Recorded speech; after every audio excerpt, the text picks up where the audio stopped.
Music driven noise, yeah, the mess we make. Machine Pun Kelly get caught in the fake. Facts and logic with a twist of jest. Strip it down to truth, yeah, forget the rest.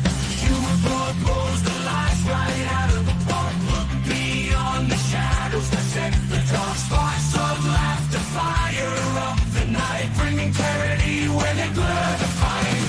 Cut through the chaos, yeah, the tangled lies. Machine Pun Kelly with a set of clear eyes. Truths and jokes gonna rock this show. Step into light where the real facts glow.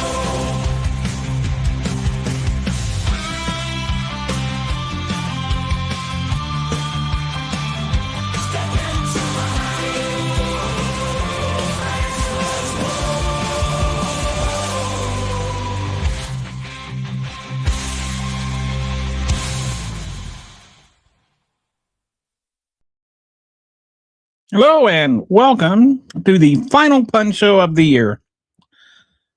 So that's crazy, isn't it? We're already through 2025. 1 year down, 3 to go. If we can survive that long. So thanks for joining. I hope you have a splendid New Year's Eve. Just make sure you don't do anything reckless or anything that you will not want to remember. Had some New Year's Eves like that in my younger days, where I had to be told what I did the next day, and it was never a good thing when that happened. But that was many, many years ago. So anyway, hope you have some good plans for either tonight or tomorrow. I'm gonna dive into Donald Trump's end of the year report card. I'm really juiced about this. I've got grades that you will not be expecting. He did not get straight Fs, if that's what you're thinking. If you're like, oh, I know, he gave him straight Fs. I did not give him straight Fs. So he actually got a couple of A's.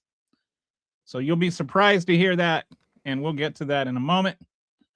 But in the meantime, I wanted to talk about a couple other things first.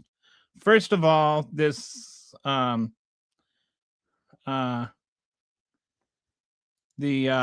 let's start with this thing in Minnesota.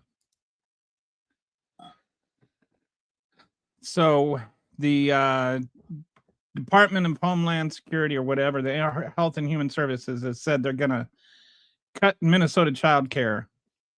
They're gonna freeze Minnesota child care because of this new fraud that is going on. And that's going to mean that 30,000 families are affected, 23,000 children impacted, 4,000 child care providers, annual funding frozen, 5 days video freeze, and 87 counties affected. Now, you might be thinking, Kelly, you're kind of stupid. How can there be 30,000 families affected and only 23,000 children? And there's a reason for that, and that's because not all the families that are affected have children that are in the Minnesota child care. Like some of the, especially with some of these smaller communities, the whole state of Minnesota is affected. It's not just, like the Somali community that's affected. It's everyone. I don't care. If you're a MAGA in Manitoba, or not Manitoba, what is like if you're a MAGA in Rochester or in Orono, or like somewhere in the middle of, Winona, somewhere in rural Minnesota. I'm starting to sound like like my back in Minnesota now. But if Minnesota, if you're in rural Minnesota, you're still affected by this, because what happens is your child's child care is also affected. It's not cuts to the children, it's cuts to the daycare centers that are receiving assistance from the federal government for the children that can't afford it. Families don't get this money. The daycares do. And the daycares that don't get money that they were depending on to stay open are going to have to shut down. That means that the parents that were paying for their kids to go there no longer have a daycare to send their kids to. So whether it's the government, whether they're paid for by the government or not, there's still a lot of families that are affected, a lot of kids that are affected, because this is just the stupidest thing ever, to punish an entire state because of what the actions of a few people might have been. So let's go through. I'll get to you in a second there, Rick, after I actually go through the facts. So what happened? Nick Shirley, a 23-year-old YouTuber, he posted a 42-minute video alleging fraud at Minneapolis daycare centers this weekend. The video went viral. J.D. Vance endorsed it. Elon Musk tweeted it. FBI Director Kash Patel went on it. Got over 100 million views. And Nick Shirley, who's the only person that can't say, "Stop calling me Shirley," he is famous now. This guy, nobody knew who he was, but now everybody knows who he is. So now then a couple of days later, DHS agents conduct massive investigation visiting the sites. State officials note prior inspections found no fraud. All of these places were inspected in the last 6 months. And even the DHS, I was watching a video and they're like, oh, they're all pretending they're legitimate agencies now. So what's the difference between pretending you're a legitimate business and actually being a legitimate business? Sounds like maybe there was a rush to judgment here because a 3-year-old kid went around brandishing his phone camera and acting like he was something when he was nothing. But everybody, hey, it's Somali community, and right now it's all the rage to dump on the Somalians, so they dumped on the Somalians. So now there's an SBA freeze for $433 million, and this is another thing to Minnesota. Kelly Loeffler cites 13,600 PPP loans flagged for fraud. That does not mean that they're fraudulent, and doesn't mean that every PPP loan in Minnesota is fraudulent. So there's all these people that didn't do anything wrong that are all of a sudden just getting hammered because all of a sudden everybody discovered that Somalians committed fraud 3 years ago and got prosecuted for it. Then the HHS freezes all federal child care funding to Minnesota today. And the impact is 30,000 families lose half their child care assistance. Providers across all 87 counties face closure. I was thinking it's like this. This is like freezing the bank accounts of the poorest depositors because the bank robber robbed the bank. Even if there is fraud, punishing the poor families that actually need this money is not a solution. And it's certainly not a solution before there's even a case tried, even charges filed. Like, the people who commit fraud should go to jail if there is fraud committed. The families that had nothing to do with the fraud should not have to suffer the consequences of somebody else committing a crime. It makes no sense. And it's not just in the Somali community where these families are suffering. It's across the entire state of Minnesota. So I don't, whatever your justification is wrong. There's no justification for this. You don't punish people for crimes other people committed. I don't know how much more simple to make that. This is like punishing the poorest bank customers because somebody robbed the bank. The alleged fraudsters already got paid. The frozen funds, do you think, like, does freezing the stopping the payments for those families, does that get the money back? Does that have any positive repercussion at all? No. It's just to punish an entire state because of what a couple of people did, because Tim Walz had the audacity to become vice president candidate. All it is just more vindictiveness and vile racism from Donald Trump and his administration. It's disgusting. And they're punishing an entire state for it. It's so easy to just blame Tim Walz and Somalians and all of that. It's like, just stop being disgusting for 5 minutes, Donald. Just don't be a disgusting racist. What's so hard about that? The proven fraud cases have already been prosecuted. They were prosecuted for the most part under Joe Biden. They started under Donald Trump. The fraud started under Donald Trump, was prosecuted under Joe Biden. And there were federal prosecutions, so don't give me that, well, you know, it was a state, blah, blah, blah, blah, blah, blah. Like I saw some of that stuff in the, you know, like in the, you know, some people tried to, you know, like community, whatever it is, me on that, and I saw their little stupid justifications. The the prosecutions were federal prosecutions, little boys. Like, learn what you talk of before you try correcting your superior.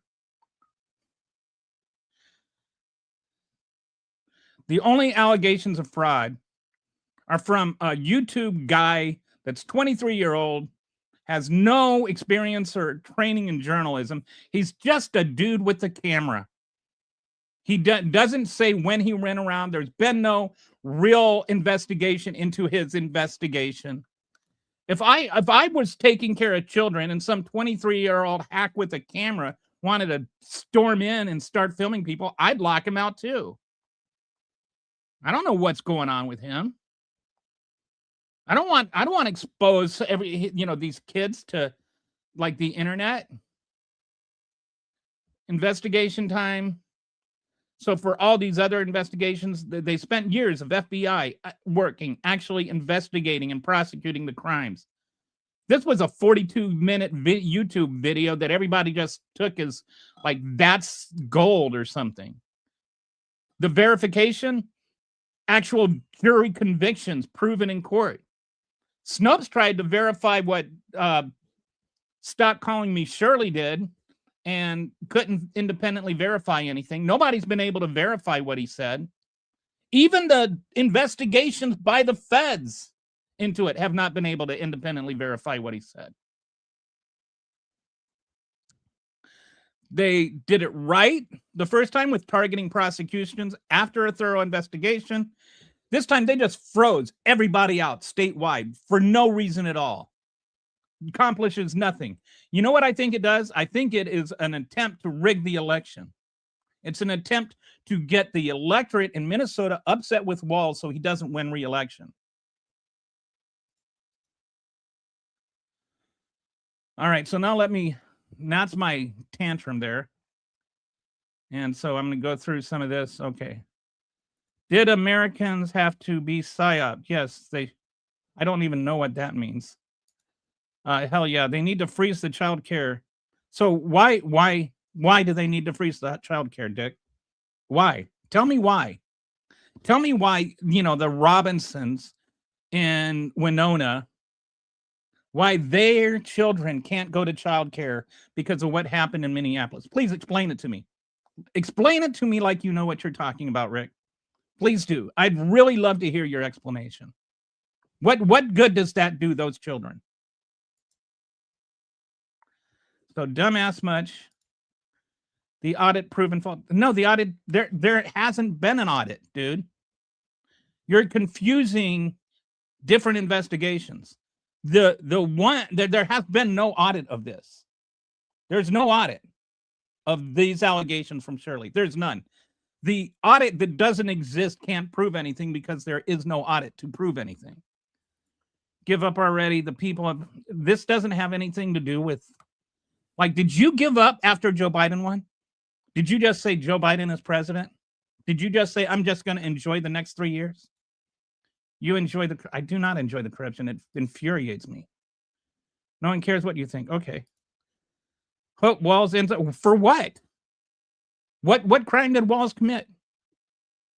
I know who did commit crimes. Donald Trump. I know that because he's been convicted. But what about, there is no audit. Oh, boo-hoo. So why is it okay with you that children that didn't do anything wrong are being punished? Can you tell me that? Can you like tell me, explain to me in adult words why it's okay to punish children who did nothing wrong?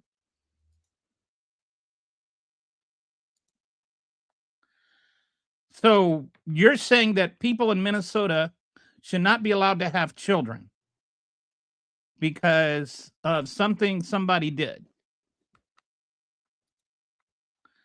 There is fraud. Where?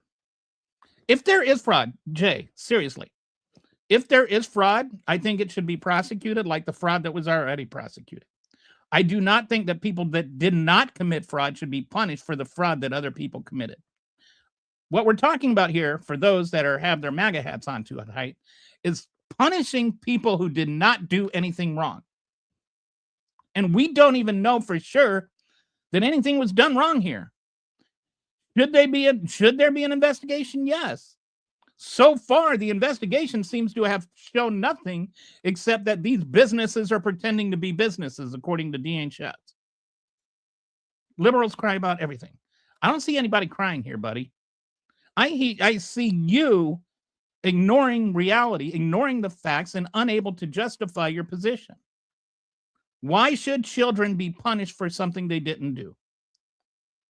What about what politicians? What politicians? No politicians have been shown to have done anything illegal. Go there and give for what? You have no problem spending your tax dollars flying Kash Patel all over the country. You have no problem spending your tax money giving Donald Trump $1 billion airplane. Why is it that all of a sudden when it's like spending money feeding children, that's when you get all uppity about where your tax dollars are going? Well, I was told about it in 2019. Yes, and you know what? People got prosecuted in 2019. This is not something that this is a separate allegation. 3 separate frauds have already been prosecuted. Please at least learn what you're talking about, Russell. Do your research. I'm not wrong about anything, Jay. Just saying, do your research. You are wrong. I have literally got on the screen here. I have research right there. Where is your research? Typical white leftist. Tim Walz is tool poop. Oh, bullshit. Why are Bibles being forced in public schools if they don't work in churches? I don't think that's a good question, but I don't think it's relevant. All right, so we're just scrolling past a bunch of nonsense. Vote for Democrats in the midterms if you want positive change in America. I just really don't get why anybody would be like, oh, yes, innocent children should be punished for crimes that somebody else might have committed. I don't get that. I don't get that from I don't understand how anybody thinking that they are being an honest person could actually hold that position. Okay, and you're just a dumbass talking to somebody sitting in a chair. But I at least have a point. My point is that people that children who didn't commit crimes shouldn't be punished because somebody did. Hey, RK, how you doing? The guy Tim Walz hasn't done anything wrong.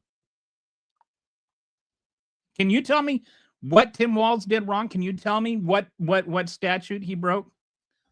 Like, rather than just making your arguments with laughy faces, do you have something substantive to say? Do you have something other than an ad hominem attack? Do you have something at all? Anything at all? Like Rick, you're here a lot. You say a lot of things. I have never heard you make a substantive point about anything.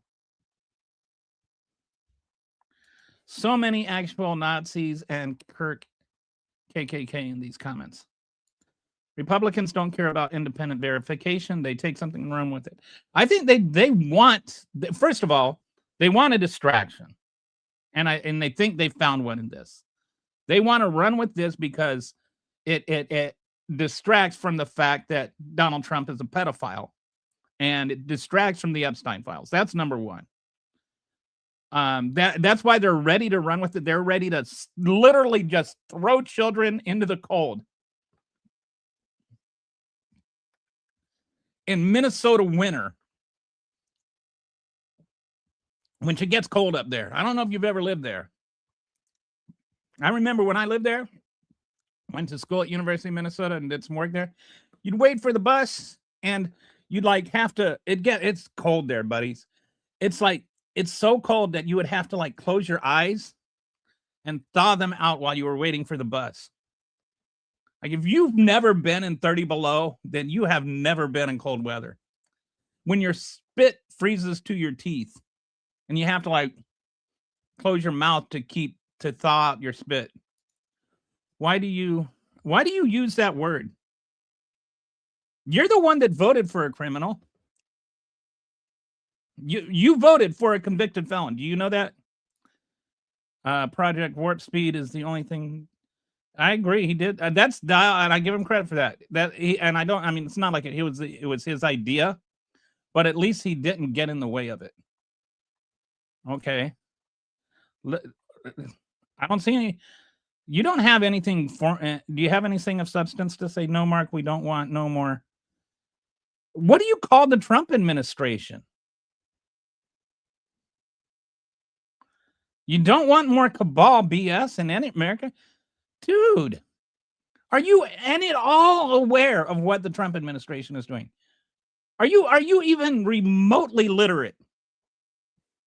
Like, do you pay any attention at all to what is going on in the world? Or do you just watch Fox News? Imagine spending your free time on a channel you hate. The obsession is real. Hey, it's all right. As long as they're on, I get paid, so I'm happy. That is exactly whatever that is. Why are you so obsessed with who's talking about illegal immigrants? I'm talking about American citizens, especially. Okay, the kids that are getting denied care are not illegal immigrants, dude. They don't have they're not illegal immigrants needing health or needing daycare in Winona, Minnesota, or in East Grand Forks, Minnesota. Like, have you ever been to rural Minnesota? Rural Minnesota is about the hardest place to find an immigrant. If you find an immigrant in rural Minnesota, they're probably from Canada. Do you need to work with the meds? No? Okay, but windmills are killing the whales, right, dummy? Yes. And apparently, did you see they're also killing the bald eagles in Israel? Did you see that? Donald Trump posted a picture of a bird that was killed by a windmill or a turbine. He calls them windmills. He killed by a turbine in Israel. And it's like you could see on the tower there was Hebrew writing. Woo, heck yeah, whatever. I'm not sure if that was a sarcastic heck yeah and for whom it was entitled. MAGA are the people I wouldn't tell where the Anne Frank was. Yes, I would definitely not tell them that. Hates these nuts. Fraud, Democrat fraud. And if you know what, anybody that's convicted of fraud should go to jail. Do you think people that aren't convicted of fraud should be punished because some people committed fraud? That's the actual question. Can you focus for a second on the actual issue, which is that people are being punished who had nothing to do with fraud? Okay, you lack the intellect to come up with a better insult than that. Like I could say things like, you're so stupid you have to wear a hat to remind yourself of who you voted for. You're so stupid that you voted for a guy that bankrupted a casino because you think he's a business genius. 89% of all Somali population in Minnesota with at least one child. That's not true. No. That's not true.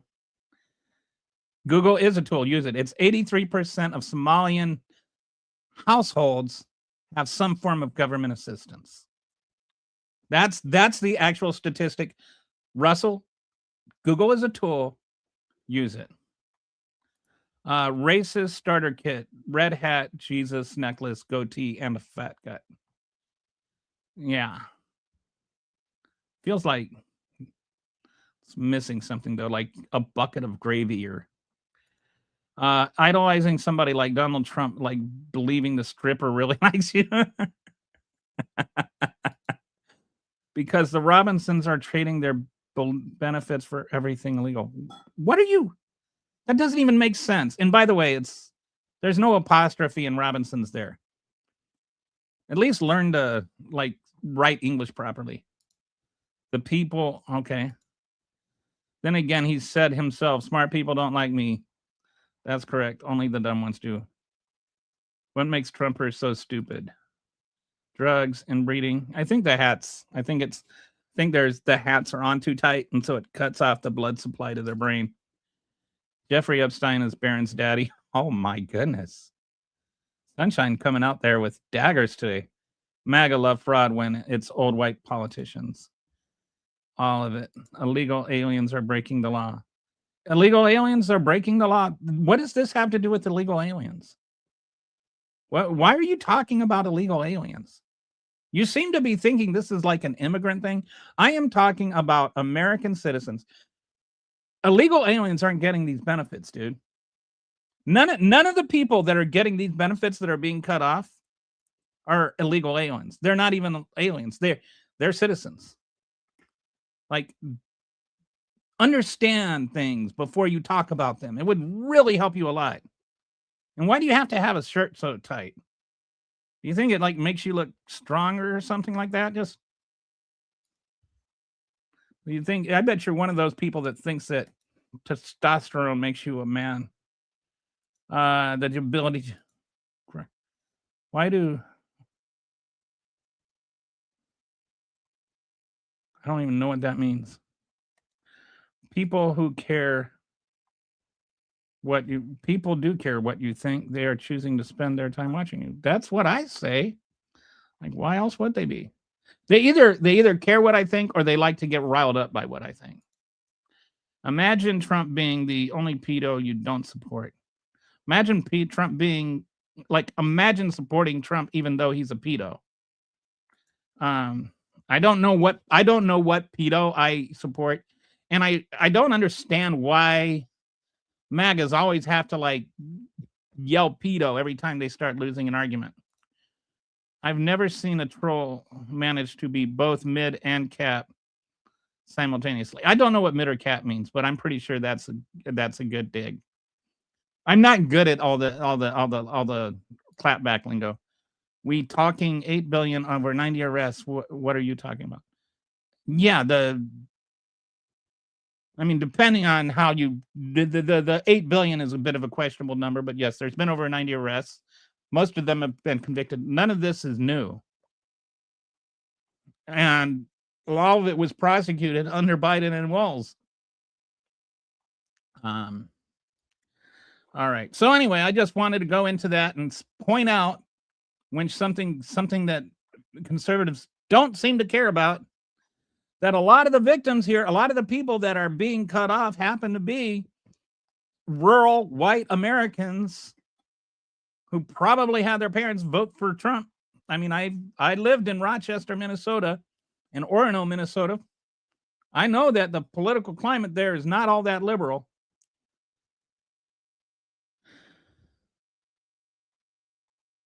Rochester is more 50-50, but when you get up into like Orono, like start getting north of Rochester in between, and that area between Rochester and the Twin Cities, or you start going over to Winona, or you go, I went to school in East Grand Forks, especially like when you get in that area around North Dakota, it's extremely conservative. All of those families that have been there like for 11 generations that came over here from Germany or whatever. We're talking Fargo white, like the movie Fargo. You are the pedophile. I don't know why I'm a pedophile. The government needs to take back properties they brought. Yeah, sure. I'm all for that. But why do they need to punish people that didn't do anything wrong? That's the question. Anybody that's convicted of fraud, anybody that did fraud, fine, do whatever. Punish them to the fullest extent of the law. I'm not defending anybody that did anything wrong. But why punish people who didn't? That's the question here. Why punish people who didn't? Can you explain that to me? Do not forget a golden diaper. Okay. Dude, all right. It's YOU''RE. Is this your first time here? Do you not know about the war on apostrophes? No, we don't allow that here. If you're going to call me a pedophile, do it grammatically correct. So we should just keep giving the money to the state, even though we don't know where 85% of the money goes. Like, just made up numbers. Like, we don't know that where 85% of the money goes. And yes, we should keep giving money to the state, because the people that are receiving it aren't guilty of anything. We should just keep giving money. I should keep putting money to paying my taxes because Kash Patel is going to use the FBI to escort his girlfriend's buddy home. And a year tampon for the kit. There you go. That's it. That's what was missing. Okay, so, all right, I think there was a little bit more here. So the low-income families are the ones that are the most affected. Families earning less than 47% of median wage income lose $1,710 a month average assistance. And they're not getting $1,710 a month. They're receiving $1,710 a month when they send their kid to the daycare. That daycare gets the $1,710. So when that daycare no longer starts receiving that money and that daycare shuts down, all the people in that community lose their daycare. Centers operating legally can't get paid for services they're currently providing.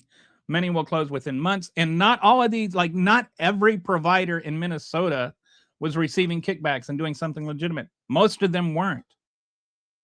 Most of these places, people were just doing legitimate things, had no idea of anything that was going on. There's no reason to punish them. So now you got these working parents without childcare right here. The parents can't work because their children don't have care, and then they lose their other benefits. Their income drops. Then they lose their house. Like, there's no point to all that. There's no point in punishing these families. If you want to talk about punishing families that did something wrong, fine. But you're punishing every family in the state for something somebody else did. This is like taking somebody's bank balance because somebody else robbed a bank.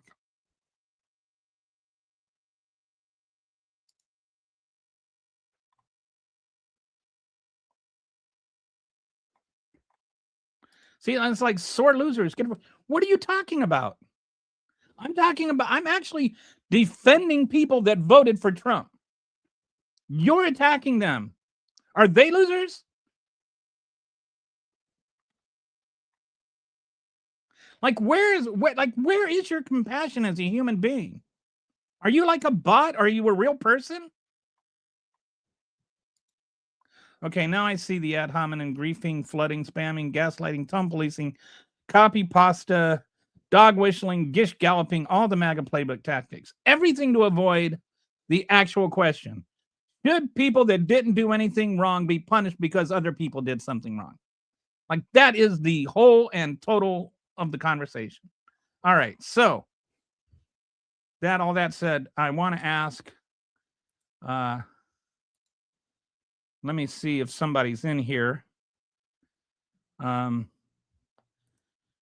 guy, all right, you just gotta, is Freaking Stoic here? Freaking Stoic here today? Because I did put together a dashboard for you, but I want to make sure you're here when I read through it. I answered your question. All right, so I don't see anything from Freaking Stoic. So I'm going to go ahead and move on to the topic that everybody came here to see. Everybody, you ready? You ready for the most fun-filled podcasting time of your life? Let's go through Donald Trump's 2025 report card. I'm actually having fun with this. Okay, all right. Okay. Bye, Jamie. What's up, Rainbow? How you doing? All right. So I said, I guess all you heard me say was that I'm guilty people, innocent people shouldn't be punished for something guilty people did. And he said, I'm brainwashed, and then left. Don Vick, the racist, rapist, felon, fascist, pedo piggy, is burning the divided states to the ground and maggot. Yeah, that's. I'll give you a nickel if you can say that 5 times fast. Every other group of people has a homeland they can retreat to and fall back to if things don't work out for them in the West. Europeans and Americans are being dispossessed. I don't even know what you think that means, much less whether it's true or not. It's funny that liberal states are paying out the A for gas and $8 for 1 apple. I live in a Republican state, and apples are less than that for a bag. I don't know where you're getting your ideas of what things are. I will say this. Look up average income California versus, Alabama. Trump loves Epstein. Remember that anger and arousal have a similar sensation in chemistry upon release. So they are eagerly waiting on owning us with their own mad so they can orgasm. Yeah, I bet they choke themselves when they masturbate. They lost, I shouldn't have said that. They lost a lot at their own hand, sure, but they did it to themselves. Americans general firm, never standing up for anyone's rights, and they're a total crap. Yeah, but I'm not going to become them because, they are them. I still will have compassion for MAGA farmers when they're losing their farms. I'll have compassion for MAGA parents when they're losing their daycare. I do not celebrate in anybody being denied humanity. I just don't. I don't care if I agree with them or not. Like, even if they voted for Trump, I acknowledge they are people and they deserve to be treated like people. And I don't blame their children for what is happening. And I don't want their children to suffer because of how their parents voted. I mean, they might want colored children to suffer because of how their parents got here. And their parents might be horrible people, but they're still people to me. And their children are still children. All right, so let's go to, there's a whole, man, the comments are just rolling today. All right, so we're going to go into the Trump report card now. And, all right, here we go. The student, Donald Ray Trump, academic year 2025, grade level, the 47th president, and the teacher, the American people. So his first grade, he gets an A for cognitive testing and physicals. He passed all his physicals with flying colors, apparently. Don't understand what the bruises are about. And he doesn't know where he got his MRI, but he has perfect recall, and his cognitive ability is off the charts because he keeps getting these cognitive tests that are for, like, dementia and stuff, and he keeps passing them, apparently. So, what I did with this report card, by the way, is I did not judge them based on how I think he is doing. I am basing all the grades on what he said he would do. So if he's doing what he said he would do, he got a good grade. If he didn't do what he said he was going to do, he didn't get a good grade. So it's like, it's not based on my interpretation. It's based on what he said he would do. So somebody says, all right, I don't know what that is. I don't know how what is gay for a report card? Does it like other report cards? Do report cards have gender? We imported 20 million people. Yeah, we'll get to that. We did not import 20 million people.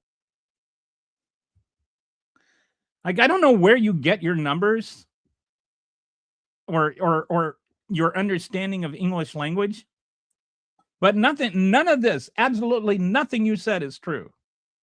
So this is a reality-based channel. So please don't say things that aren't true. All right. So we'll get to his closing the border grade in a minute. All right. So he says, I have the best words. He's a very stable genius.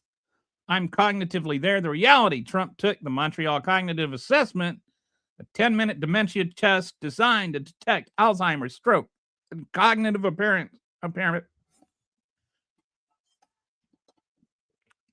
and allegedly scored 30 out of 30. Woo! He passed a dementia test. Test creator, Dr. Ziad Nasruddin, says it's not meant to measure IQ or intellectual skill in any way. Someone performs well, what it means is they can be ruled out for cognitive impairment. That's it. What the test actually is, it takes 10 minutes, includes difficult tasks like naming animals, drawing a clock, copying a cube, and repeating numbers. A score of 26 out of 30 is considered normal. The New York Times, many of the questions are answerable by toddlers. Purpose, to screen for dementia, Alzheimer's, stroke damage, that's it. My father-in-law's girlfriend has Alzheimer's. She takes it, and I can confirm this is what it's actually used for. The reason most people take the test is that they or others start noticing mental decline. They forgot where they parked the car, can't remember what groceries to buy at the time they get to the store. So my question is, why does he have to keep taking this test? Like, not why can he pass it? Whether he can pass it. Why does he have to keep taking it? Why are people so concerned about his mental decline that he keeps having to take the test? So Trump's greatest hit, everybody will remember now, forever, and always. Person, woman, man, camera, TV. I feel like that should be a song. Has Randy Rainbow written a song called Person, Woman, Man, Camera, TV? I feel like he might have. Trump's famous reaction of the memory portion, when she's repeated multiple times, is proof of mental fitness. I had a perfect score. One of the doctors said he's almost never seen a perfect score, despite normal being 26 out of 30. Yeah, a perfect score on a cognitive test is not that rare. It's actually pretty much normal. The first questions are very easy. The last questions are much more difficult, bragging about the test, where tasks include identifying pictures of animals. Sorry. I accidentally, okay. Whatever it is, I got the, so this one was, this is a funny quote. Kelly, stop it. Okay. But he said, it's pretty well-known test. Whatever it is, I've got everyone right. He doesn't remember what the cognitive test he took was. But he's got this incredible memory and this incredible mind, and he can't remember what he took the test, just like he doesn't know where he got the MRI. So I described the test question, including a whale, which the test creator says, I don't think we have a version with the whale. He constantly attacks opponents as low IQ while citing his performance on a test answerable by toddlers. So he gets an A for successfully proving he doesn't have dementia. Trump has turned a basic cognitive screening into his signature achievement, repeatedly bragging about acing a test designed to detect if someone has Alzheimer's. He weaponizes it against political opponents, calling them low IQ while citing his performance on a test where many questions are answerable by toddlers. The fact that he constantly brings up this unprompted, thinks remembering 5 words proves genius level intellect, and can't even recall which test he took as well, it speaks for itself.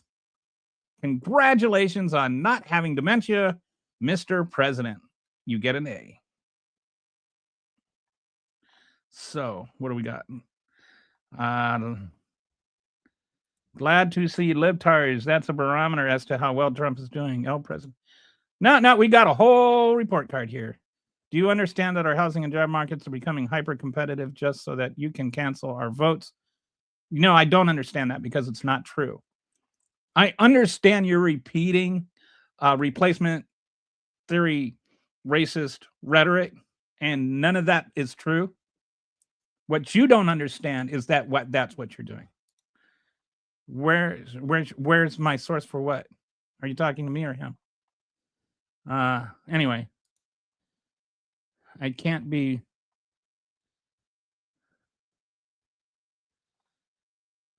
My dad lives in Brazil. Lady, are you lost? Is the Fox News echo chamber so boring that you had to come here to feel something? Jesus said to tithe. Did you mean tithe? 10%? He never said. Actually, Jesus never said to tithe 10%. That's an Old Testament thing. He did say, where were you, like, Where were you when I was hungry? Did you give me to eat? Did you when I was hungry, did you give me a place to sleep? So he did say that, and then he said you weren't, and so then he said, like basically you're going to hell for that. I am damn sure that you won't let him. I don't know what this has to do with my home. Okay. All right. I don't think that this has anything to do with giving somebody else your house. You're kind of weird, dude. You're kind of weird. Okay. Don't you have a. All right. So we're going to. Okay. Let's go. Let's see if Rick has anything to say. Hey, Brett, if you think you have so bad in America, get out of here and don't let the door hit you. So, yeah, Brett thinks that everybody should leave if they don't like it when Trump is in charge. But Rick also spent the entire 4 years that Biden was president complaining about Biden. All right. Okay, good. We have a closed border. We have 4.2. Well, we don't, but GB, we don't have a 5% wage increase. We'll get into all that in a minute. We do not have $20 trillion in new American investment. Not like you are really, really drinking a lot of Fox Kool-Aid. But all right, let's go to the border shutdown. We're going to go to his next grade. You'll be happy with this one, dude. You'll be happy. Where'd you go? Gob is 3A or whatever, how you say that. I'll just call you Gob. Gob, you should be happy with this grade. I'm giving him an A. Did I give him an A or an A plus? I gave him an A plus in border crossings. He promised we will close the border. We will stop the invasion of illegals into our country. And the reality is, border crossings are down 93 to 95% from December 23 to 25 peak.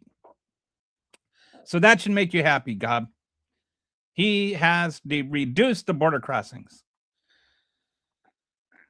But let's take a look at that. How did you do it? You shut down CBP-1, the legal asylum pathway for 936,000 people were using. You terminated all humanitarian parole programs, retroactively stripped legal status from 1.6 million people who were here legally. Like they were here legally, and then you said, oh, I'm taking away your legal status. Now you are not here legally. And then you've got people saying, well, they shouldn't have come here illegally, but they came here legally and their legal status was stripped away.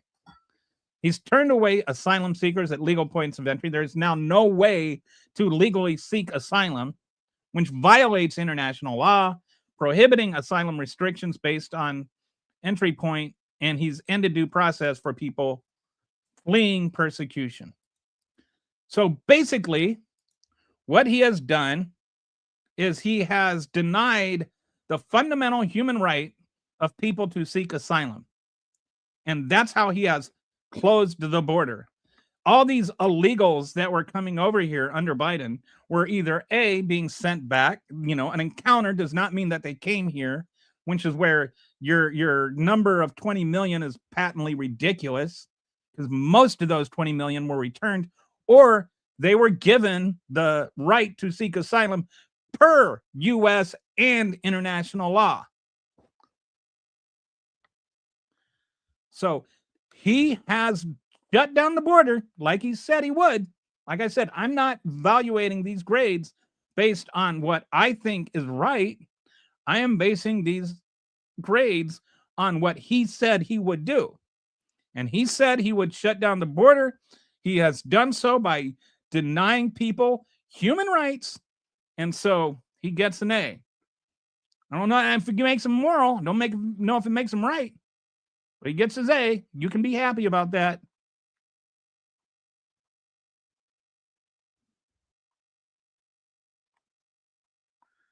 So all right. Your ancestors sent their real just. How do you know anything about my ancestors? My ancestors actually came over here in Jonestown. Darling, children not freshest. But sure fresh is too. I have no idea what that even is supposed to mean.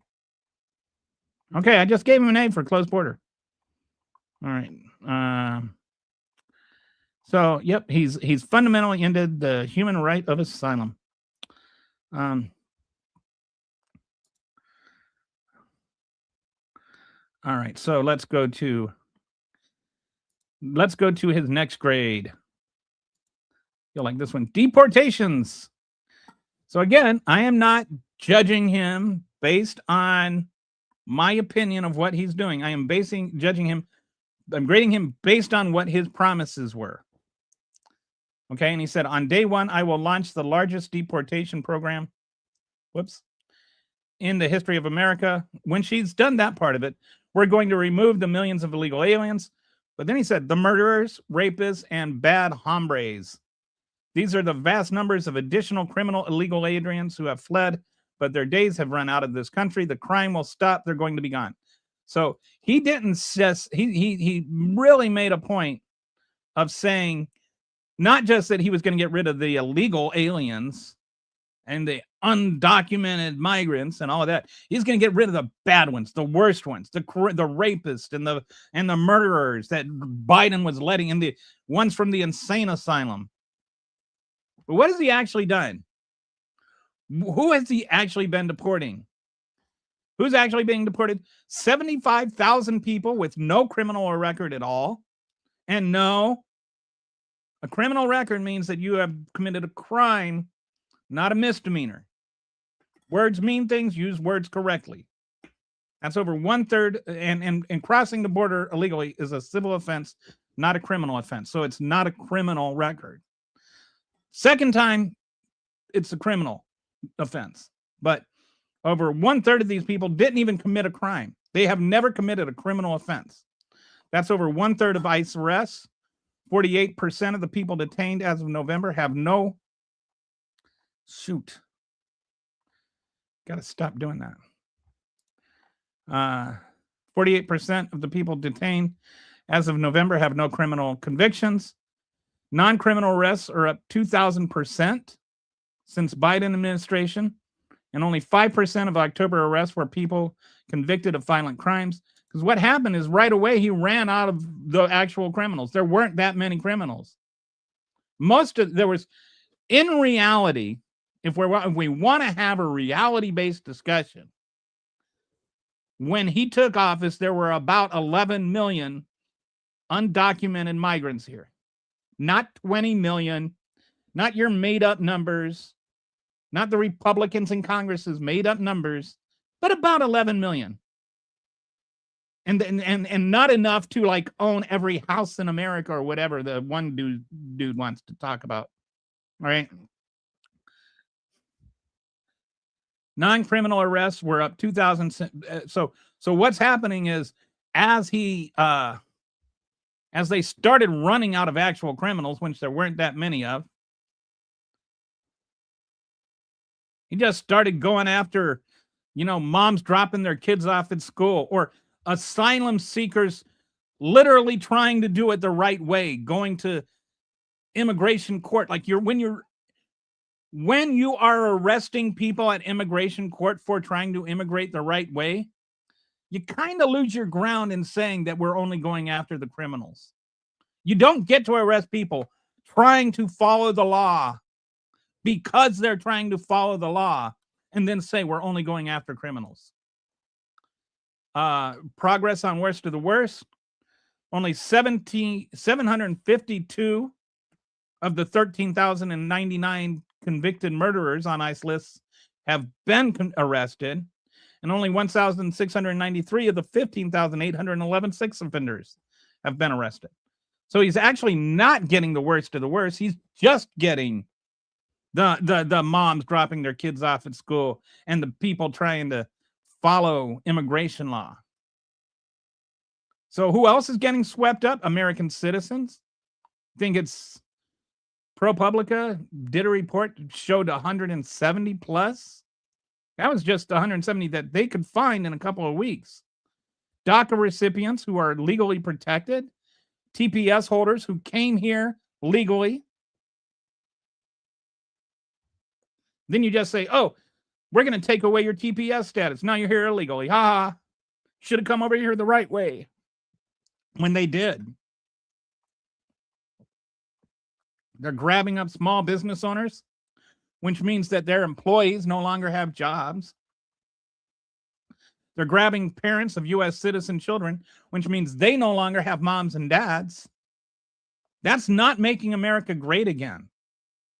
That's not helping America.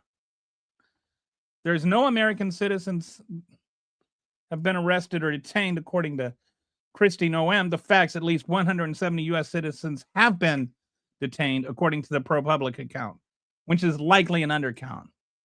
They're just lying to you. All right, it contradicts what the administration has been saying about people who are convicted and criminals, and they are going after the worst of the worst. So the reason he gets an F is he promised to deport criminals, murderers, rapists, gang members, actually deporting people with no criminal record at all, and he's barely caught any of the actual murders and sex offenders. Because the Gravy SEALs don't want to go after the dangerous people, because the dangerous people are dangerous and scary. It's much easier to just go after moms that are dropping their kids off at school or raid farms.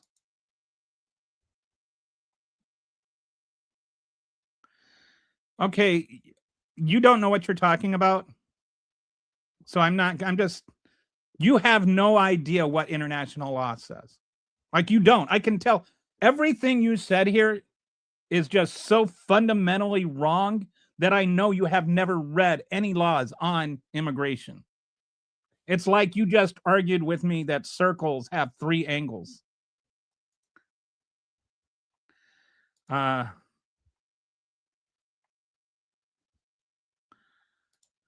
Everyone you deleting I'm not deleting any comments. Abortion kills Democrats. I couldn't even delete comments if I wanted to, I don't think, from here. I'm in StreamYard. Good. We don't want these people here. Okay, but that's not what his campaign promise was. Like, if he ran on deporting moms and stuff, I'd give him an A for this. But that's not what he ran on, was it? You can't say that's what you voted for when that's not what he ran on. Maybe you would have voted for him. Maybe you voted for him and saying, yes, I wish you would go after the moms too. Wish you'd go after the moms dropping their kids off at school. I wish you'd go after American citizens just because they're brown.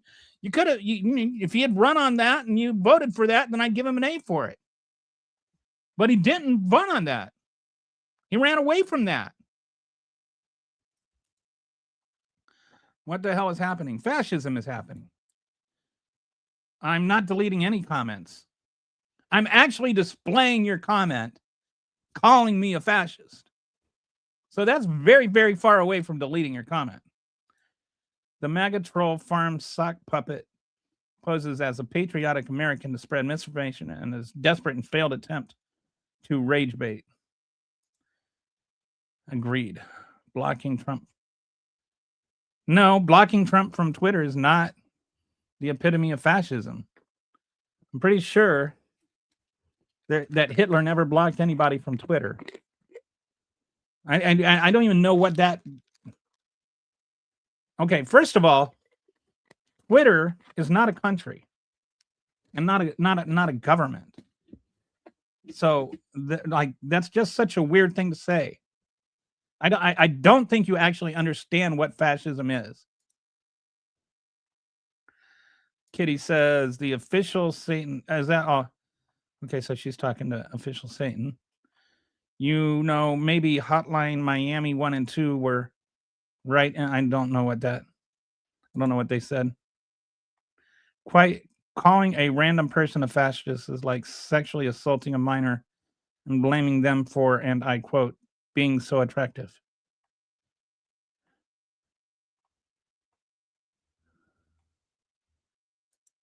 Do you trolls even know what asylum means? I don't think they. I think they think it means Hannibal Lecter.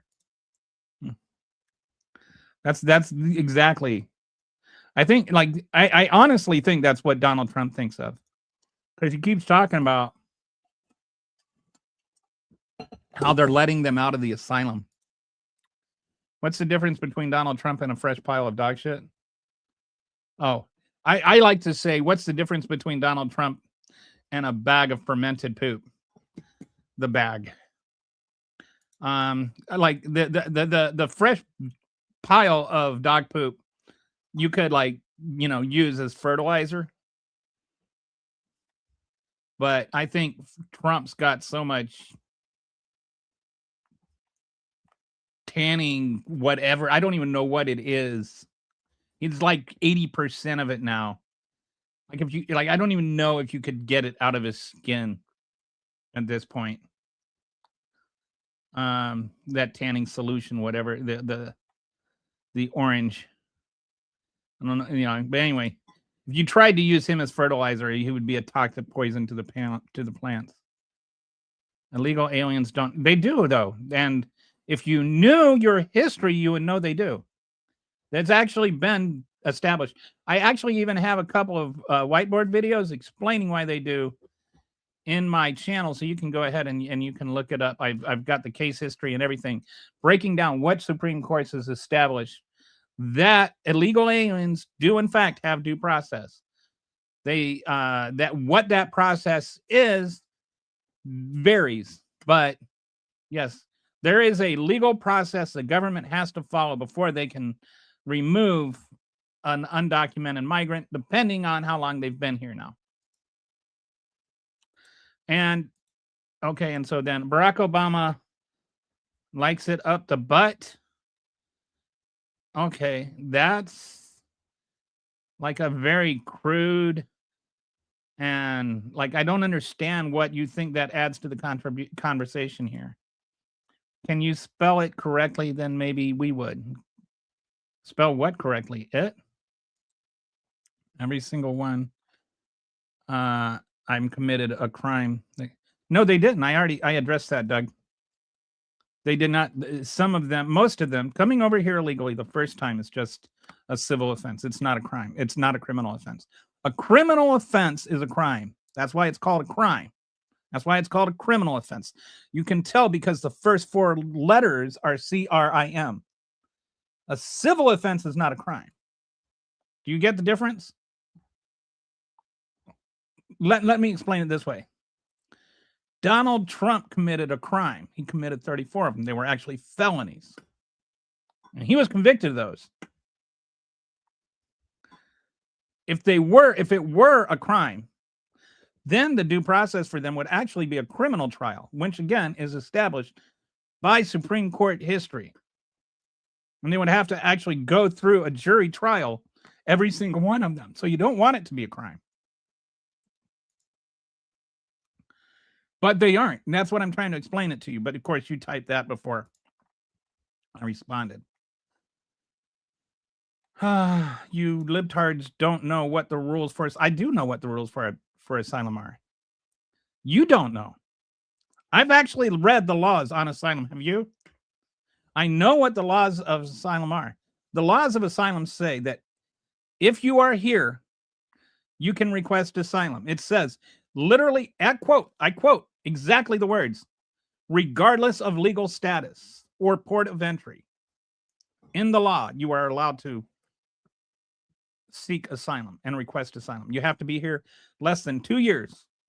But if you're here less than 2 years and you request asylum, you're entitled to a hearing. And then now the first thing you get is you get an initial hearing where there's like a cursory hearing to whether you get a credible fear hearing with an asylum officer. So you have like an initial credible fear hearing, and then you get a second credible hearing. And there's two routes you take. One is through the asylum officer. That's an affirmative one, to where if you turned yourself in. If you got caught and then requested asylum, then you have a defensive asylum route where you have to go to an immigration judge instead of an asylum officer. And it's more, an asylum officer is considered like supposed to be a neutral party. A immigration judge, you have to like really prove it. It's more of a defensive thing on your part. Anyway, once you've familiarized yourself with the process, come back to me. We can have a talk. But right now, you're saying things that are so fundamentally untrue that I know you don't know what the rules for asylum are. 20 million did not come across the border in the last 4 years. It was more like, I think, around 16 million, I want to say. But most of those were also returned right away. You act like every single border encounter does not mean that somebody is still there. Like, understand what you're talking about, please. I'm trying to have an honest conversation. I'd really appreciate it if you could. There are, if you want to know the honest net difference, there are about 4 million asylum cases that were compiled under Joe Biden. And a lot of that has to do with the backlog that was left by Donald Trump and his Remain in Mexico thing. And also because of the pandemic. I didn't say 16 million.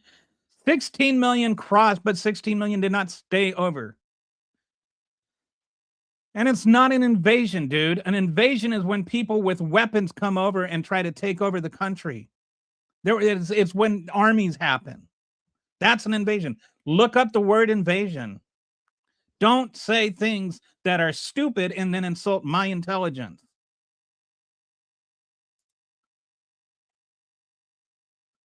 All right. I don't know what you're talking about. All right. Anyway, that's his grade on deportation. Now let's talk about his grades on the economy. What did he say he was going to do on the economy? He said, starting on day one, we will end inflation and make America affordable again. He said, when I win, I will immediately bring prices down starting on day one. He said, prices will come down and they'll come down fast. He did not, and I feel like this is really important to emphasize, he did not say that inflation will come down. He said prices will come down. And he never said how that was going to happen. So, like, even if you, like, we'll go into this, but prices have not come down. I don't care what you're paying for the price of gas in Tennessee. Inflation is up. Inflation stuck at 3% all years, not ended, still above the Fed's 2% target.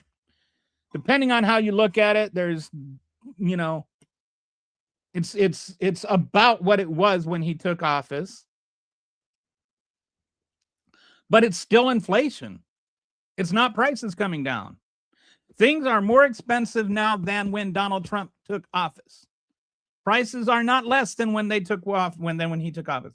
He said prices would come down. Prices have not come down. Don't tell me about the price of gas and the price of eggs. Those are two things. There are more than two things for sale in the entire country.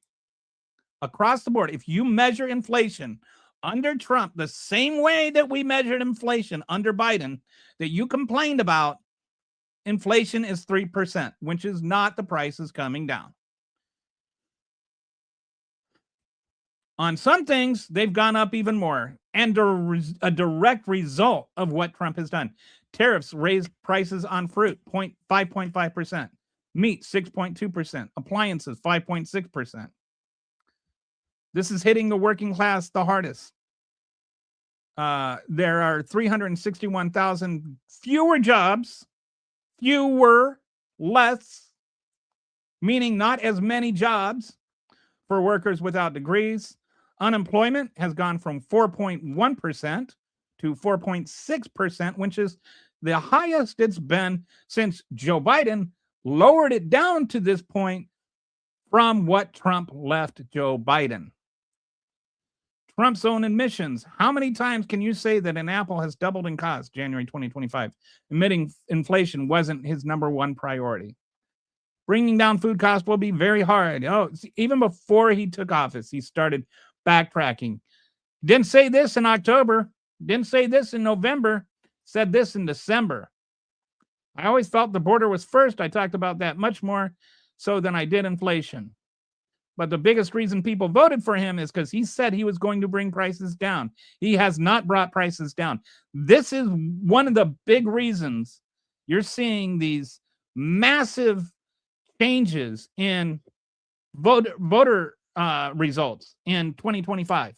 Like these, like massive changes. There was a special election in Iowa last night that in a town, and it was in a city that, or in a precinct that Harris actually won by, I think it was 16 points, but she won. The Democrat won that precinct by 53% yesterday.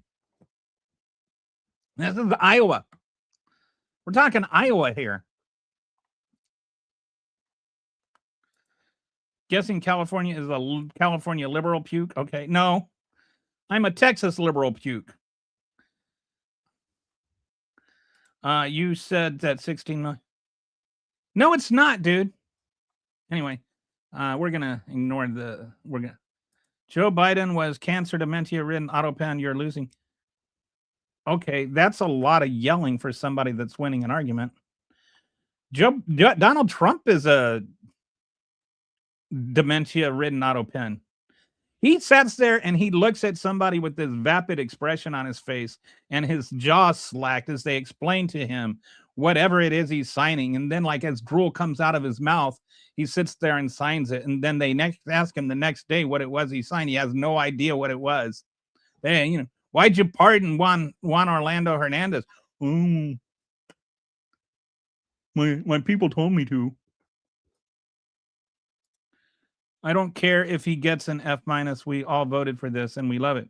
But you didn't vote for this. This is my point, dude. This is my point. I'm going based on what he promised. I'm not voting based on what I said. I'm voting based on what he promised. I'm grading him based on what you allegedly voted for. I'm assuming that you voted for him because he said he was going to do things. So I'm voting for all this scorecard is voting for him based on what he said he was going to do. So don't tell me that it's about what you voted for, because he did not run on the things that you're saying now you're for. Your intelligence was assaulted a long time ago. Okay, I don't know what that means. All right. Gas down. Inflation isn't down. Gas is down about 20 cents, but it has nothing to do with Trump. Inflation isn't down. Record stock market is all because of AI, which was an earlier show. But almost like take the AI investments out of the stock market and it's actually down. Trillions in manufacturing investment. Actually, FDI is down from last year. All these $18 trillion or whatever ridiculous numbers they're proclaiming, none of that is actually materialized. It's all just empty promises and things Trump says. When you look at the actual dollars that have been invested in America by foreign countries in 2025, it's less than it was in 2024. In 2024, it was actually kind of down too. Biden dropped unemployment 0.1%. Biden had like one of the lowest. Biden inherited a much higher unemployment, and he kept it below 4% for most of his presidency. It's now higher under Biden, under Trump. And no, actually, the pre-COVID rate, Joe Biden got it down to the pre-COVID rate. He got that down in his first year. It was like right around 4%. I think it went down to as little as 3.6%. It was like right around 3.6 to like maybe peak 4.1% for like basically 3.5 years of his presidency. Dude, please learn. Or Tamika, I'm sorry if that's a dudette. Please like actually familiarize yourself with the facts. You guys are everyone knows that he's not turning things around. He's driving things into a wall. Like, how do you like say, oh, employment was 4.0% when he took office, and now it's 4.6%, but it's just because he's turning things around. Like, what is he turning around? What is he going to get it back down to 4% and then say he turned things around?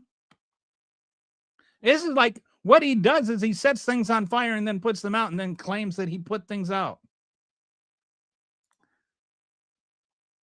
How much UK money? I don't even know what UK money is. Everybody over here that crossed the border legally is a criminal. No, that's objectively untrue.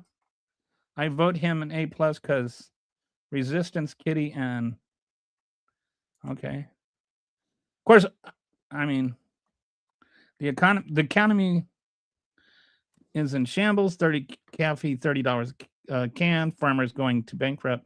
More division than ever before, and on the brink of war. Yes, we got that coming up too. Okay, so anyway, nobody's actually trying to discuss the facts here. None of the Trump supporters ever talk about facts. If they do cite facts, they just cite opinions disguised as facts that are not true. No, he doesn't. I mean, like, literally, they have asked him, why did you pardon this guy? And he doesn't know who he is.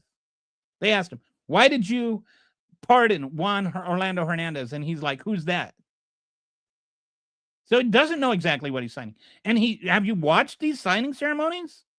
Like, and they have to sit there and they explain them to him like he's a 5-year-old kid? No, well, sir, this does this and this and this. And then he says, okay. And then he signs it like a little monkey. Okay. You have a very low standard. Show me one video of Jerome. Okay. That was a little bit of exaggeration. But yes, like nobody ever exaggerates with Joe Biden. More people were. I don't care. Joe Biden, unemployment came. I don't know what UK handlers are.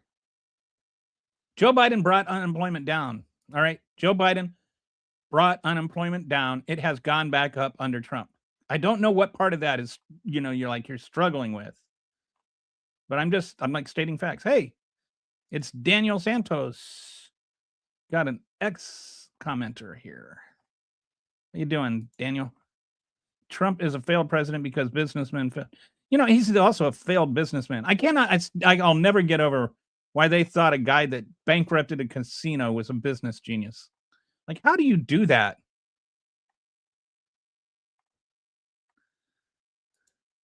The Jack Smith transcripts were just released. Oh, this should be interesting.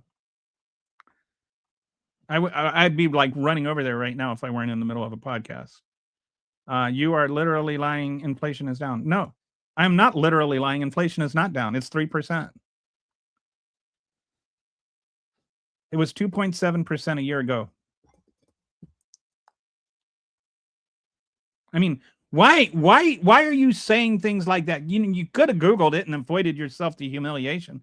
But that's not even really the point. Even if inflation were down, if inflation were like 2.5%, 2.3%, prices are still like inflation means prices are going up. He didn't say he was going to bring inflation down. He said he was going to bring prices down. Unless there's deflation, he is not doing what he promised. I gave him an A for closing the border. I told, like, did you just come here? I went through the whole closing the border thing. I gave him an A for closing the border. Because all you had to do was take credit for what Biden did and then, deny people human rights. The border crossings were down 67% before.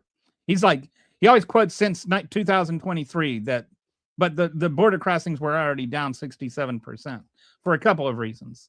And I don't agree with everything Biden did there either. Because I think Biden did a lot to deny people of asylum rights too. Biden did not create fake jobs and government jobs. Like, The reason there have been job adjustments, in case anybody like really wants to know, is AI has had so much money invested in it that it's throwing the birth death rates for businesses out of whack. Birth death rates they're not like birth death rates for human people, they're birth death rates for businesses. And when money is invested in business, it usually means that people are getting jobs. This is not being associated with AI and or reflected by AI accurately. And this happened under Biden and under Trump, is that there was an overestimation of jobs because so much money got invested in AI. And so then the algorithm thought, okay, that means this many jobs are being created. But the number of jobs being created per the amount of money being invested by AI is low. And so it keeps overestimating how many new jobs there are. And then what they do is when there's two kinds of jobs reports. There's an initial job report where people fill out surveys and they send it in. And then there's an actual jobs report that they do like twice a year where they review actual number of jobs that were done. So one is like an estimated, that's your monthly job report. Then there's your actual semi-annual jobs report. And what happens with the semi-annual jobs report is it, adjusts the monthly jobs report to configure accurately what happened. And so when they do those, they're finding out, oh, these monthly jobs reports were off. And so then that's where you get these massive job adjustments. And that's what happened with the massive job adjustment in 2024 and with the massive job adjustment in 2025. Neither one of those were anything to do with Biden or Trump. Like it's not fair to blame Trump for one, and it's not fair to blame Biden for the other. It just has to do with AI and the algorithm that estimates jobs. I know that nobody likes to hear things like everybody wants to just blame somebody or make it a partisan thing. This is actually not one of those partisan things. And I've never blamed Biden or I've never blamed Trump for that job revisal. So, all right. What about crime? He said, we will take over Washington, D.C. and clean it up so that it's no longer a nightmare of murder and crime. Repeated that over 20 times. He gave him a D. Cities are totally under a siege, a brutal plague of bloodshed, crime, chaos, misery, and death. Now, the reality is that he was actually overstating crime in those states, or in those places. Murders were already down 20% from 2024. That was a trend that started in 2022 under Biden. And actually, for what it's worth, crime had been going down. Violent crime had been going down for years. Like for decades. Since like the 90s, crime had been going down across the country. Violent crime had been going down.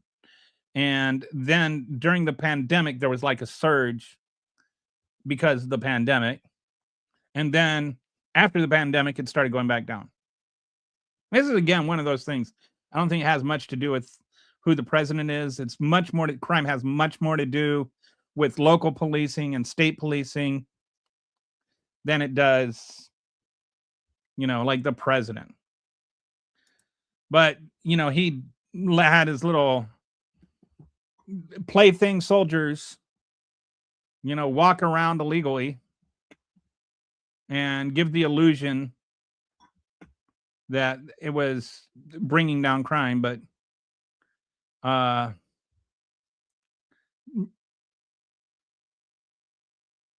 murders were down 32% from 2023 to 2024, but they were down another 12% in 2025, which is a continuing of a trend. So at least he didn't, we'll give him a tiny bit of credit for that. But it doesn't mean that it wouldn't be down if Kamala Harris were president. But his policies actually hurt prevention. He cut Justice Department grants, $3.7 million hole in Chicago. So, like I was saying, most of the reasons that most of crime control has to do with what's going on in the local communities. It's the local police and the state police, not national guards that have to do with crime prevention or crime solving. And with the One Big Beautiful Bill Act and all of that, they actually cut funding for some of those things. So he may have actually hindered crime more than with his little cosplaying with the National Guard and trying to pretend like he's some sort of warlord. Crime fell, but he inherited a declining trend starting in 2022. His policies: cutting prevention funding, work against crime reduction, used exaggerated dystopian claims to justify federal takeovers, can't claim credit for continuing someone else's success. So if he had run on, cutting police spending in Chicago, would you have voted for him?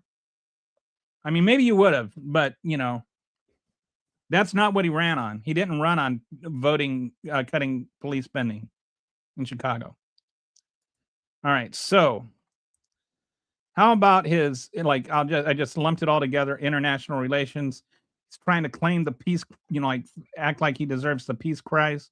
So let's look at that. Oh, actually, you know what? We've got to go through some comments here. Okay. So what, you were robbed, not Biden's fault, where? Oh, I don't know. He's talking to somebody else. Oh, hey, Skippy. How you doing today? Trump's fraud is also the Defense Department giving a company, Don Jr., is invested in contracts, then banning foreign drones. There is so much fraud. Like, for people that are all of a sudden all bent on fraud, there's so much fraud going on right now. So much fraud with the Trump administration. It's just insane. They're making billions and billions of dollars. They're treating the White House like its own personal cash machine. Can we please just stop calling everybody pedophiles? It's kind of gross. Just don't. What kind of moron believes a pathologically lying? Stop that. Oh, you're talking about Trump. Trump you can call a pedophile because he is. Well, keep ignoring your own problems, I guess, Crust. Putin. Wow. Julian does not like Trump. This guy is, I don't know who was one of what. Oops. Okay.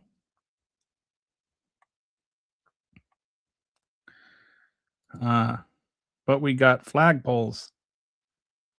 Yeah, I forgot about the flagpoles. MAGA would offer their own children so that Trump could take them to Epstein Island. Well, they're ready to throw their own children under the bus in Minnesota. Trump is a pedophile. I have receipts. There's been more fraud under this. Oh, Kakistocracy. Is that an actual word? Is that like Kakistocracy? Kakistocracy? Like caca plus stocracy, like a government of poop. Is that what you're trying to say? There's been more fraud under this Kakistocracy than it's ever been in American history. I like that word, Darren. Can you get actual real statistics versus ChatGPT? Like, I don't know what actual real statistics you're asking me to get. My real statistic, I got my statistics from Claude. I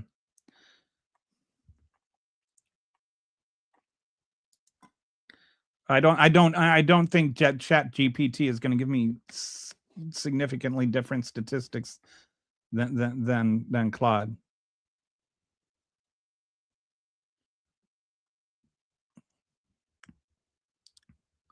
The reason unemployment goes up or down is because people not wanting to work or wanting to work. No, that has nothing whatsoever to do with unemployment, Quantum. I don't even know where you would get a notion like that. That's patently ridiculous.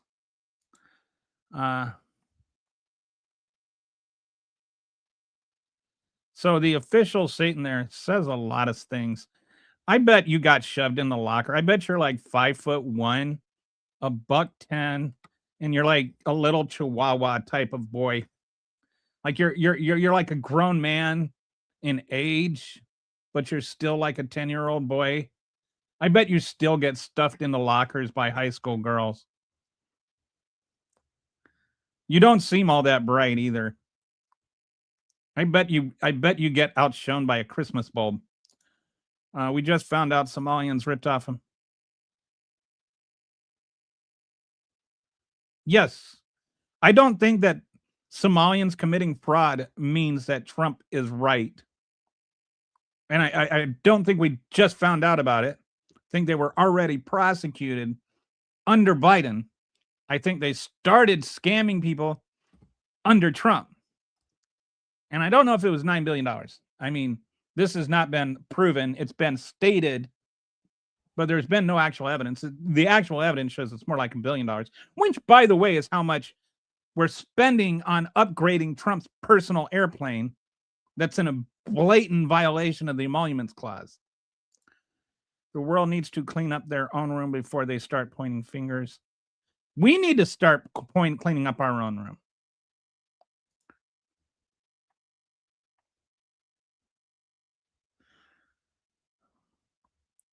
Palantir is literally a right-wing MAGA AI agency. The stupidity on the left is amazing. And yet we're still smarter than you. Jared Kushner got $2 billion from Saudis. Now Kushner is involved in Argentina, $40 billion in Russian peace. There's some other stuff going on too. It's just like Jared Kushner's, what do they call that? Concierge? Is that the word? He's like Trump's concierge. He just goes around, collects all the money. Epstein Island flight logs look like celebrities. I don't know what you're bringing. The Epstein Island flight logs doesn't mean anything. Trump is on them. The flight logs do not mean that you had sex with kids, and you don't have to go to Epstein Island to have had sex with kids. Most of the trafficking and stuff that happened did not happen at Epstein Island. Why is it that MAGAs are so allergic to learning what they talk about? Maybe that's why they're MAGAs, because they haven't learned what they're talking about. MAGA. My one time, my wife asked me, "What would you do if you met a Republican that knew as much about politics as I do?" And I told her, that's not fair. And she said, "Why not?" And I said, because if I met a Republican who knew as much about politics as I do, they wouldn't be a Republican. That'll probably trigger if you dollar-wise. That is probably, I guess you just done research beyond Google A-line to learn what is real and isn't.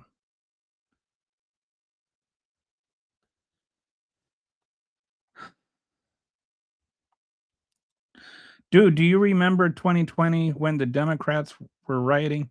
The Democrats weren't rioting anywhere. There were no Democratic riots. There were protests by people across the country. There was no Democratic rioting. There wasn't like Democrats weren't going and rioting places. I remember when Donald Trump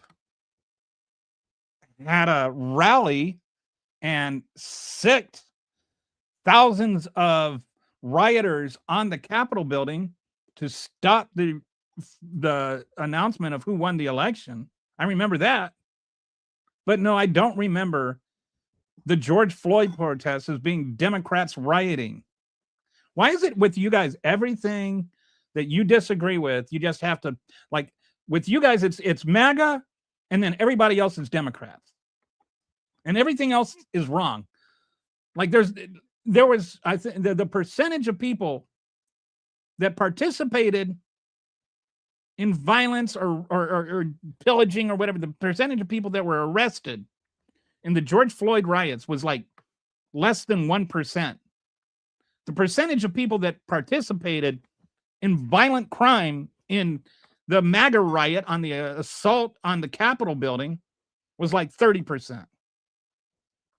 So yeah, you can go sit down in the corner with your little Democrat riots.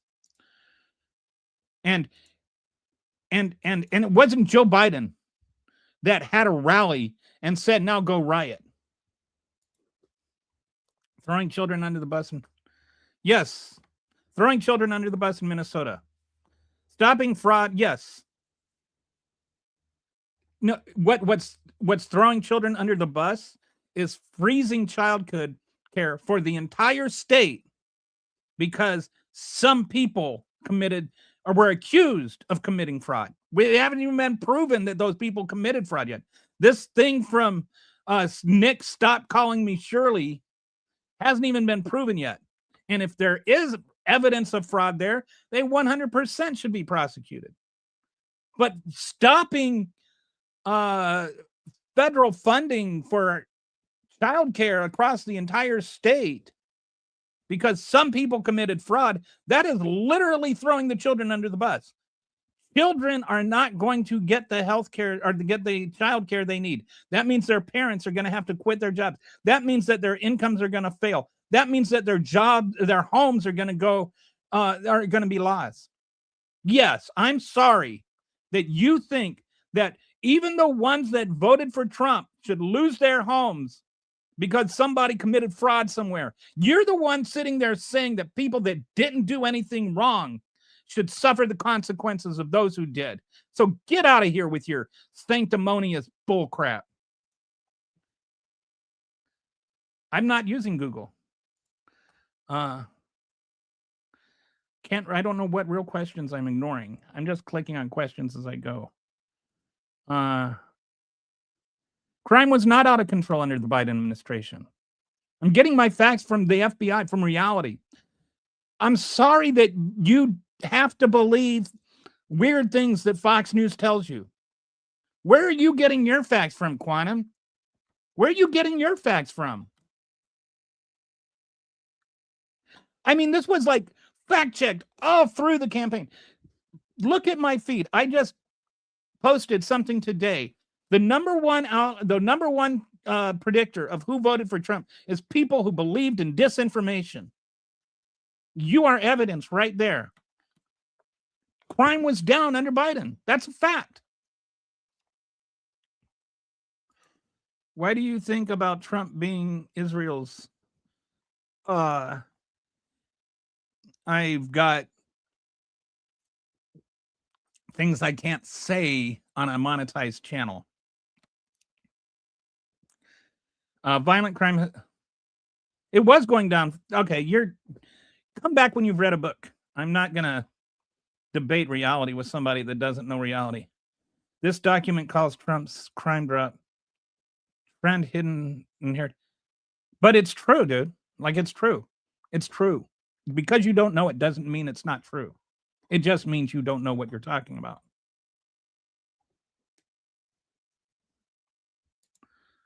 I gave him an A for that. Did you not see that? Were you not here for that? See? Border crossings, A+. He did a fantastic job of denying people the fundamental human right of asylum. So he got an A+. All right, so let's go to, so we did crime, we did economy. Oh, international relations, that's where we were. We got to go on. We got to plow through this, guys. He's got more grades to come. Wouldn't be the same thing. Wouldn't be as much fun if I didn't do that.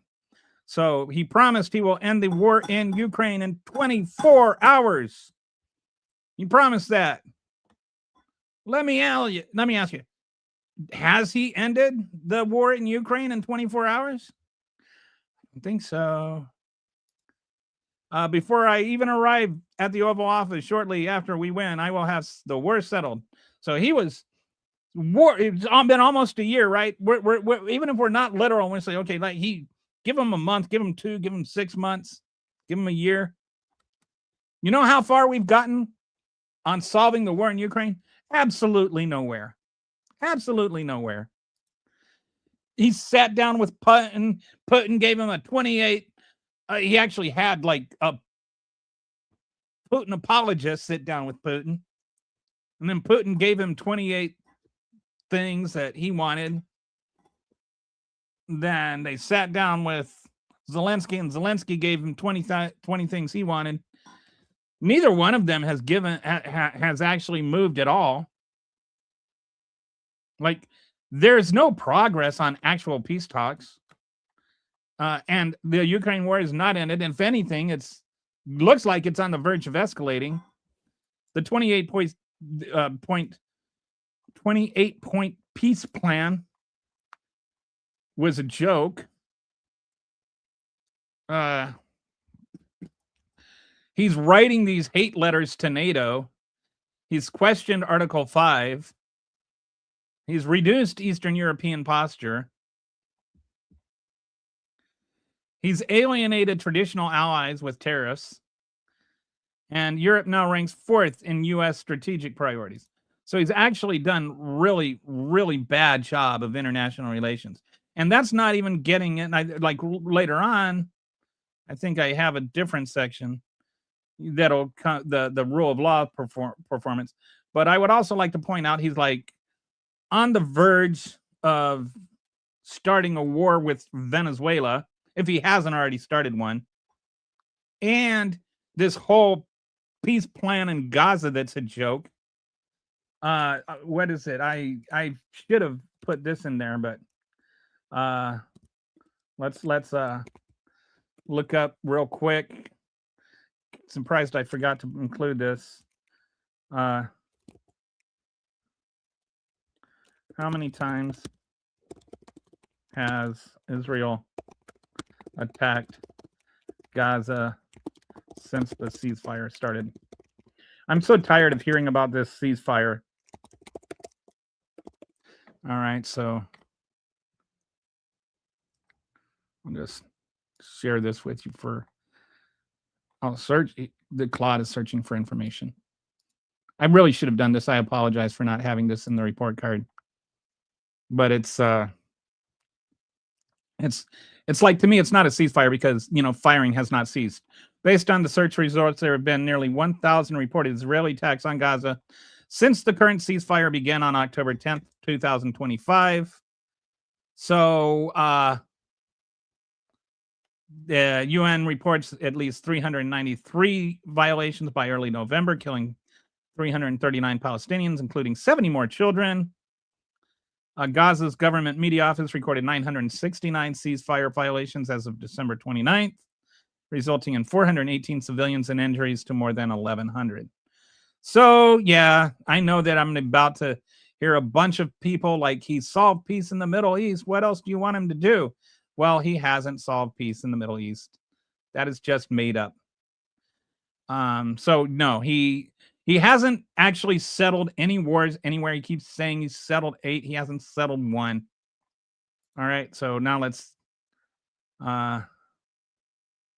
So we know he failed reading. You voted. Why did Blair kill the peace talks when the war first started? I'm not sure they did. I'm pretty sure that when Trump took office, Biden had negotiated a ceasefire that was actually working. You sure do stomp your feet about Trump being mentioned in them. I don't know what you're talking about. I guess I missed some important facts with the war in Ukraine during what date of Trump's presidency did Russia annex Crimea? And when I'm talking about, he said that he was going to end the war. I didn't say that. What does that have to do with what he said?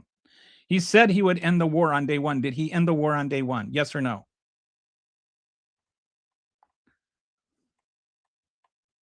Did I blame him for the war starting? No.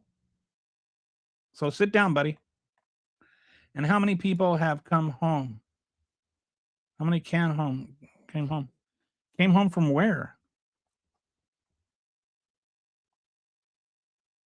I don't know what you're talking about. Come home. I don't know why anybody's talking about Charlie Kirk right now. I like Trump. I'm ready for 2026. He better deliver our no taxes on. I think the no taxes on tips or overtime is already passed, but it's not what you think it is. It's most people. It's not going to save any money.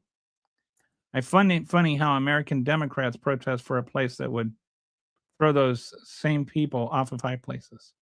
I have no what you're zero idea what you're talking about. Okay. Boris Johnson went to Ukraine to sabotage the peace. I don't know what that means. I don't stay up on all the MAGA conspiracy theories.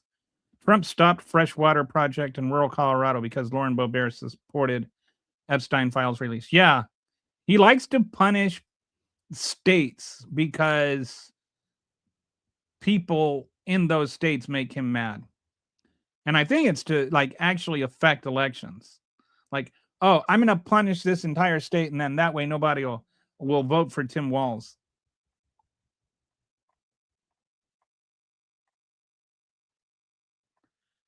He withdrew intel to, yeah, I remember that. Hey, Democrat, let's talk about yours. Why? You're the one that's just injecting it in the conversation out of nowhere. I'm not the one. You're the one that can't have a conversation without talking about trans people. So apparently you might. I don't know what your Pornhub situation is, but I imagine it involves words with chicks and dicks. Okay, make Kamala sober. Yeah, this is just a weird thing. Like, she doesn't, like, as far as I know, if she drinks, there's no indication that. I was just like another one of those 2020 lies that got, or 2024 lies that got spread. Now I am done. Okay, bye. Bye. I'm sorry. MAGA has low fact tolerance. They get like they have this kind of reaction when they encounter facts. I'm still waiting for the healthcare plan. 2 weeks, dude. I hear it's 2 weeks. All right. Oh, we've got healthcare to come too. All right. So does anybody actually have anything to say? I want to know what is going to be said if all this does play out. What plays out properly?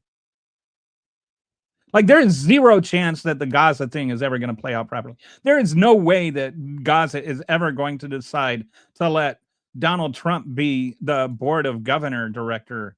That I mean, that's just not going to happen. All right. So somebody just brought up his healthcare plan. So let's now give him his grade on healthcare, because that is the next thing. So that's a nice little segue. All right. His promises, real changes begin with immediately repealing and replacing the disaster known as Obamacare. I will never do anything that will jeopardize or hurt Social Security or Medicare. He promised May 2024.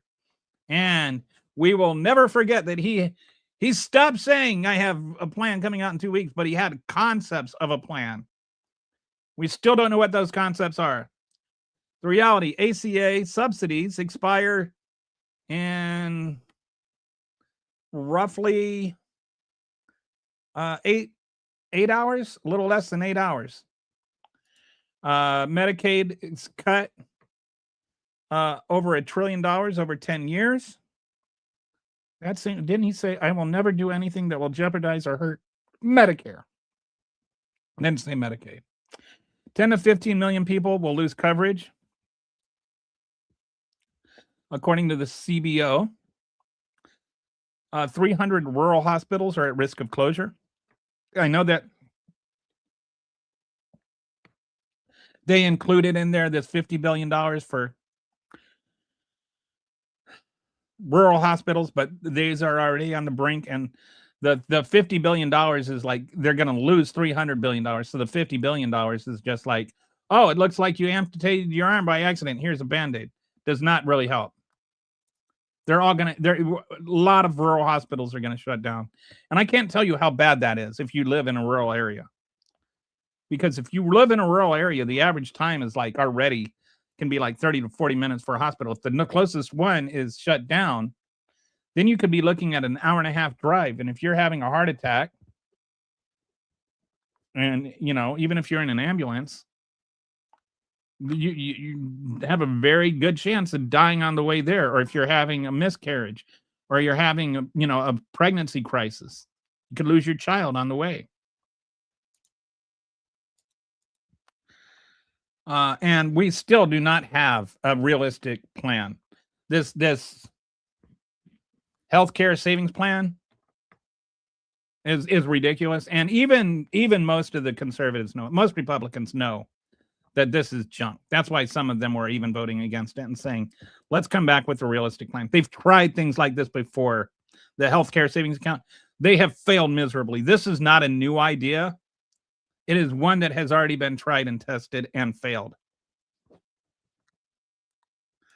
So he's promised to never hurt Medicare, Medicaid. He cut it $1 trillion. Still no replacement for ACA, just concepts of a plan. 10 to 15 million Americans losing coverage, 300 hospitals closing, workers laid off. By the way, in a lot of these rural communities where these hospitals are going to be closing, the hospitals are A, the largest employer in the town, and B, also the largest consumer in the town. So those are going to cause like little mini recessions inside each of these little towns. So all right, we're going to go through some comments here. Liberals won't be happy till America. Dude, I would be happy if America was actually doing better right now. I would say I was wrong and move and be happy about it. I would be happy. I'm happy with America being better, but right now it's not getting better. And just like yelling about liberals is not helping America at all. MAGA is only pissed off about the Affordable Care Act because it was a black man's name on it. Don't let them. Yeah, well, because a black man did it.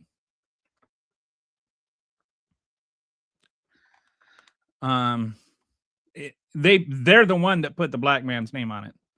My in-laws will be 2.5-hour drive after theirs closes this spring in Georgia, MTG district. That's so sad. Why does no one talk about the revolution of dignity? I don't know what you mean by the revolution of dignity. It's funny. A reporter asks MAGA minds if they support Obamacare or ACA. They said ACA. It's the same thing. The GOP called it Obamacare to confuse Republican voters. It worked. Not this time around, but the first time when John McCain gave his thumbs down. I spent a week arguing with a MAGA on my Facebook page that he kept saying he doesn't need to worry if they repeal Obamacare because he has the ACA. And it was like, he was not just me, like he was arguing with a whole bunch of people that were like saying, dude, they're the same thing. And they're like showing him stuff. And he's like, no, they're different. They're different. You don't understand. That's just the liberal media. MAGA won't be happy till every American is united. United is, and what does united mean? I think that united, like it could mean cowed, right? United implies that inwardly you agree with something. So there are some things that MAGA is for that I am just fundamentally morally against. And so I will never be united with Trump. Not because I hate Trump, but because the things he says I abhor. When he says that immigrants are poisoning the blood of the nation, when he says racist things like that, I abhor that. I can never unite with that. If you want America to be united, you need to come and unite with us. If you really care about America being united, listen to what we're saying. Don't just demand fealty. Absolute loser bootlicking mentality. Oh no, the government won't pay for you to cut your baby when he's a baby boy, right? What are you talking about? You're a weird person. Okay, MAGA is happy with all abortion stops, and if you get one to go to, I don't know what a weird, I don't know where we go. That's why we go to MAGA. They rely on group cohesion. The more they make it unsafe, the more they'll dig in.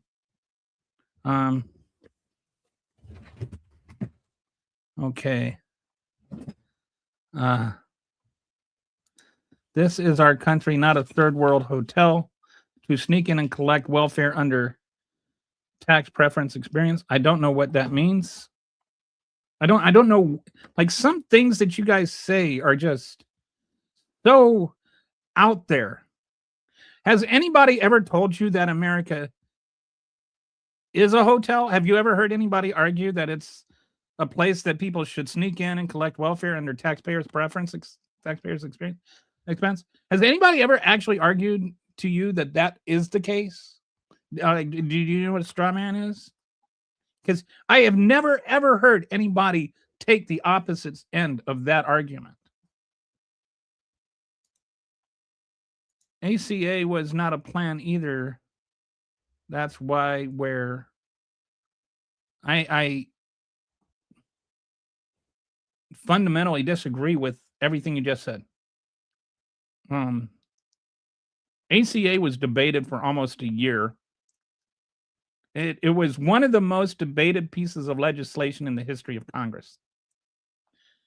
And multiple Republican amendments, including some of the things that the Republicans ended up opposing,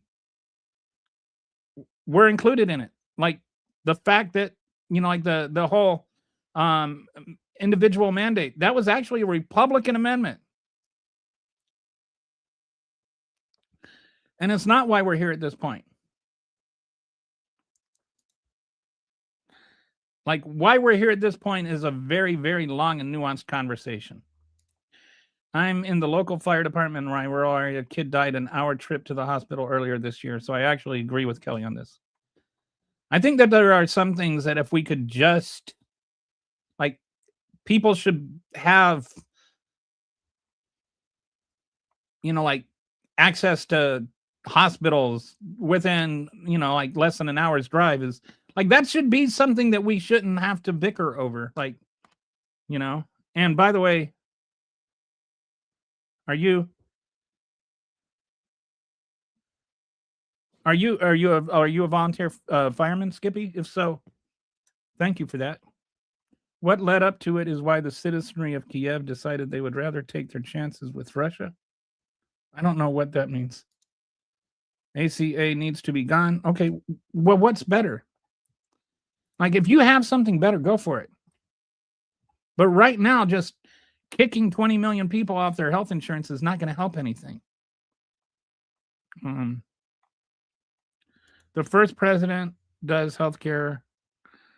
The first president does healthcare for will be considered the greatest president. Just watch. Oh, for all. I think she's saying means for all.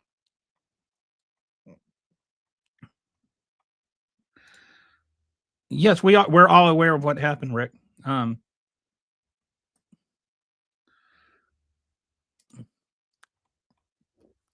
That you think it's funny that 20 million people are going to lose their health insurance. I don't know why that's funny to you. Yes, I addressed that. The subsidies for the rural hospitals in the One Big Beautiful Bill Act only cover like $1 in $6 that they're going to lose. Like I said, that's chopping off an arm and offering somebody a Band-Aid. The amount of money that they're going to lose in Medicaid is like the little pittance that they get in the One Big Beautiful Bill Act is not going to remotely cover that. And they're already struggling. They're already on the edge. There's a hospital near San Antonio that already shut down. Maybe groceries are so expensive because 4.2 million people get them free. No, that's not why. That's actually not why. And they don't get them free. They get them. SNAP benefits are not giving people free groceries. They're government buying the groceries.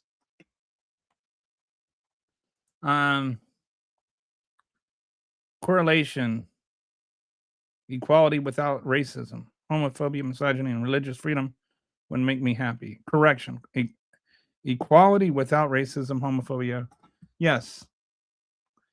I think it would be great if people could just live as they are and as who they are without any extra challenges in life. And I think that to get there, we can't just pretend that we're there. Okay.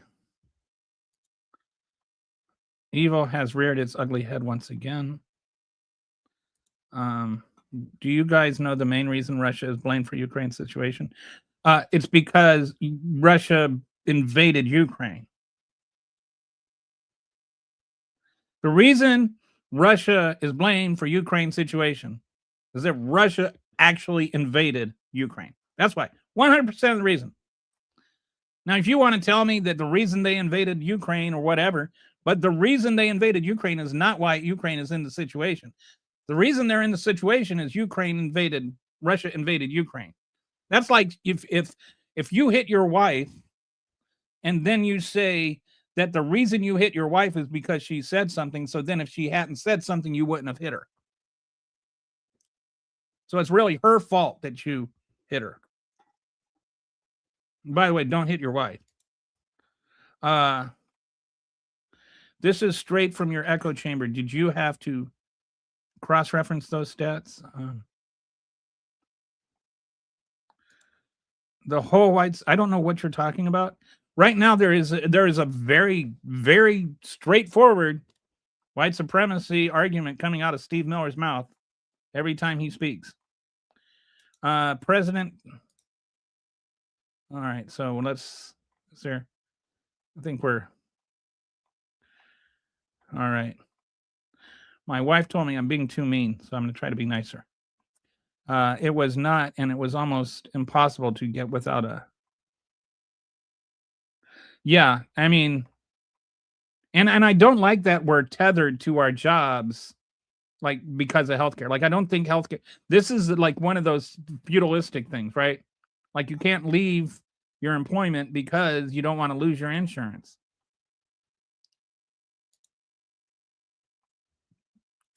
We don't want to be on the left side. I don't even know what that means.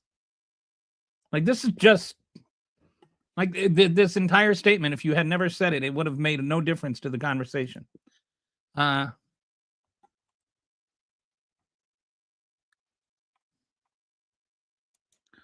They took from their own people and all right, we're still going on about. They are trying to search for a reason to sound legitimate for their portrait. For Portis. All right, so let's. All right, so. Yeah, they still dangle that carrot in front of these officials because the infrastructure. Boy, you're really stuck on this Kiev thing. You can't pretend the abuse in social service programs isn't there when it is. It doesn't matter. Like, that's no reason to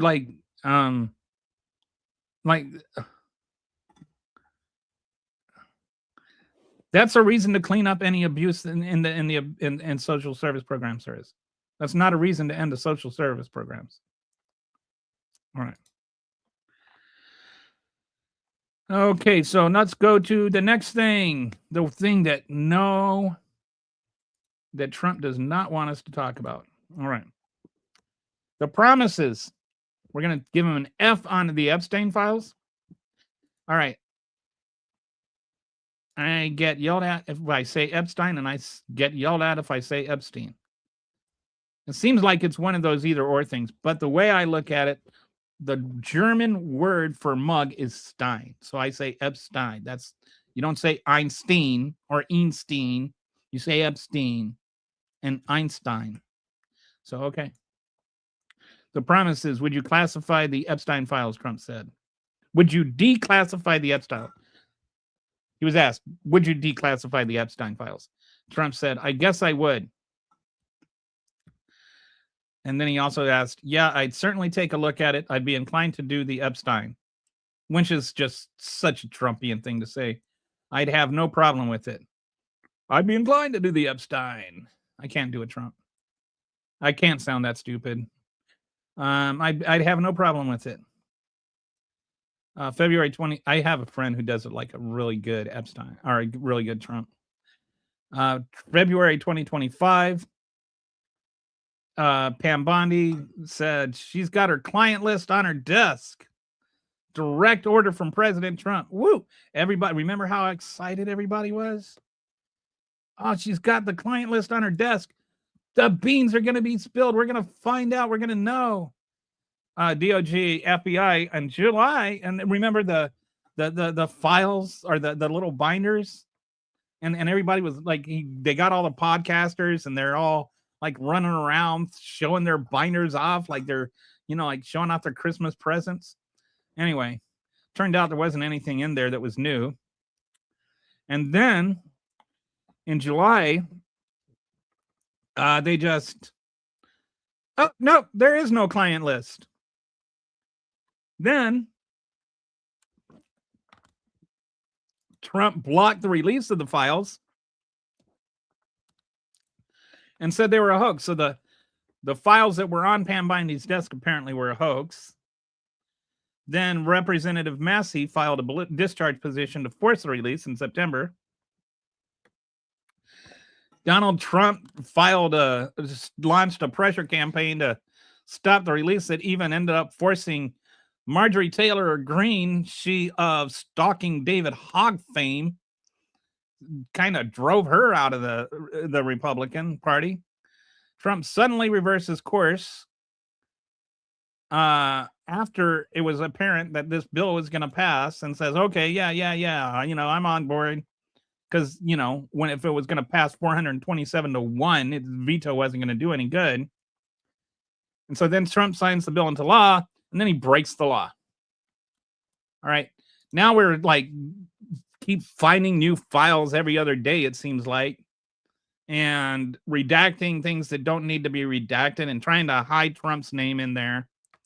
And, and I will say honestly that some of these things, that are just affidavits and just statements, like there's the VAERS report. I think about it like the VAERS report, where you have anybody can call in and say that this, they had this side effect from the vaccines. Well, people can call in and say they had this encounter with Epstein, and they can have their little claim to fame for a few minutes. And some of these things are probably bogus, but some of these things might be true, but none of them have been thoroughly vetted. So we don't know. So we can't take every single allegation in there as being as being true. And everything in there out of all these, affidavits, all of it needs to be taken with a grain of salt. But they're trying to obfuscate everything. The Trump administration tries to obfuscate everything with it. There have been anything but transparent, anything but straightforward.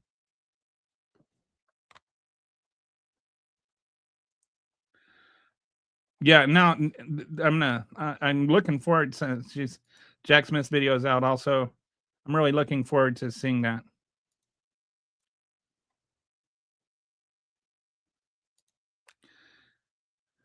What have I said that's speculation?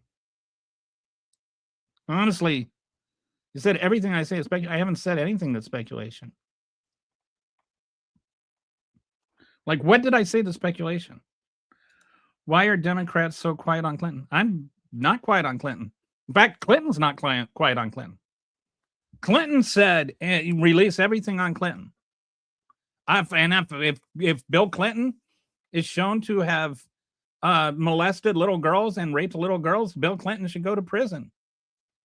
I don't know why the MAGA response is always to ask about Clinton. I have not heard one single Democrat defend Clinton on this. I've not heard one person say, yeah, Clinton, no, stay away from. I have not heard anybody say that. But it's like a deflection that MAGA uses. Why are MAGA so quiet on Trump? That is my response to you. I will say, if Bill Clinton raped children, Bill Clinton should go to jail. Can you say if Donald Trump raped children, Donald Trump should go to jail? Voting for the orange buffoon had to do nothing to do with the economy, jobs, foreign trade, and the well-being of American people. They hate who he hates, period. And that's what it comes down to, I think. Because if you start looking at how he has fulfilled and I use that word loosely, his campaign promises, that's the only one he's actually, fulfilled, is the one he never made, but the one they all understood. Okay. Actually, Donald Trump was Jeffrey Epstein's best friend, and literally had him on speed dial. And I want to point out, Jeffrey Epstein had like 23 phone numbers for Donald Trump, not for Bill Clinton, for Donald Trump. Donald Trump is the one that sent him a birthday card that had the sketch of a naked girl and talked about how he likes them young or something like that. So why is it that you can't admit that? Our government has been the world's largest criminal enterprise for at least 60 years. I agree. Nobody, and it's been a lot longer than 60 years, pretty much since World War II. We like literally overthrew countries. You know, the Dulles brothers, you know who they are? Like we overthrew a whole country just for them to have banana money. Democrats only care about getting Trump. MAGA just cares about defending Trump. Actually, what we care about is having a country where we can like actually have conversations without being accused of being traitors, or have people able to criticize the president without losing their jobs, like Jimmy Kimmel nearly did, or having the president of the United States like make media mergers conditional upon like appeasing him. Like telling me what I care about is silly, because you've never had a conversation with me to find out what I care about. So how about, like, honestly, whoever you are, just me, how about you actually do yourself a favor and have honest conversations with Democrats and ask them what they care about instead of telling them what they care about? No, I don't care. Honestly, if everything comes out and Donald Trump was not involved with the kids, I'm be happy about it. I'd prefer he wasn't. What I care about with the Epstein files is that those victims get justice, that the people that raped them when they were girls go to jail. And I don't care who they were. I don't care if it was Bill Clinton. I don't care if it was Donald Trump. I don't care if it was Donald Duck. I want everybody that raped those girls in prison. Period. Full stop. End of story. No more discussion. Now, can you say the same? Can you say that you would like justice for those victims?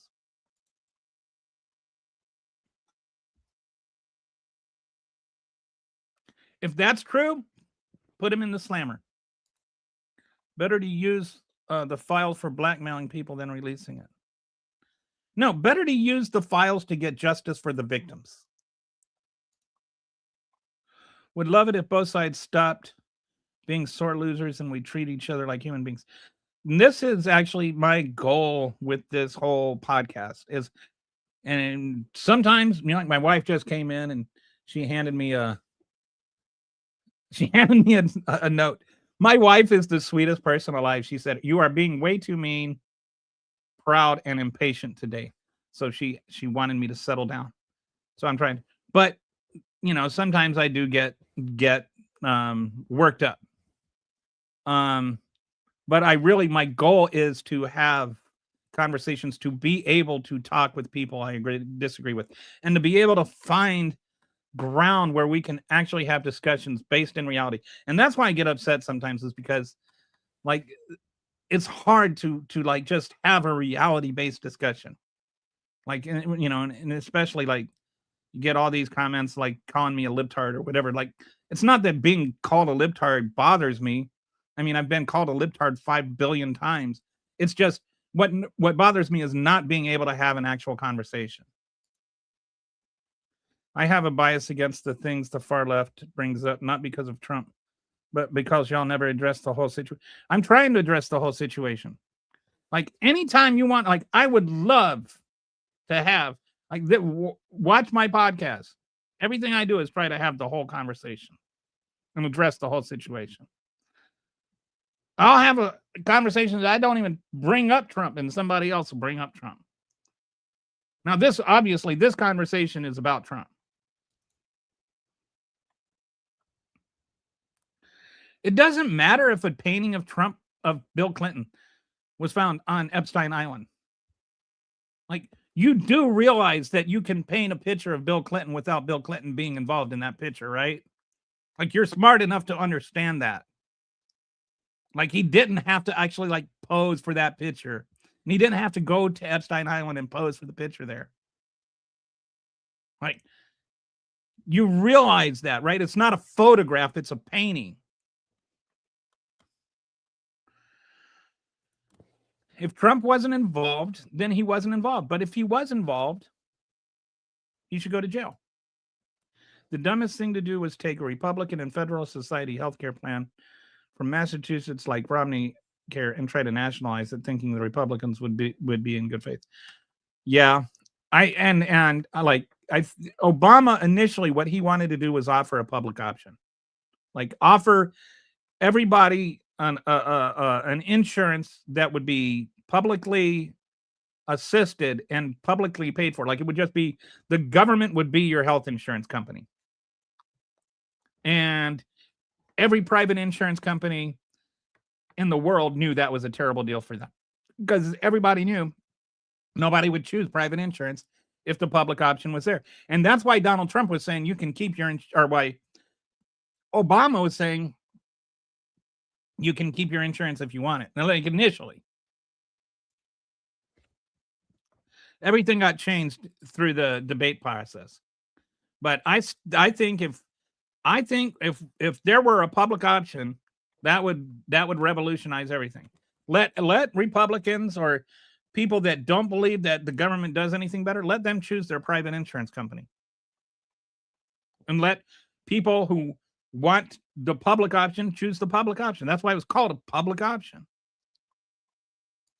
So what if Bill Clinton had sexual relations with children? He should go to jail. Have I been unclear? Okay. Who should go to jail? Should Donald Trump go to jail if he had sexual relations with children? And it wouldn't be sexual relations with children. Let's not rape children. If Bill Clinton raped children, he should go to jail. You don't have sexual relations with children. You rape children.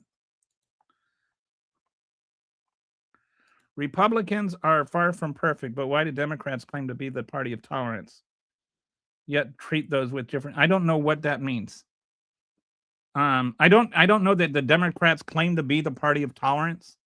Like, I don't know that there's like some, like if you go to the Democratic Party website, it doesn't say we're the party of tolerance. Like, that is a label put on them because they say things like we shouldn't be racist, or we shouldn't judge people because they're transgender or because they're gay. I don't know what the party of tolerance is supposed to mean.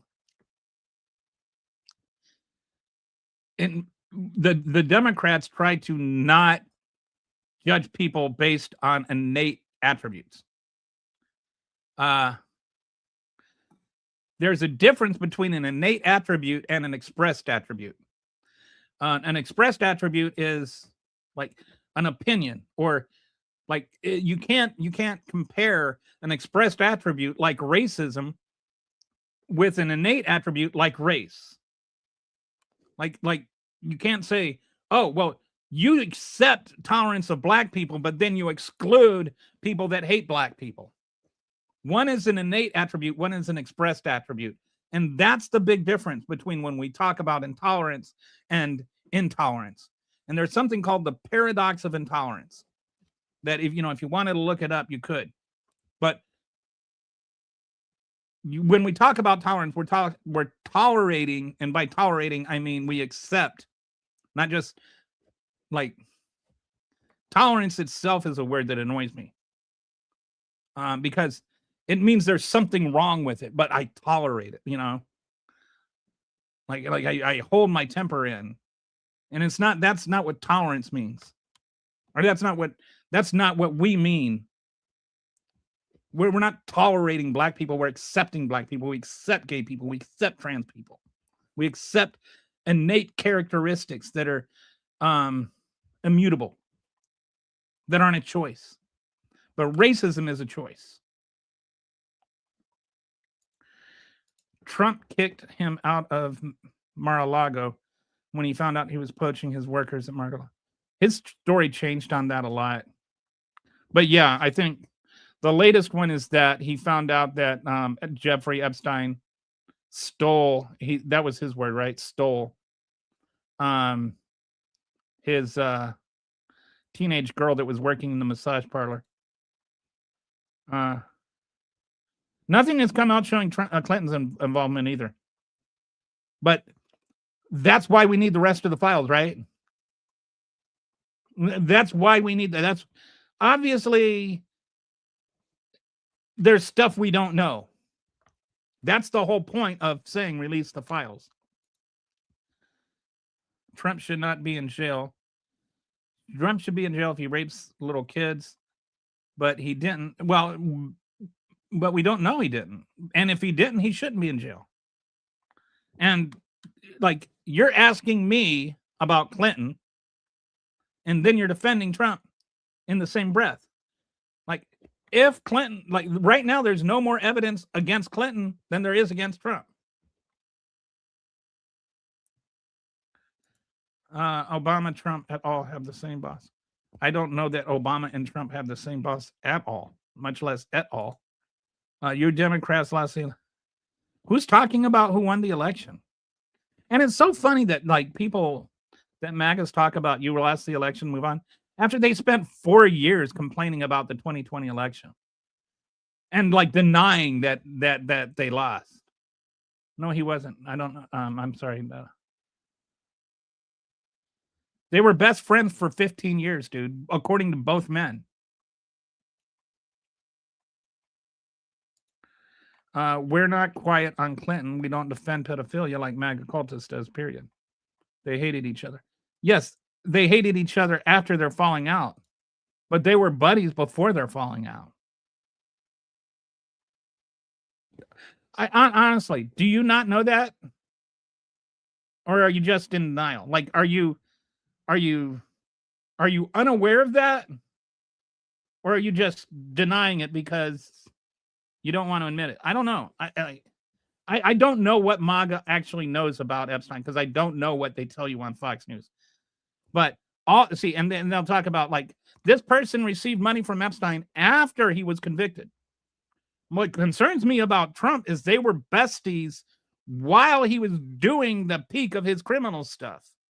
And he's like going to these parties with Playboy bunnies and stuff with him.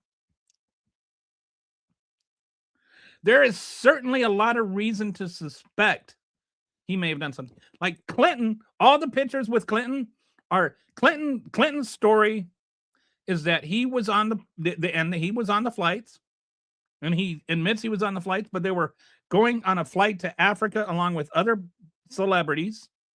Epstein loved to put himself around celebrities in power. And so he had these philanthropic things he would do. And so he'd fly people around the world on his plane to like do charity stuff. And Trump made a few trips to Africa with him to do this charity stuff. And it was on one of those trips that he was in a hotel in Dubai when he was in a public hot tub. And that's the hot tub picture that you see. The funny robes that he was wearing, they were wearing African shirts. I lived in Africa for 3 years. I had shirts like that. They're actually really comfortable. But all of those pictures with Clinton and Epstein are from that trip. There is nothing to indicate that Clinton had anything to do with him apart from that trip. Epstein and Trump were like hanging out at sex parties. Well, I don't know if it's fair to call them sex parties, but like at the Playboy Mansion. So why not denounce people that have been shown to your eyes that we're still in contact? I'd say that, okay, it's not that I'm not denouncing them. I'm saying that after is different than during, you know, and the thing about, like, now we look at Epstein and we're like, oh, everybody knows. If I asked you what you thought about Jeffrey Epstein in 2012, you would have been like, who's Jeffrey Epstein? Like, most people had no idea who Jeffrey Epstein was then. He became temporarily famous in 2019 after he committed government-assisted suicide. And then he became famous again more recently. And I know this, or at least, based on public interest in him, based on search engine results.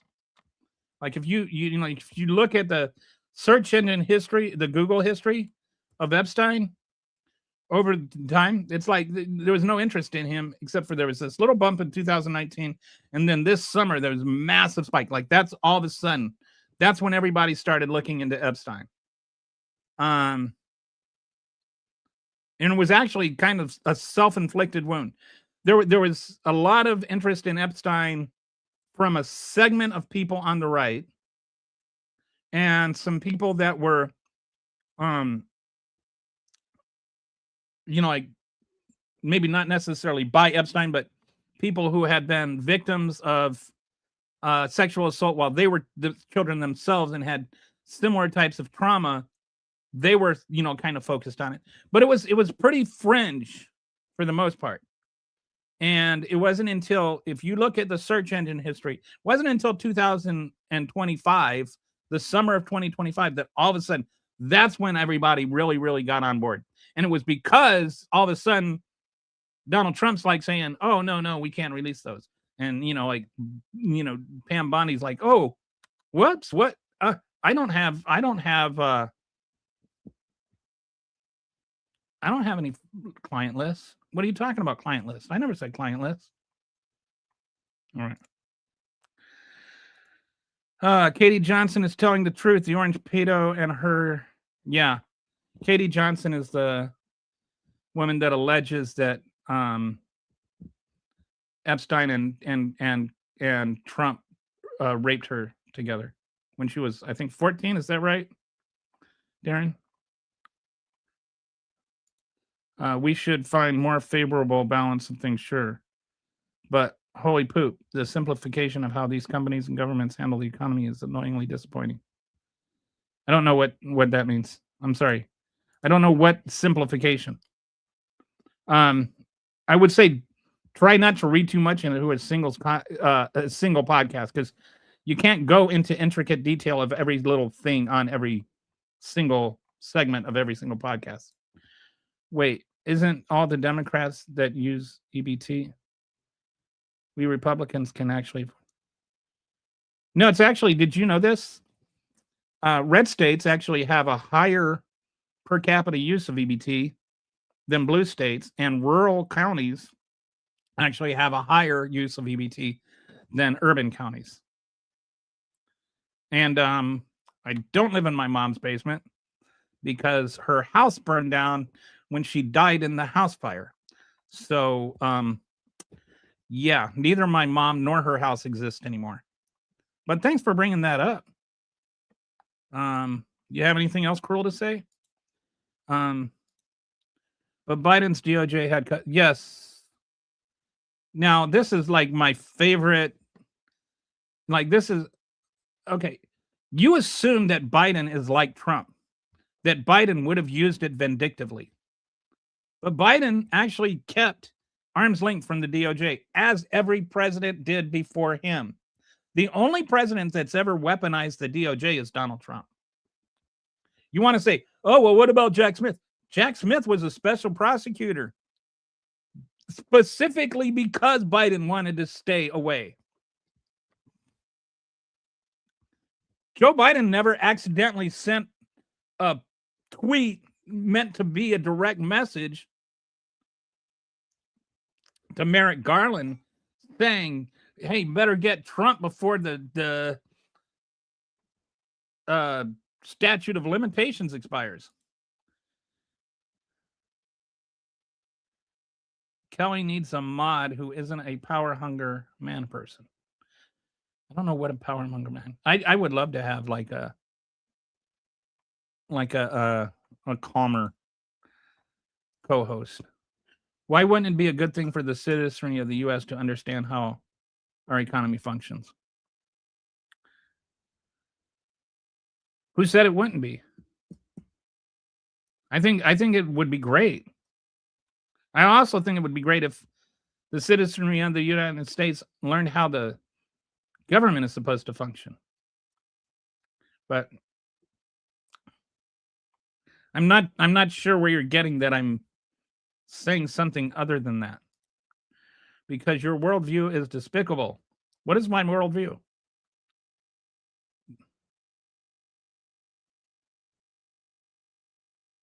Okay, I don't know what any of that is supposed to mean.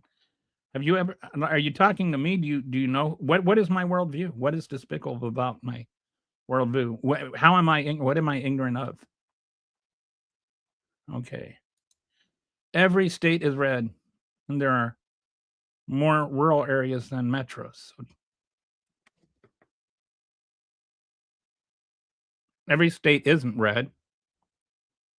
Are you saying California is a red state? And there aren't. Do you know what the word per capita means? Do you know what per capita means? Like, look it up. Google the words per capita. Thank you.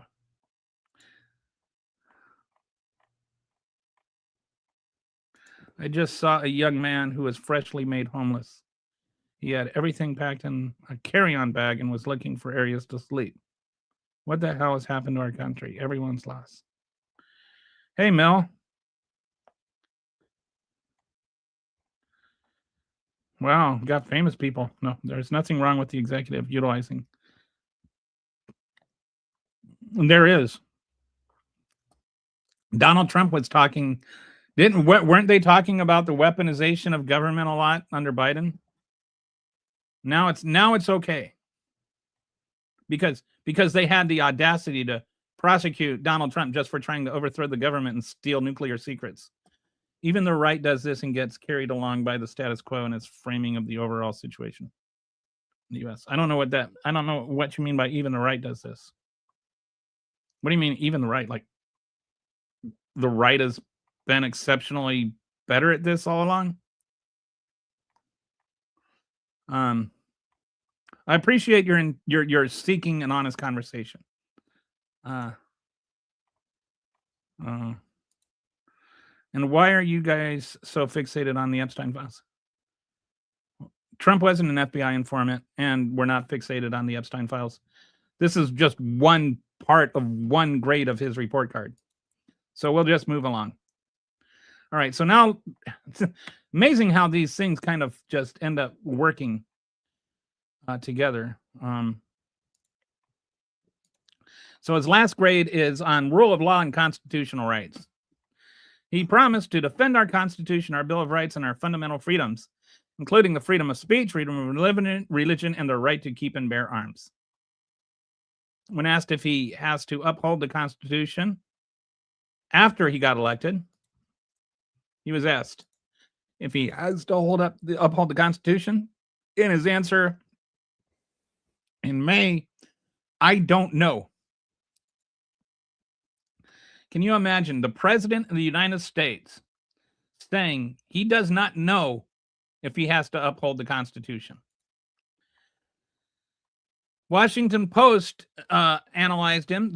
He's been defying the courts. The Washington Post analyst, he defied 35% of court orders. 57 out of 165 rulings. That's an unprecedented level of noncompliance. And then they say things like, oh, it's because liberal judges or Obama-appointed judges or Biden-appointed judges. You don't get to dismiss a judicial agreement because another guy appointed them. That is not how the country works. This is what the one guy.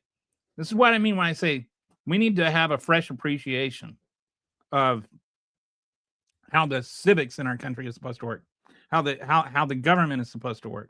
And I feel like this is an issue that has been going on for decades, and it's I'm actually planning on doing a show on this probably next week about how we are supposed to have a balance of powers between the executive, legislative, and judicial branches, but it's become a balance of parties.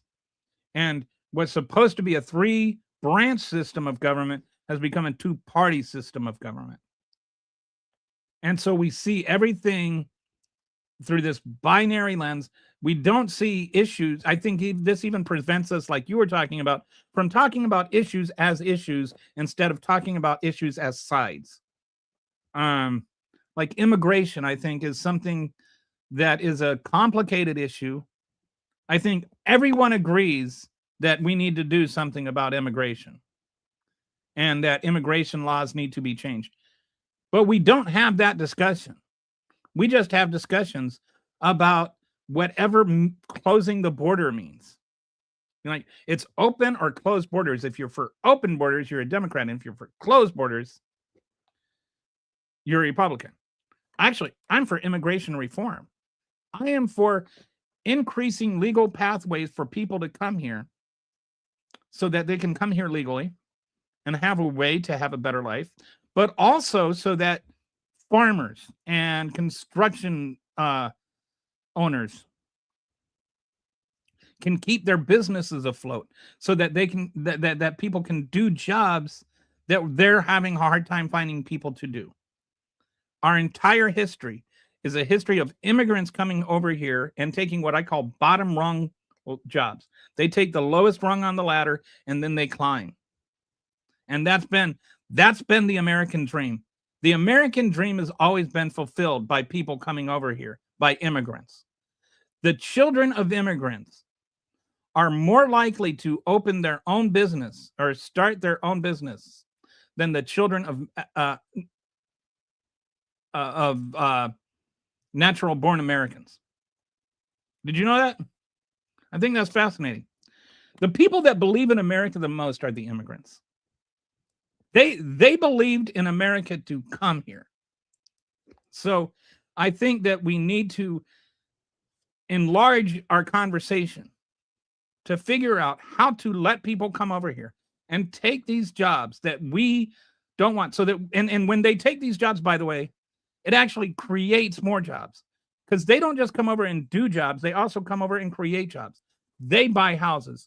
They eat food. They buy clothes.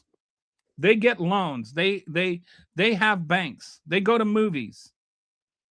They send their kids to school. They do all the things that we do that create a larger economy. And so then other people do those jobs. So it actually increases jobs. And that also means that because of all those jobs that they're doing and all the taxes they're paying, it actually increases federal revenue. It's good. Immigration is good for the economy. And not just the high-end immigration. The low job immigration is good for the economy. So we need to have conversations about how to do that. Not just whether to do that, but how to do that in an honest way, instead of just yelling open borders or closed borders.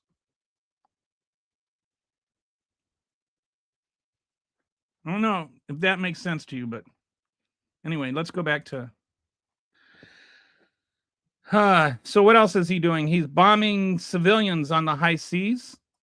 So far, at least 107 people have been killed in 30 strikes on boats in international waters. And, you know, I know everybody's going to say they're not fishing boats, they're drug boats. But whether they're drug boats or fishing boats is moot to me, because there's nothing in law that allows you to kill people because they're smuggling drugs. And I know you're going to say they're narco-terrorists, but they're not narco-terrorists because they're not terrorists. Just saying they're narco-terrorists doesn't make them narco-terrorists, even if it's Marco Rubio that says they're narco-terrorists. And that's because the law that says it, Marco Rubio saying they're narco-terrorists, also explains what it requires to be a terrorist at all. And they don't meet the requirements to be a terrorist at all. To be a terrorist at all means that they have weapons, actual weapons. No, fentanyl does not count as a weapon, and they don't have fentanyl anyway. And cocaine doesn't count as a weapon. All right, so they're not terrorists. And if they're not terrorists, they're civilians. And if they're civilians, then you can't kill them. So these are all 107 people that are murdered.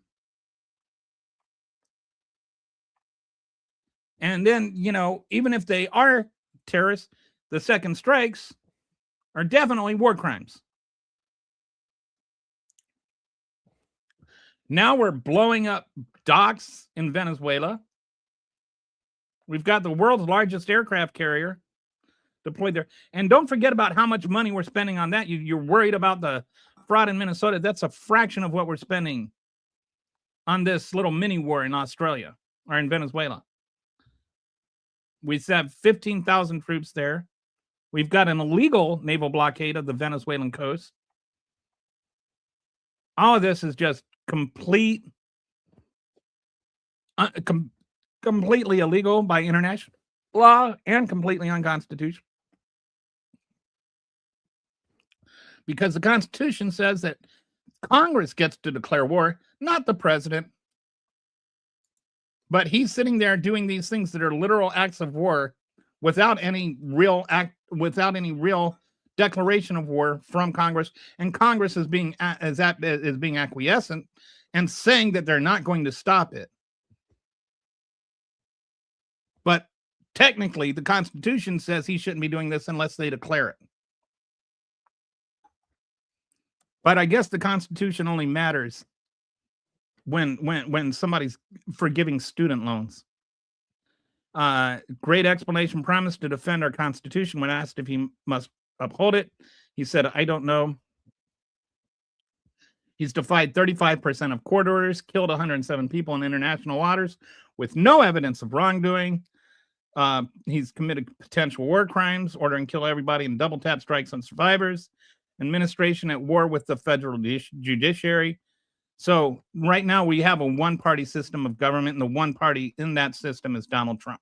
We're not at all acknowledging the Constitution anymore. What you have is enough Republican senators and congressmen that are so acquiescent and just so permissive and so unwilling to uphold their role as an independent branch of government that they just let him do whatever he wants. This is not about Republican or Democrat. This is about Congress versus the president. This is about the constitutional balance of powers exercising the way it's supposed to be by the founding fathers. And this is not, like I said, this is not a new thing. It's been a gradual thing over the last 40, 50 years. And every single president has exacerbated it since Reagan. Reagan did it. Clinton did it. Bush did it. The other Bush did it. Obama did it. Trump did it. Biden did it. And Trump did it again. Every single one of them. This is not a new thing.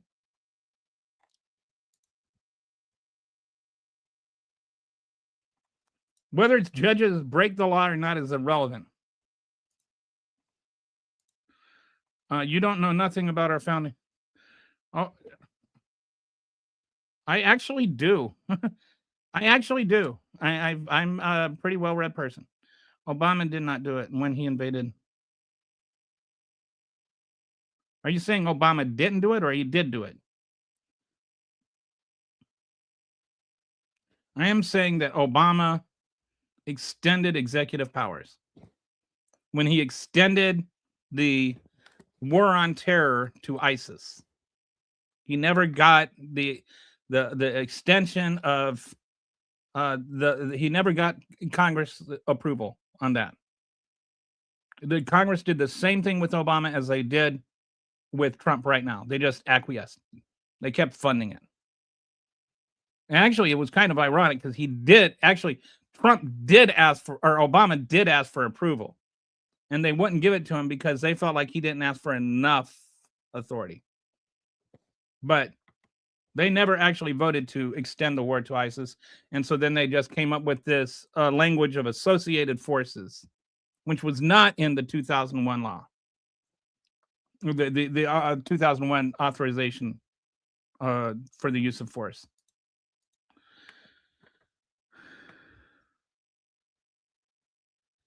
No, Congress is not, it's not working as because the way it's supposed to work, Lynn, is that Congress is supposed to vote for, they're not supposed to just not vote while he does what he wants. They're supposed to actually vote to declare war on Venezuela before he goes and starts doing all this stuff. What they're doing, he's playing the it's better to ask forgiveness than permission game. But constitutionally, they're supposed to give him permission. They're not supposed to give him forgiveness. They're not supposed to look the other way while he does stuff he is not constitutionally enabled to do. And the reason that's different is there's a big difference between having to go home and tell your constituents that you voted to start a war and just go home and just say, well, you know, Trump's doing what Trump's doing.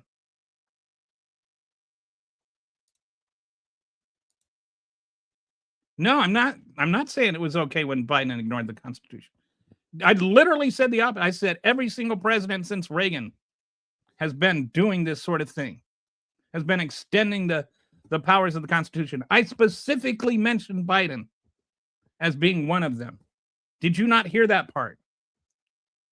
But why is it okay when Trump does it? If it wasn't okay for you when Biden did it, why is it okay for you when Trump did it? And if you're going to call him bribing, how do you feel about Donald Trump receiving bribes to give pardons to drug dealers?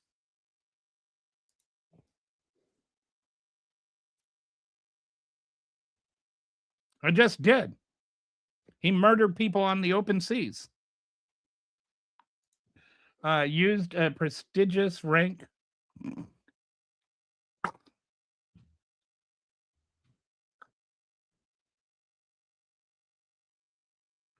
I have no idea. I don't even know what that's all supposed to mean.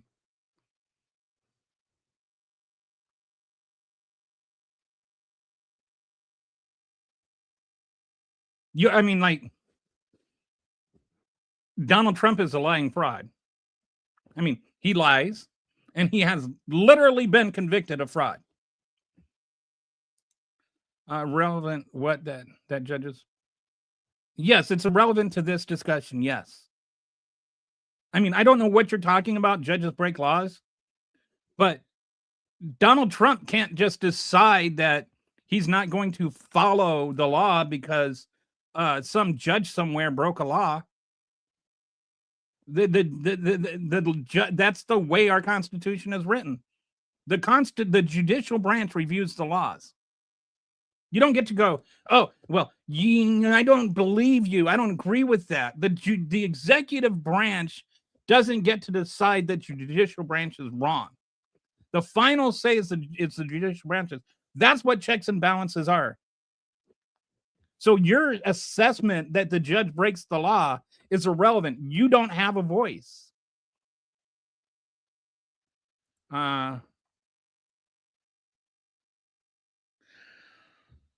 Okay. I didn't say he asked he didn't ask. He's declaring war on Venezuela. I'm sorry if I misspoke and said Afghanistan, but he's bombing Venezuela, and he didn't ask Congress to invade Venezuela or to bomb Venezuela or to attack Venezuela. All of these are acts of war. Blockading Venezuela is an act of war. He did not get congressional approval before he did any of that, and he is supposed to. The problem is that Congress, that he didn't ask, and Congress didn't call him to the carpet on it. You do. That's what the Constitution says. Read the Constitution.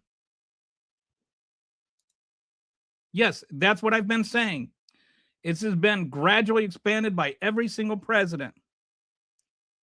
And this is an issue I have. Were you not here when I said that part? I'm pretty sure you were. So why are you acting like I didn't say that part?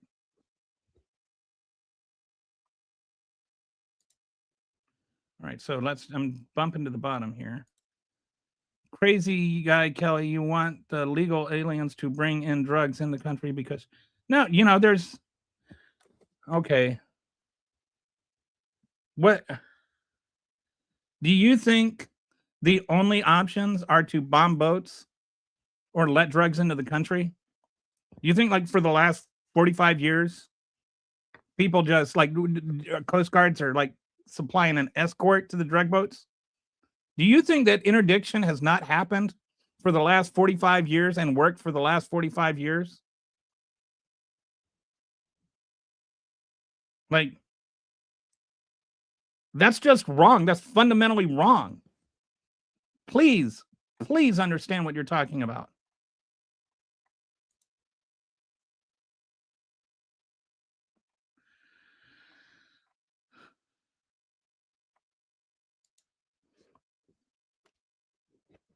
No, the Constitution does not say it's only to get war funding. Like, that's not what the Constitution. Okay.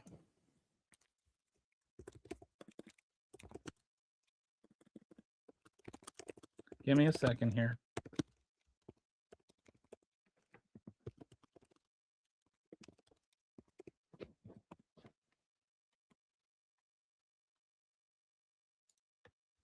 Okay, Article 1, Section 8. In the U.S. Constitution, Congress holds the power to formally declare war as outlined in Article 1, Section 8, granting them the authority to, and I quote, to declare war, grant letters of marque and reprisal, and make, is it marquee or marquee and reprisal, and make rules concerning captures on land and water.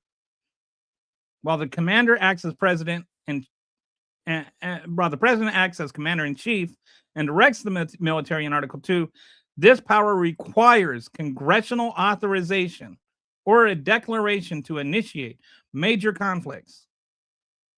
Okay? This is not up for debate.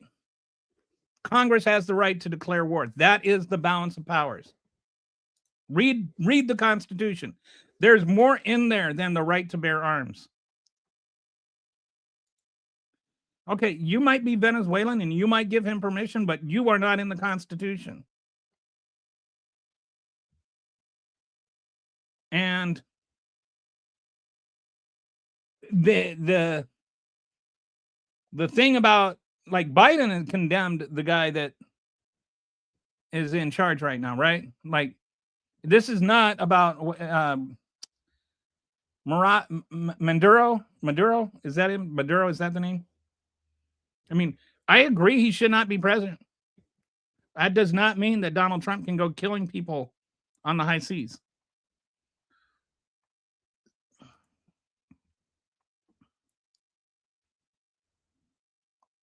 I never liked Tulsi Gabbard.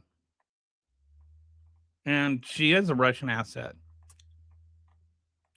It's like I love the way that MAGA invents this fake history of Democrats.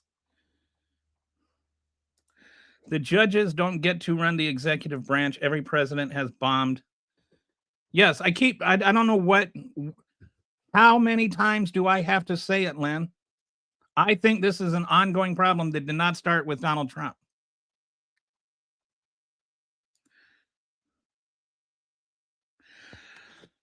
For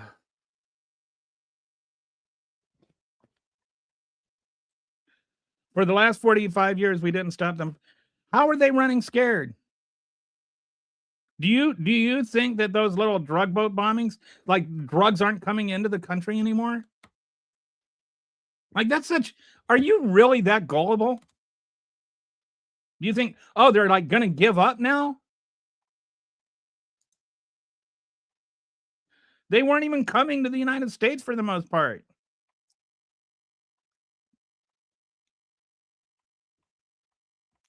if there were drugs on them at all. All right. I would love for there to be peace in Israel. I'd also love it if they stopped killing children in Gaza. There are people who actually believe millions of non-citizens vote every presidential election. You can't debate them. They do believe that. It's like, it is like, I did this person right here. I don't even know what she's going to say, but I know it's crazy because everything she says is crazy. The problem is illegal aliens and drug dealers are staying in this country because guys like you, Kelly, want to go by the law and protect drug dealers. See, I told you, just crazy talk. Major conflicts, stopping terrorist cells, gangs, cartels, etc., are not major conflicts in the sense of a full. But we're acting like the things we're doing, embargoing another nation, are not things like stopping terrorist cells, dude. Like we're embargoing another country on the pretext of stopping terrorist cells. We're bombing ports in other countries on the pretext. We're killing people from other countries on that pretext. We're committing acts of war on the pretext. The things we're doing are war. We can't just say on the one hand that, oh, they're, terrorists, so this is part of the war on terror, and then say, oh, these things aren't war.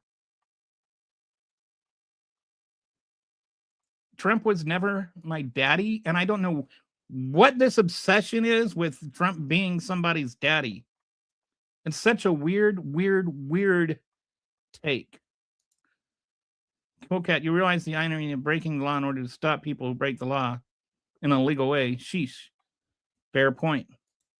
These people worship a pedophile. Of course they're gullible. They're the most gullible people in the world. They still think that Donald Trump did nothing wrong on January 6th. There are certain days, to me, certain things that are deal breakers. Like making fun of the handicapped person. The way they bend over 27 different directions to make it seem like there's very fine people on both sides was a way okay thing to say. The way that they justified January 6th, the way that they justified stealing nuclear secrets and hiding them in a bathroom in Mar-a-Lago, like stuff they have done that he has done that is like, you would think anybody else would be like, no, this is not right. Like if your kid did any of those things, you would be like, no, son, that's not the right thing to do. All right, so let's go back to the report card here. All right, so he got, I know you're shocked. He got an F in the rule of constitutional right, rule of law and constitutional rights. So overall assessment, border crossings, he did good. He kept him down, but he inherited a 66% decline. And, he did most of what he did is just deny people the fundamental right to seek an asylum. He did okay on crime, but again, he inherited what Biden started, and then he hurt it with funding cuts. Promises broken. Said prices would be down. They are not down. They're up. He said he would end inflation day one. Inflation, if anything, is just the same. He said he would end the Ukrainian war in 24 hours. It's not over. He said he would never hurt Medicare and Medicaid. He cut it to $1 trillion. He said he would only deport the criminals, and most of the people he's deporting are not criminals, and most of the people that are criminals he's not deporting. He said he would release the Epstein files no problem, and he has basically done everything he can to prevent them from being released. He said he would defend our Constitution, and he's just violating it more than any president has in U.S. history. He's made things worse. There are 361,000 fewer jobs for workers without degrees. Healthcare, there are 10 to 15 million people losing their coverage or having their premiums doubled. Constitutional rights. American citizens are getting detained based on race, due process violations. He's using the leverage of the United States government to punish people in the media for criticizing him, even to the point of getting them fired or trying to get them fired. Our food system, agriculture has lost 155,000 jobs because once you start, making it so that the undocumented migrants that are working on it can't work on it, the whole business goes under. There's 2.5 million pounds of blueberries rotting, cherries rotting on trees, meat packing plants are devastated. You've got meat just rotting in these meat packing plants because there's nobody there to butcher them. Beef farmers are like really not having it. Trump's own words condemned him. Promised that prices would be down day one. He later admitted it was a very hard. Promised inflation is his number one issue. Has not done anything about inflation. And please, I know people are going to say price of gas, price of eggs. Inflation is not down. He later admitted immigration was actually his focus, but then he's only, throwing moms of third graders on the ground, like with the little gravy seals. As I say, you can take the gravy out of the seal. You can take the seal out of the gravy, but you can't take the gravy out of the seal. He promised war ended in 24 hours. He didn't. Promised to release the Epstein files. He hasn't. Promised to defend our Constitution. He's violating it. Overall performance, he says he gets an A+++. I give him F+++. So that is his final grade for me. All right, so let's go back through some of these comments. They might find other ways, but you need to start somewhere. Yeah, well, why is starting somewhere? Why does that have to be committing domestic and international crimes? Like murder is not like necessarily the place you have to start. And also, we're not just starting. Like there are actual things in place that are already working. You want to know if you really like I've actually thought about this, and you wanted to, I think you're the guy that was saying, why can't we talk about issues? All right, so here's my thought. One, we have to most of the drugs, most of the fentanyl, if we're really worried about fentanyl, most of the fentanyl that's smuggled over the border is in shipping crates. Has nothing to do with boats. They're not smuggling fentanyl over water. They're smuggling them over the southern border through ports of entry in shipping crates. So what we need to do is, one, we need to advance our technology in inspecting shipping crates. Right now, you can't inspect every single crate. But right now, we're only inspecting like 3.7% of the shipping crates. We need to get that number up because that's where most of the fentanyl is coming from. If you really want to address the issue of fentanyl overdoses, then the number one thing you need to do is look at the number one way they're being smuggled over, right? We can agree on that, I hope. Like blowing up shipping boats that don't have fentanyl is not saving any lives. Stopping the containers that have fentanyl on them is going to save lives. And they've caught some. Biden caught some. Somehow when Biden caught some, then it was just proof that it was being smuggled over. But when Trump caught them, when they got caught under Trump, it's proof they're not being smuggled over. But that's the number one thing. Which, by the way, I want to point this out. Because this is one of those ways. I'm going to see if I can find this little piece of irony here.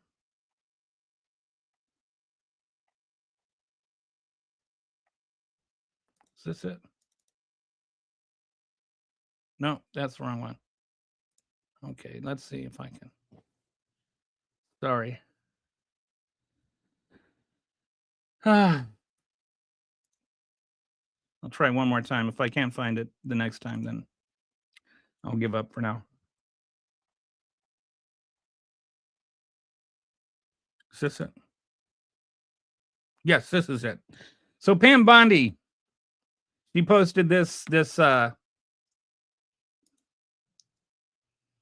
chart here. I don't know if my mouse shows up, but over on the right, you see how the number comes down And you see the year 2025 over here. And she says, since day one, the Trump administration and this Department of Justice have been fighting to the end to end the drug epidemic in our country. President Trump closed the border. DOJ agents have seized hundreds of millions of potentially lethal fentanyl doses. We are aggressively prosecuting. And, you know, that's all the screen cap captures. But then you come over here, and so it looks like all this decline is coming under Trump, right?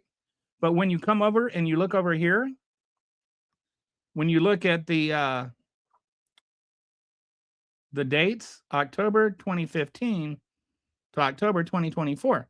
So this big fall off right here happened not under Donald Trump, but under Joe Biden.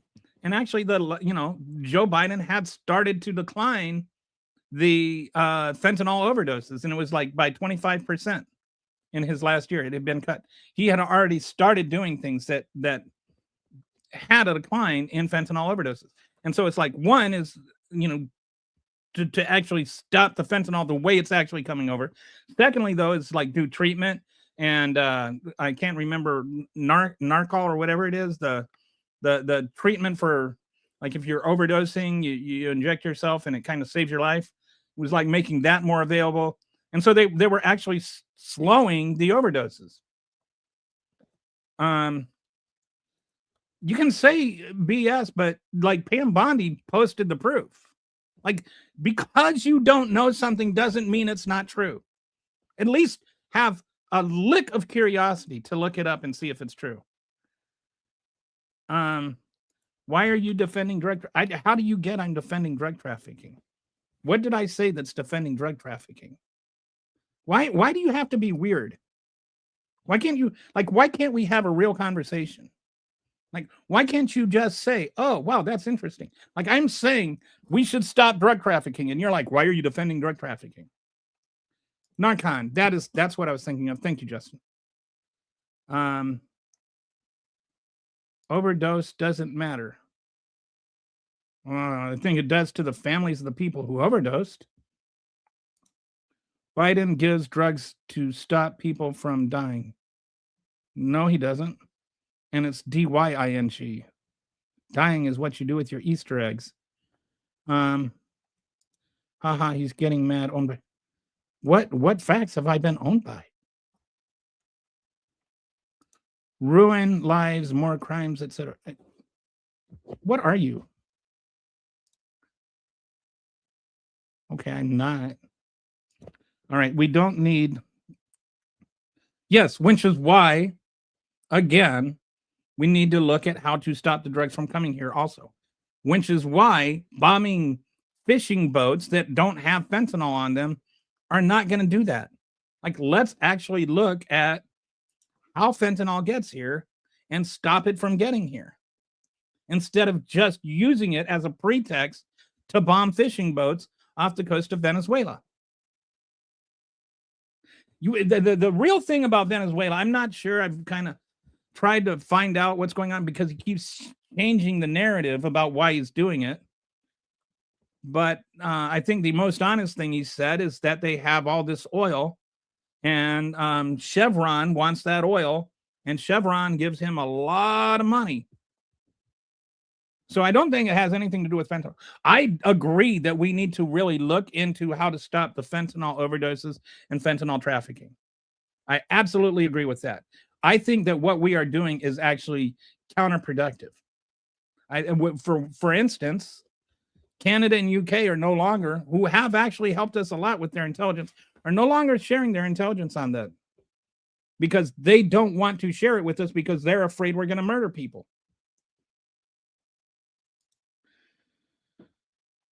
Okay. All Dems do. Tell that to the people in Philly. I don't know what that means. You are defending drug. How? Does anybody have anything to say that's not just like stupid? If you think people we know are trafficking drugs should be captured at risk to our person, guess how many Coast Guards in the last 35 years, not a single person from the Coast Guard has been killed or wounded apprehending drug traffickers. It's never happened. So I don't think that our people should be captured at risk to our personnel. I don't think there's risk to our personnel.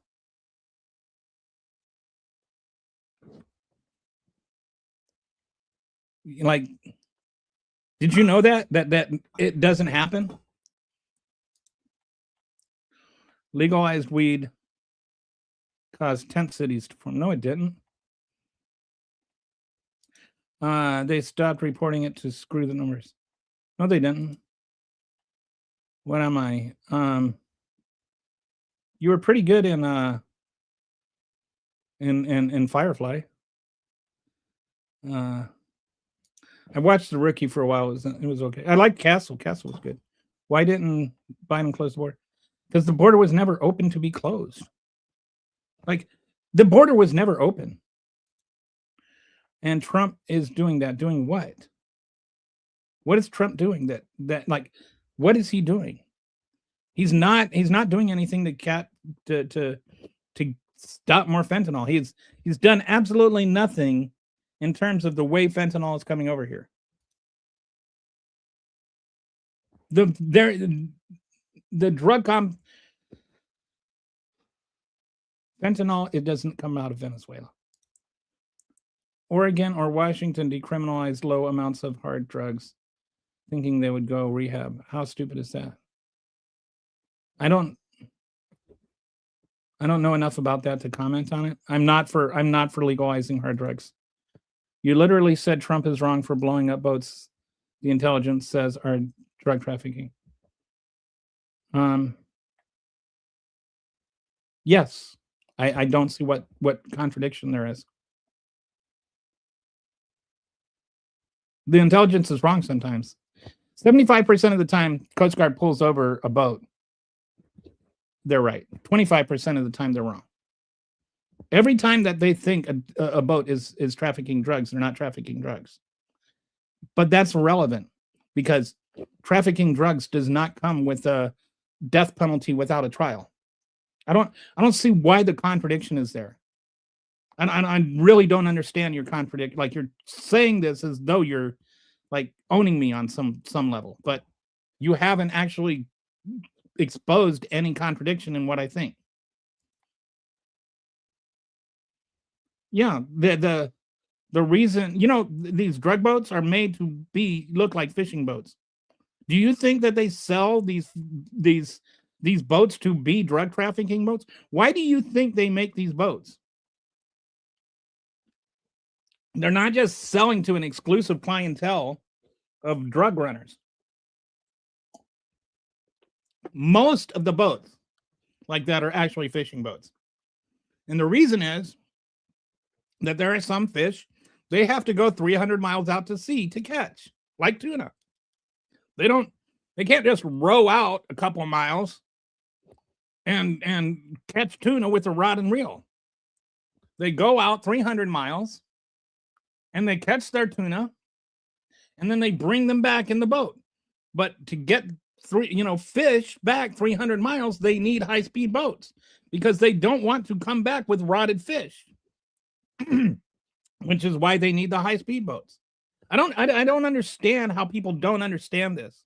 Like, do you really think that entire boat companies produce and manufacture these boats just for drug cartels? Like, it's funny to me that you don't know that. And it's even funnier to me that you're like being condescending while you're saying something that dumb.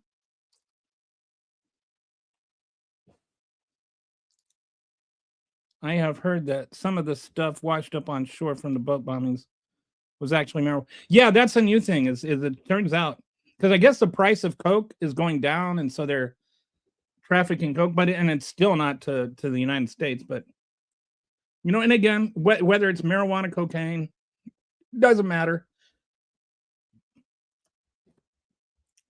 Killing them is illegal.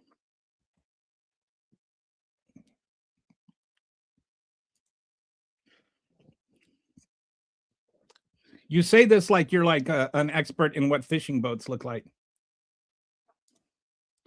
The squishy-faced retard still thinks they... Like all these people, like MAGAs are like, they are experts in literally everything and they don't actually learn anything. What California wants the oil shivering? And that's not actually true. Do you have anything to say that's not stupid? All right. As for drugs, as far as drugs go, we need to give people therapy if we treat them. Yes, and almost everybody that is an expert on this in any way agrees that the first and primary thing is you've got the supply issue and the demand issue, right? The way to treat the drug issue is to first treat the demand issue. Like that needs to be the main thing. And that is actually the main way that Biden did drop overdoses by 75%. He dropped use by 75%. No, it's not that what I'm saying is stupid. It's what I'm saying is going over your head. No, calling them fishing boats is not dishonest, and I haven't actually called them fishing boats. I said that they use high-speed boats for fishing because they do. What I am saying is whether they're fishing boats or drug boats is irrelevant. Either way, it is illegal to murder them. That you hear, see, this is a frustration I have with MAGAs. They hear what they think you're going to say. They don't hear what you're actually saying. And so then they respond to the argument that they've been pre-programmed to argue with. And so, and people will respond to this by saying things like, now you're defending drug runners or something like that. No, I am saying that drug boats should be interdicted by the Coast Guard like they always have been.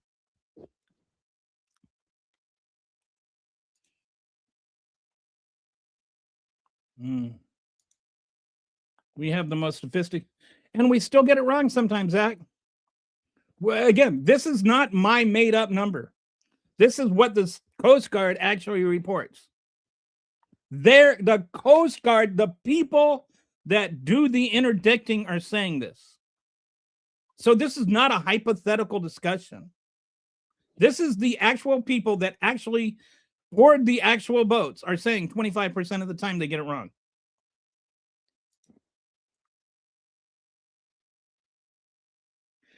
The penalty for drug trafficking is not death. They can be arrested. This shouldn't even be a conversation. Right. It shouldn't be a conversation, but it is because Trump is like that's what's happening right now is they're murdering people. They're actually killing people for drug trafficking. Like 107 people are dead because they were accused of drug trafficking.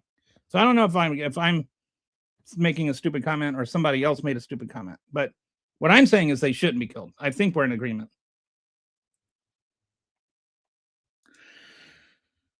Yeah,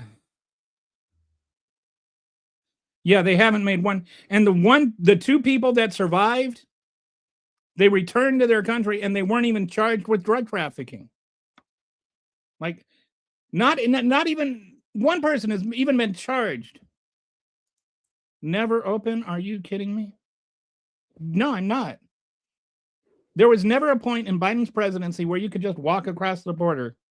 There was a border patroller there every single day. Do you think that they just shut down Border Patrol? Like, open border is such a stupid thing to say. They were never open. Like, the idea that they were open is just such, it's like, this is what I was talking about. MAGAs get this ingrained conversation where they're just like, they just have to regurgitate stupid things Trump said. And they regurgitate it so much that anybody that would dare point out that we didn't have open borders, like whatever the heck that's supposed to mean, is like, that's the ludicrous thing to say. We didn't have open borders. Why do you think we had all of these encounters? Who was doing the encountering? Border Patrol was. That's why we have encounters, because we don't have open borders. The numbers that you guys use to prove we have open borders actually prove we don't have open borders. Every encounter was proof we didn't have open borders because there was an actual encounter. See, so yeah, in course we've got bunches of people just saying, like, just absolutely saying ridiculous things. No, the border was not open. The border was never open. It was not open. Absolutely 100% was not open. Show me what day the border closed, what was opened, where Border Patrol just didn't show up for work that day. Show me when we didn't have Border Patrol. I live in Texas. There was never a day that Border Patrol didn't show up for work. Did we have Border Patrol? Just me? Did we have Border Patrol while Biden was there? Did we or not? Did we have encounters? Yes or no? How did we have encounters if we didn't have Border Patrol? Who was doing the encountering?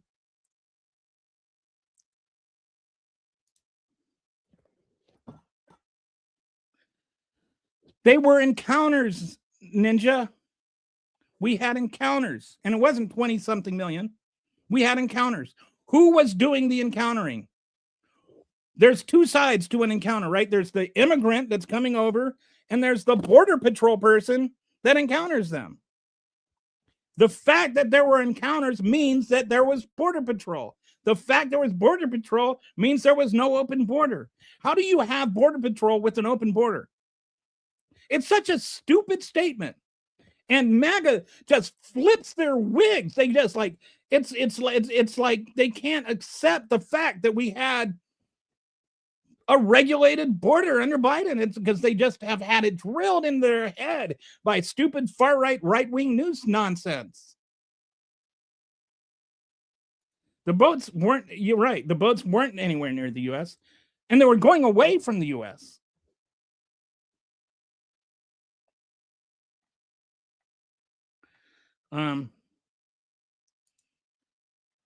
Thank you. And I'm still smarter than you.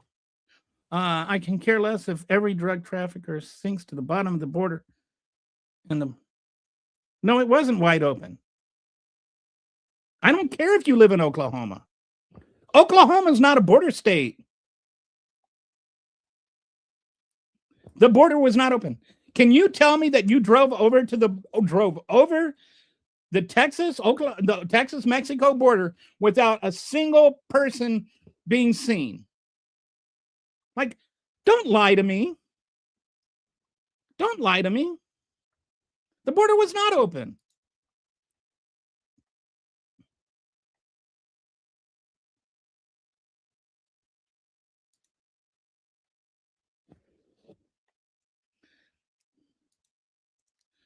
Right, the most sophisticated. Yeah, sometimes the U.S. gets things wrong. Like, I'm telling you, I don't know. Like, why is that hard for you to believe?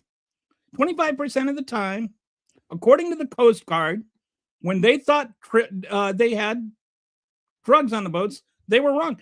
Why is that so difficult? Like, you're not arguing with me. You're arguing with the people that actually have the intelligence. More Americans believe Trump is a child molester than voted for him, according to several polls. Interesting. And you know, like this whole notion that Donald Trump won in a landslide or something, or that he had a mandate. He didn't even get the majority of the votes. He got a plurality. He won the popular vote. I'm not saying he didn't, but he didn't get a majority of the vote. And, you know, whenever I say this to MAGAs, it's like I tell them that we use Arabic numerals or something, and they like short circuit because they don't know the difference between plurality and majority. He didn't get a majority of the votes. He got a plurality of the votes. It means less than 50%, but still the most. Better than a vote than an American family. Like, but it's not a choice. It's not a choice between a vote and an American family. Like, this is a false dichotomy.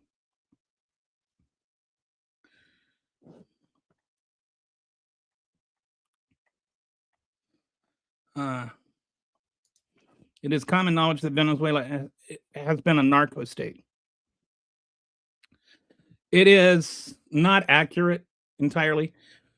First of all, Venezuela doesn't produce cocaine, or, you know, maybe it might be ground marijuana now, but it doesn't produce any drugs. What it is Colombia grows most of the cocaine, but Colombia actually has done a good job of shutting down its borders. So it sneaks it out through Venezuela. Venezuela traffic, like it, the cartels use Venezuela to ship it out, but it doesn't actually grow. And nobody's saying that drugs don't come out of Venezuela, like they don't ship drugs out of Venezuela. I don't understand why that is like some kind of gotcha there. Like nobody's arguing that. What do you think the other side of that argument is? Wow, the stupidity is crazy. Don't comment. You're just helping this guy. What did I say that's stupid? Do you think that at some point in time under Biden, there was literally no border patrol? What does open border mean? What does that mean? Define for me what open border means. Does it mean that he followed the law and allowed people to seek asylum? Because that's the only difference. That's the only difference between Biden and Trump and how they enforce the border. Is Donald Trump just said, nope, can't have asylum anymore. The actual way the border is patrolled has not changed. Like there's no like border patrol people there.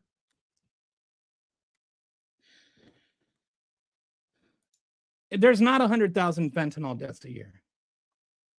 And again, here, let me just put this back up. Fentanyl deaths went down in 2024. It was about 75,000 last year. And nobody wants fentanyl deaths. And I've talked about that. If you want to talk about reducing fentanyl deaths, then let's talk about reducing fentanyl deaths. Let's not have fake conversations about bombing boats, meaning fewer fentanyl deaths. Bombing those boats doesn't save a single person from a fentanyl death because there wasn't a single ounce of fentanyl on any of those boats. And we also like the whole fentanyl thing is like people act like, you know, like these TV shows where, you know, somebody's like, oh, he touched fentanyl, he's going to die. You know, like fentanyl is a drug that people take and they overdose on it, but they're not taking it to commit suicide. It's not like a suicide drug. It's just one that's very easy to overdose on if you're not careful. I'm not I've ever taken it or know how to get it if I wanted to. I don't do drugs. But anyway, people take it and don't die.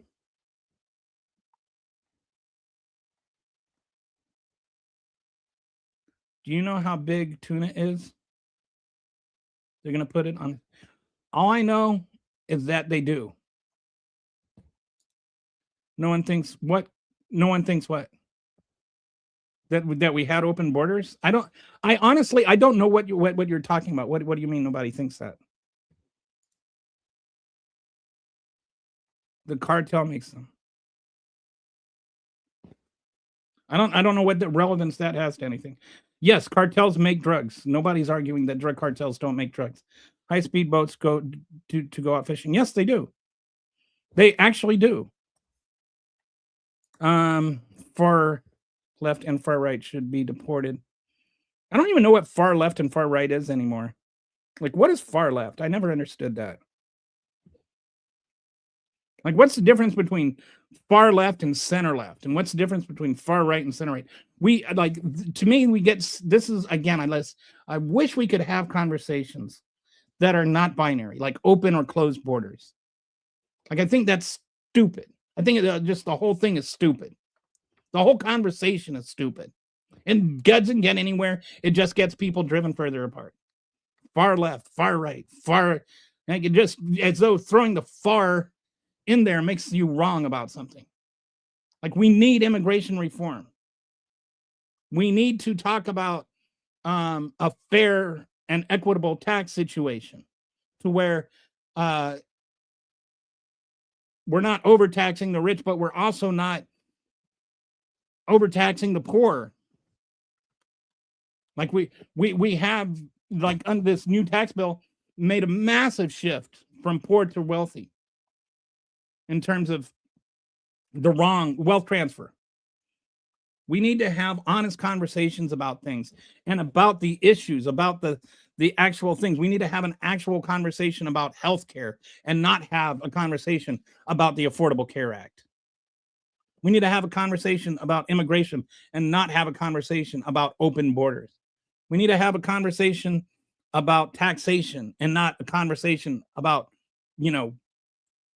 progressive income taxes or something, or capital gains tax. All our conversations are about which side of the issue you're on, not what the issue is. We need to have a conversation about gun control and not a conversation about whether or not you can have any gun you want every time anybody wants one. It's about how much gun control, not whether there is any. Everything has nuance, and we discuss everything without nuance. This is my issue with our entire political discourse now, and Donald Trump makes it worse when everything is the greatest or the worst. Donald Trump only speaks in hyperbole. We need to have discussions in nuance, but everything has become hyperbole. And I know the irony of saying everything has become hyperbole, but it has. And we need to dial things back. And I'm not sure what the middle is, but I have a feeling it's closer to where I'm at than but sometimes I think that the middle, there's a fallacy called the fallacy of the false middle, is it what it is? Something like some things don't belong. Like sometimes the truth is not in the middle.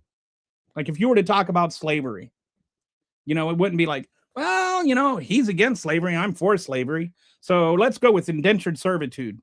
Like that's not a middle. That's, slavery light is not a good middle ground. I mean, it's the middle ground, but the middle ground is not the moral ground. So sometimes the extreme position is actually the right position. Dumbest explanation ever. Don't need. But they do use them, though. Like, you can say it's dumb. Google it. Google it.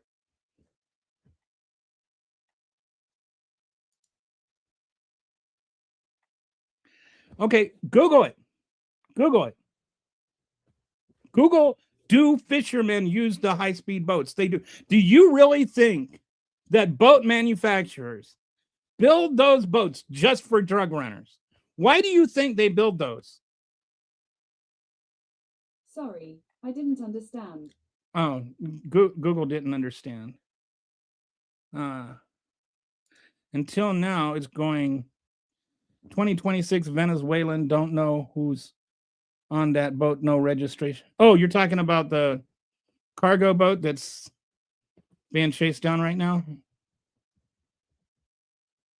Yeah, that's an interesting thing. That's an oil boat. That one I don't think we have any argument over. Like, that is clearly an oil boat. What's so obvious? No need to even double take. Then are you still going on about how we have fake open borders? We don't have open borders. I know this. Nobody crossed over the border without being stopped. Nobody's defending narco-terrorists. Where have I said anything in defense of narco-terrorism? Like, why do you feel, like, honestly, why do you feel that this is the rebuttal that works? Why do you think you're gaining in that? Because I'm not defending narco-terrorism. I haven't said anything about defending narco-terrorism. The narco-terrorism, you don't even understand what narco-terrorism is. Narco-terrorism can mean one of two things. It's always meant one of two things until Marco Rubio and Donald Trump decided to change what it means. Traditionally, narco-terrorism means one of two things. Either one, it's using narcotics to fund terrorist operations. Or number two, it's using terrorist operations to preserve narcotics operations. So in the first, it was like during the Iran-Contra. That's where the phrase was coined, where the terrorists were using narcotics trafficking to fund the Sandinistas. All right, that's number one. Number two is like with what's his name? Narcotics, the narco, the guy from season 1 of Narco, whoever that was. Anyway, he was like assassinating political leaders that didn't let him do his thing. But it was like using terrorism in politics to preserve his narcotics operations. Pablo something maybe? Anyway, those are two things that it means. It does not mean like whatever Trump and Rubio, like using fentanyl as a chemical weapon of war or something like that, whatever they're, like that's nonsense. That's not what narco-terrorism is. I'm not defending narco-terrorism, nor am I defending narcotic trafficking or drug cartels or any of that. I'm just pointing out that murdering people on the high seas is not stopping drug trafficking.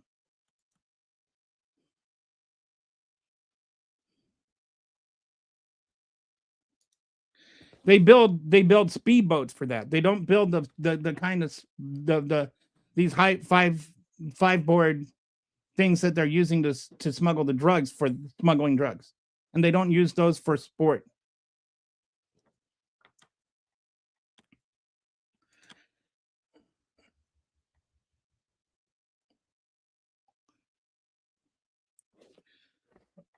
That's another conversation. Do you think poor fishermen in Venezuela?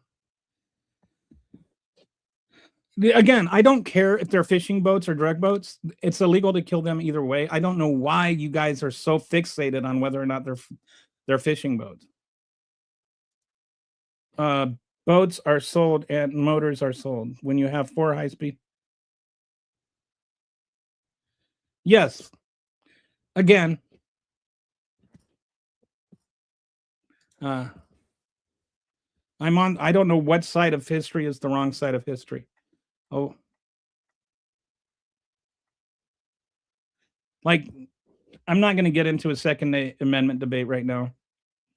I don't think that somebody with a felony record of murder and a self-avowed terrorist should be able to walk into Walmart, buy an AK-47 and 2,000 rounds of ammunition, and then just start shooting people.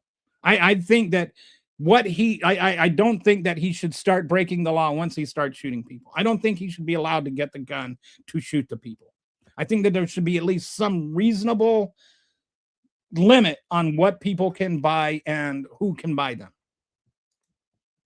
U.S. intelligence has been monitoring the drug. Again, I don't care. I don't care. I don't care if they're drug boats or not. That is not legal to murder people on the high seas because you think they're carrying drugs. It's still murder. They're still entitled to arrest and a trial and all of that, both by international law and by domestic law. You don't get to murder people because you think they're carrying drugs. If a van is driving down the highway and you think that it has fentanyl, you can't take a rocket launcher, a shoulder-mounted rocket launcher, and just blow the van off the road.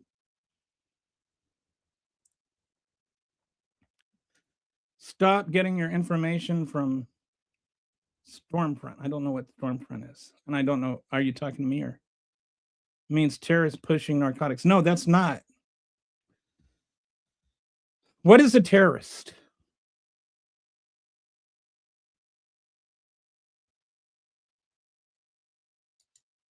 No, you're sure no one crossed the border? I didn't say no one crossed the border. I said when they crossed the border, they were encountered. Open borders is a border without walls and harsh punishment. Harsh punishment for what? What do you think is harsh punishment?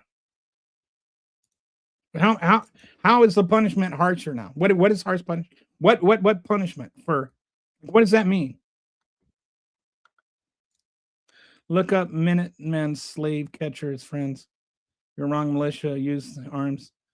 Yeah, I'm just resisting getting into a Second Amendment argument right now because did not mean to set all that off. Who is the most ridiculous? What is the most ridiculous? Is some hick walking around Ingles supermarket displaying a weapon, but war comes up. They move to North Dakota and join some supremacist fascist group. I'm resisting the urge. I'm resisting the urge. Cartel and drug trafficking are terrorists. No, they aren't. Terrorism has a meaning. And I mean, not just a meaning in the dictionary, it has a meaning in U.S. law. And by U.S. law, they are not terrorists. The U.S. doesn't know anything. It is. Like there are actually things that have to be in place for you to be a terrorist organization. Like you have to have a command structure. You have to have weapons. You have to have political aim and political goals. A terrorist is a political group with political aims. It has to actually have either designed attacks on civilians or plan to design attacks on civilians. These can't just be, oh, I'm dealing drugs. No, not something vague like that. Like actual, what's the word? Inertia or something. I can't really think of the word, but like actual like bullets and bomb stuff. Like actual weapons involved, like physical weapons or chemical weapons, which, by the way, there are legal definitions of what chemical weapons are. And no, selling cocaine or pot is not one of them. Selling fentanyl as a drug is not one of them.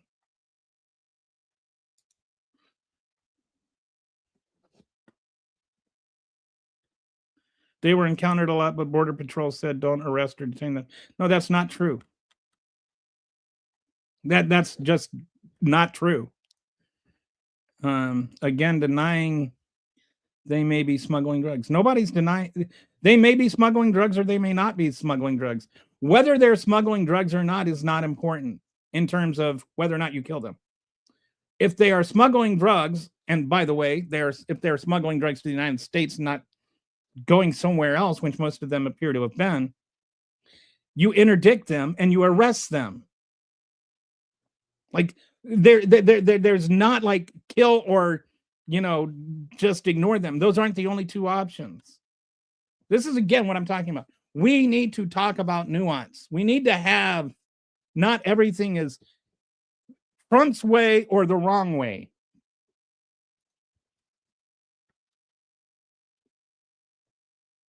I do know what a terrorist is, but apparently you don't. That's why I'm asking you.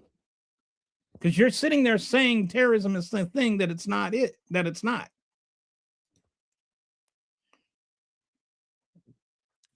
Trump is using the same BS tactic that Putin did to invade Ukraine. It's the same, same like drone attack on the Putin president so he can justify not ending the war. I'm really concerned about this. And I don't know if it's about the oil. I don't know if it's about the Epstein files. There's a lot of things where it seems like he's just desperate to find something to latch onto that's not the Epstein files, because the Epstein files is something his own base is, not a significant part of his own base. Apparently not in this room, because nobody in this room is like ready to criticize. No MAGAs in this room are ready to criticize him over the Epstein files. But Marjorie Taylor Greene is. The fact that you even asked what a terrorist. No, I was not asking because I don't know the answer. I was asking because you don't know the answer.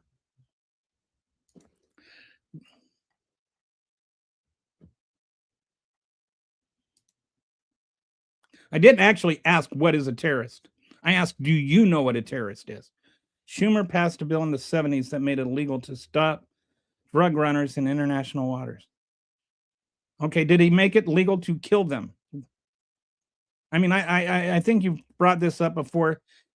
If you can type the law, I'll look into this and I'll talk about it on Friday.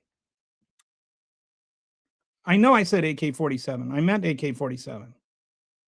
I didn't mean AR-15. I meant AK-47. Because that's a gun that you can't legally buy right here. But that deliberately chose a gun that you can't legally buy at Walmart right now. So why are you laughing your O off or your A off? Please name one act of terrorism against the United States by these people. I can't. That's why I say they're not terrorists. But I think you're talking to the other people. Okay, what's the meaning of terrorism?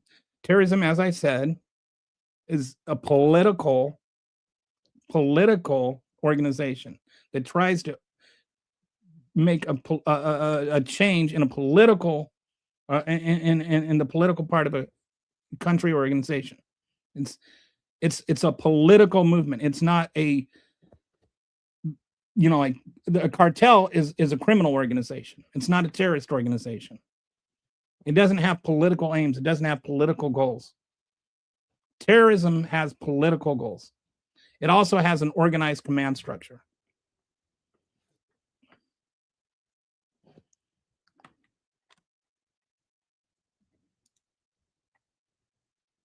Yes, if they've been declared terrorists by the U.S., then what that actually means is Marco Rubio said that they were terrorists. But the law, so what it is there is a U.S. law that says that the Secretary of State can declare an organization a terrorist organization. But that's only part of the law. The law then goes on to say if it meets certain conditions. And Marco Rubio has declared them a terrorist organization, but those conditions that the law says has to be met haven't actually been met. And those are the things I'm talking about, that they have to have actually planned or executed an actual terrorist attack with a political motivation. And they have to have an actual command structure, like a military command structure. In order for that to happen, they have to actually be an immediate and imminent threat, not in a speedboat moving away from the country.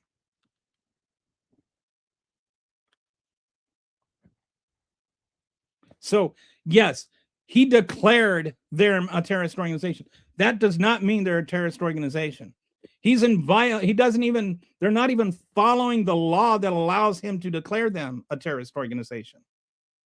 And they're not actually doing that here. They're doing it in international waters. So international law applies, and there's no international law that says they're a terrorist organization.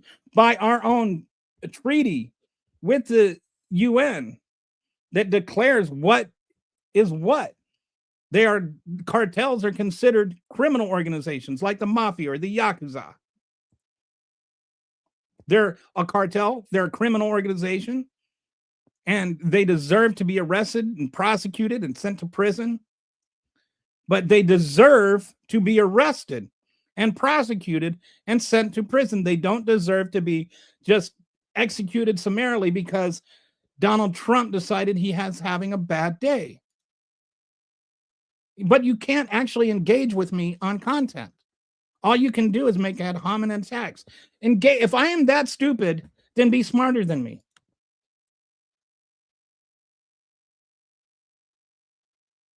I'm not a gun expert. I fired an M16 when I was in the military. That's the extent of my use of guns. So the cartels. What about the cartels? Trump calls anyone who doesn't tug him off a terrorist. That's a guy that wanted to know what I did not want to know what a terrorist was. Why are you dishonest? I didn't ask what a terrorist does. I asked you if you knew what a terrorist was. Literally. No, I did not describe the cartels. The cartels do not have a military organization. They do not have political motivations.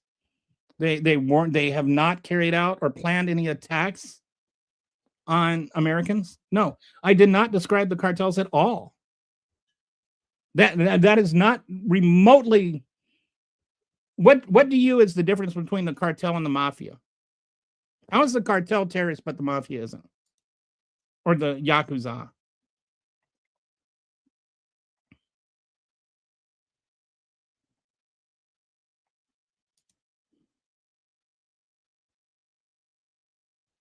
border was not 100% open. Were you this upset when Obama ordered a drone strike on a U.S. citizen? No, I wasn't upset because that U.S. citizen was a terrorist. I mean, that's and there was, like, as I was talking about earlier, I don't know if you're in here, I had issues with the expansion of the ambiguous expansion of his powers based on non-associated forces. But I think that we should have expanded the war to ISIS. I just think Congress should have acted. I think Congress should have granted the war powers to do that. The fact that the guy was a U.S. citizen to me is irrelevant because it's not like, what were they going to do? Send in the police to arrest him? It would have cost more. It would have cost actual lives to do that. So no, I don't have any problems with killing him. He was a terrorist. He actually planned and executed terrorist attacks on America. I think it was the Fort Hood attack he planned. Well, if you think I'm a fool, then like actually say what I'm saying that is foolish. Prove me wrong on substance, not on insults. Drug trafficking is literally not terrorism. They are completely different things. They are. I didn't say anything about asymmetrical war.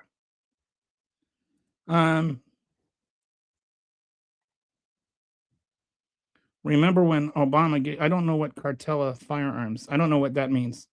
What do you mean Obama gave Cartella? Who is Cartella? Did you mean cartels firearms?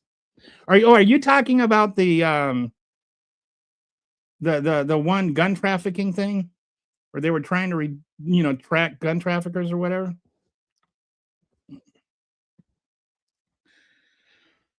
That was started under Bush, by the way. Oh, I legit don't care what the law says. Okay. Are you saying you don't care what the law says? Because I'm the one that's actually saying what the law says. Literally not anywhere in the definition. I don't know what you're saying. Cartels have weapons. Yes. So does the mafia.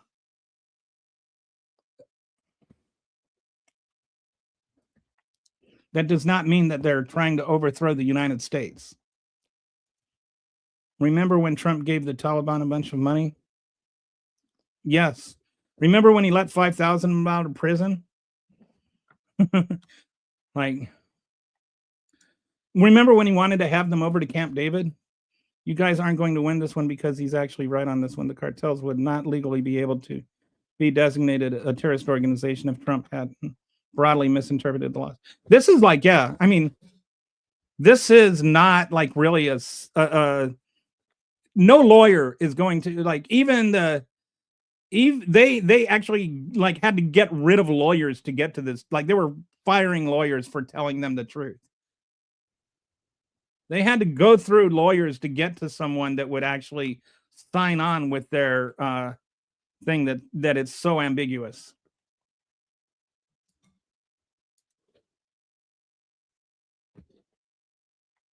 Yes, he unlawfully declared them FTOs. That does not mean they're FTOs. If I hold up an apple and I say, I declare this apple is an orange, it does not become an orange. Calling something what it isn't doesn't make it that thing. It just makes you look stupid for calling something it isn't. And again, the law itself stipulates what a terrorist organization is. And according to the law that stipulates what a terrorist organization is, it is not a terrorist organization. MAGA and Adolf Trump are a cult and a terrorist organization.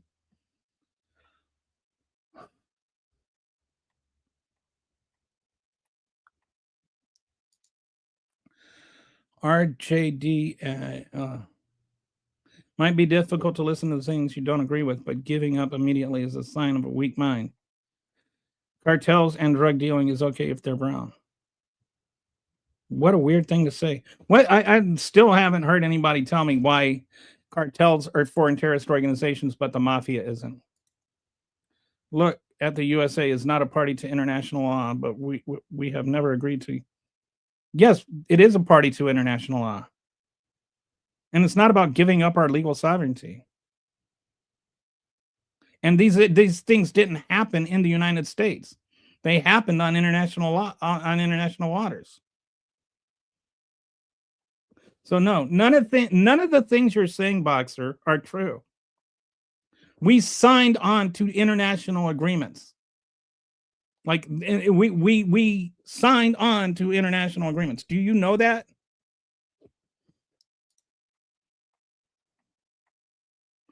It's our own citizens who are buying and transporting drugs to this.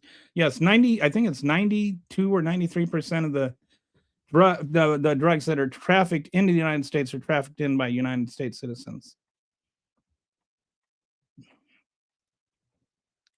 Somebody says like Obama did, except ISIS was an actual terrorist organization. Like they were actually carrying out terrorist attacks on the United States. They were like beheading people and holding their heads and filming it.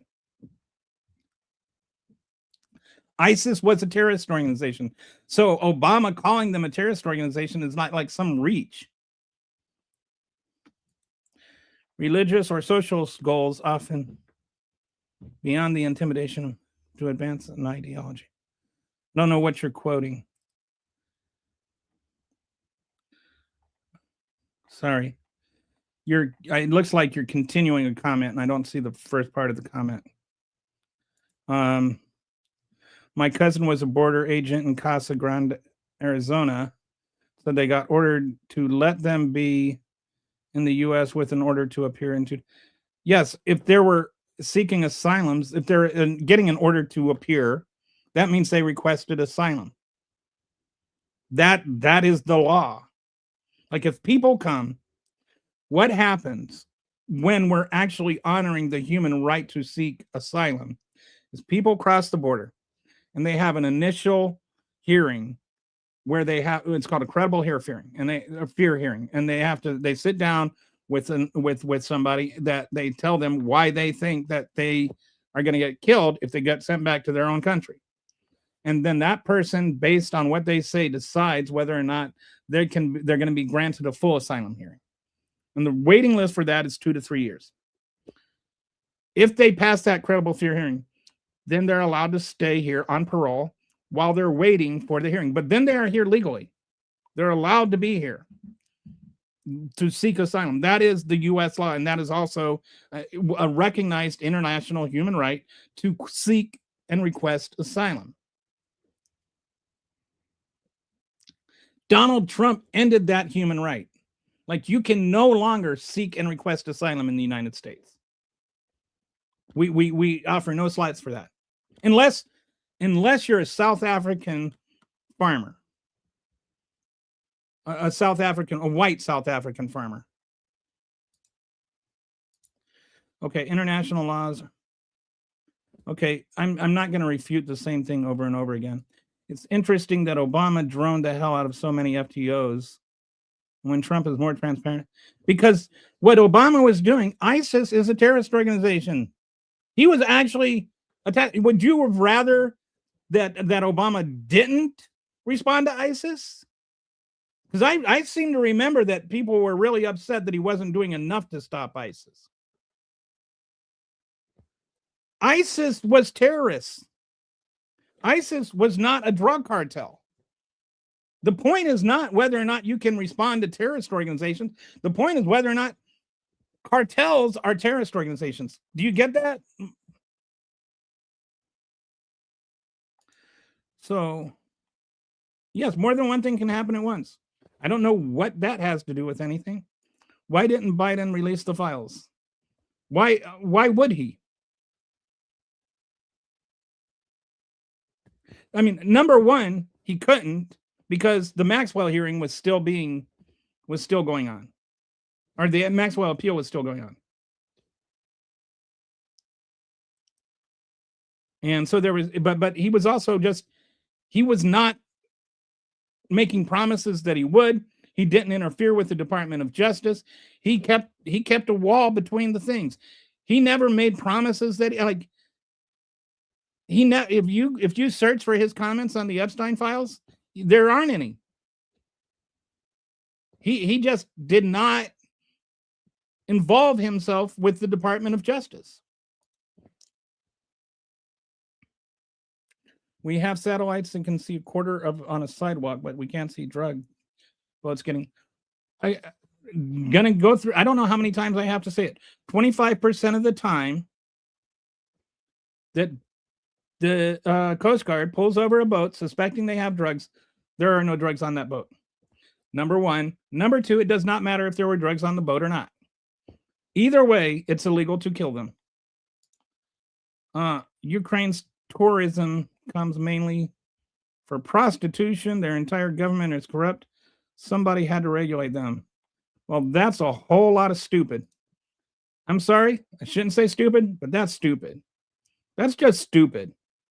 I don't understand like why people hate Ukraine just because Trump swears fealty to Putin. You don't understand. Okay. I don't know who doesn't understand initial. We know. Forgot to do the Instagram. Oh no. Okay. We know that libtards want the drugs to flow. Yeah, I don't think we want the drugs to flow. I don't even know what that's supposed to mean. Were you this upset? Are we didn't you already ask that? Didn't I already answer it?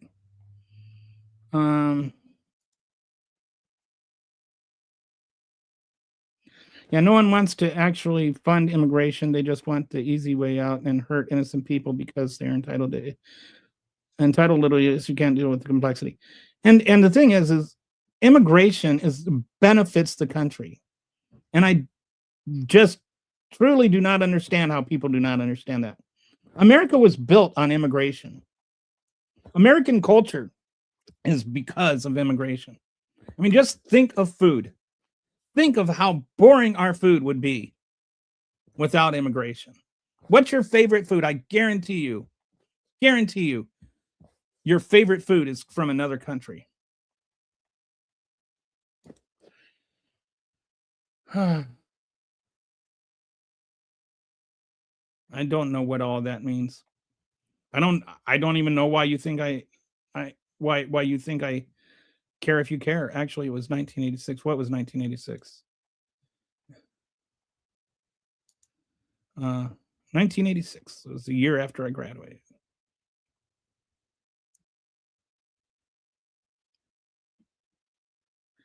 I'm not using MAGA as a derogatory term. I'm using it as a term that you like. I'm not using it as I'm using it as the term you guys call yourselves. Like you call yourselves MAGA. I'm using your chosen identity as opposed to like conservatives, because there are lots of conservatives that aren't MAGA, and there are lots of Republicans that don't think of themselves as MAGA. I don't want to say America first because I don't think that America first is a good explanation, but you're the ones that wear the MAGA hats. You're the ones that wear the MAGA shirts. You call yourselves MAGA. So I'm not using it as a derogatory thing. I'm using it as an objective thing that's what you call yourselves. It's like me saying that you're calling me if you were to talk about the Democratic Party, that's not a derogatory thing. That's defined, although you use it as a derogatory slur. But I'm not using MAGA as a slur.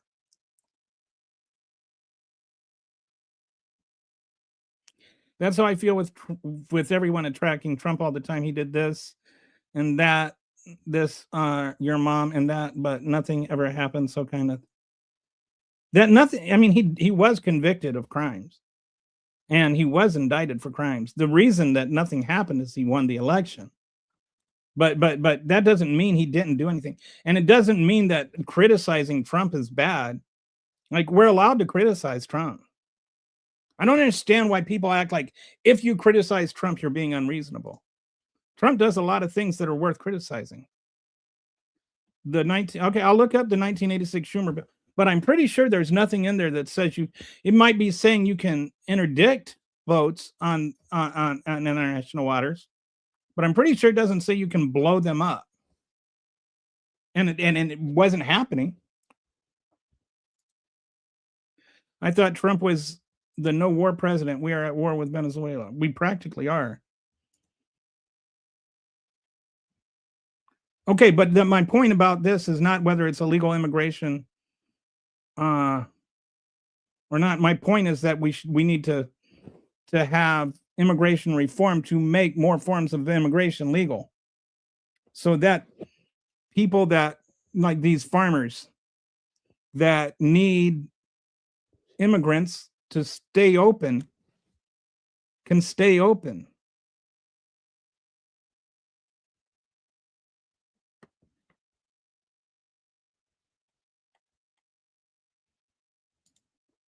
And honestly, like the idea that it's just the top 1% is really not true. Most of the people that hire undocumented migrants are not in the top 1%. They're barely keeping their farms afloat.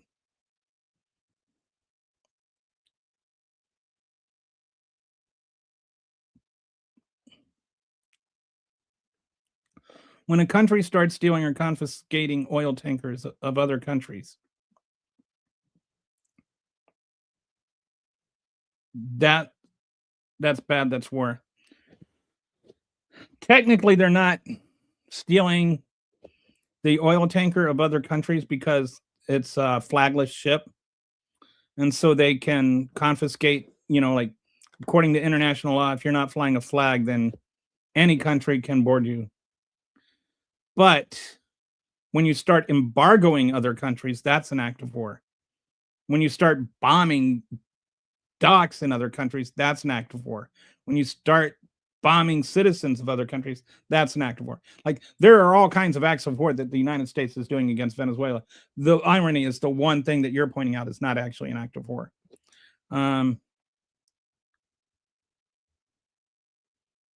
Yeah, and the cartels are not looking for political gain. Donald Trump, on the other hand, might be a terrorist.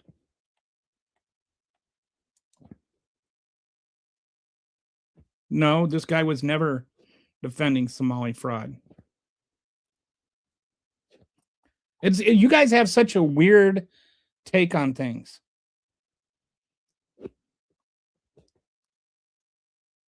I never defended Somali fraud. I never even said anything remotely close to that. I don't even know where you got that idea. I just pointed out that the Somalis who committed fraud are all prosecuted and in jail like they should be, and that some of the people that committed fraud weren't Somalis, and they also were prosecuted and in jail as they should be. I don't know where you get from me saying, yeah, they were prosecuted and in jail as they should be, to me defending fraud. Other than I'm not ready to make everyone of Somali American descent culpable for the actions of a few.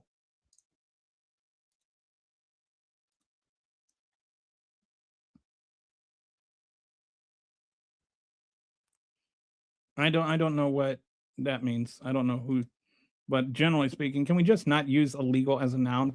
If you want to say illegal immigrants, go ahead. If you want to say illegal aliens, go ahead. Just illegals is such an offensive term to me. Like, I just find it offensive to refer to a human being as illegal. It makes it sound like their existence is illegal. I know what you mean. Just say illegal aliens. Like, this is one of those things where I'm like, we need discourse.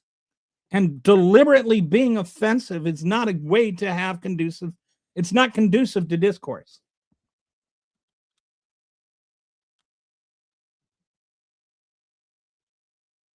Hard to really think that the U.S. believes it can make laws about things that didn't happen in its territory.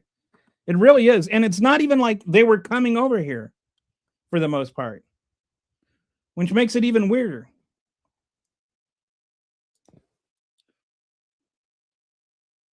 You're missing the point, Robert, and I think it's deliberate. The point is that you shouldn't be able to, like, I'm not going to waste my time with you. You people here, why argue with this guy? He does not know the USA does not agree.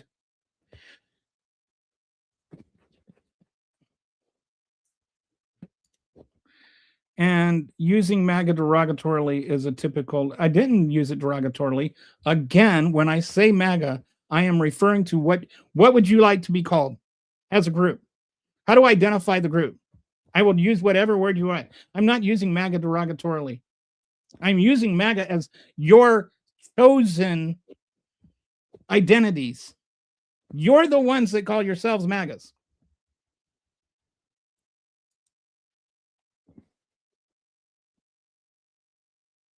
Okay, wow, I'm like half an hour behind in the comments now. All right, so I'm going to zip up. Okay, actually, sorry if I skipped over your comment. It was because I was just way behind. And actually, to benefit the country, America should keep the hardworking immigrants and to deport the lazy ass, worthless MAGA cult. Would make more sense and make America much. I don't agree that the MAGA cult is. I mean, I really feel, and this is why, like when I say I don't use MAGA as derogatorily, I genuinely call you MAGA because, not you, but the MAGA because that's what they call themselves. I am trying to get away from using dehumanizing rhetoric or insulting the groups of people.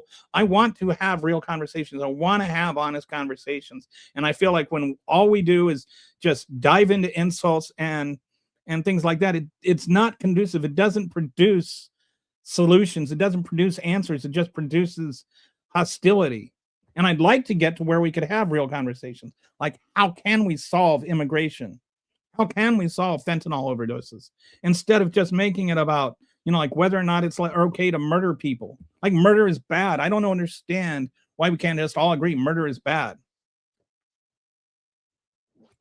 But anyway, I'm sorry, Darren. I don't mean to call you out on that. I mean, you're hardly the worst person when it comes to this. But I refrain from making generalizations about people. How many generations have you been here, Trump followers? MAGA was born under Reagan versus Carter. There is a shift. If you go and you look at it, the kind of the history of it is like the moral majority under Jerry Falwell, that the Republican Party started embracing this Christian right movement around that time. And it's been a slow immersion and melding of this kind of pseudo-Christian faith with this pseudo-nationalism that's become MAGA. I would say it's evolved from that. So you're not entirely wrong. I mean, I don't even saying you're not entirely wrong. There's truth in what you're saying, is what I should say. Chase Roach, I agree. I don't need a label. You can call me sir. Well, I'm not going to remember that. I don't call, I'm referring to the group, not to you individually. I don't call myself MAGA. I'm too far right for MAGA.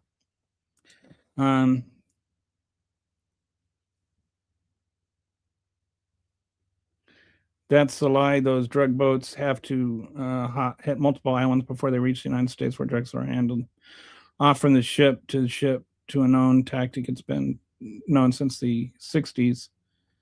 I don't know what was the lie. I think you were talking to somebody else. You don't argue with people like this to change their mind. You do it for fun because they're dull.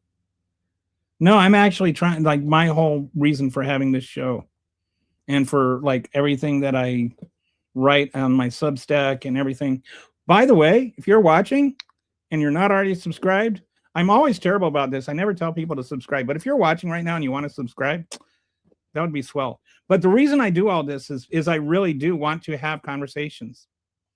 Not just, I mean, I do want to change people's minds. Like, but I want people to think with their minds. Like, I want to engage people in thought. And sometimes I learn things.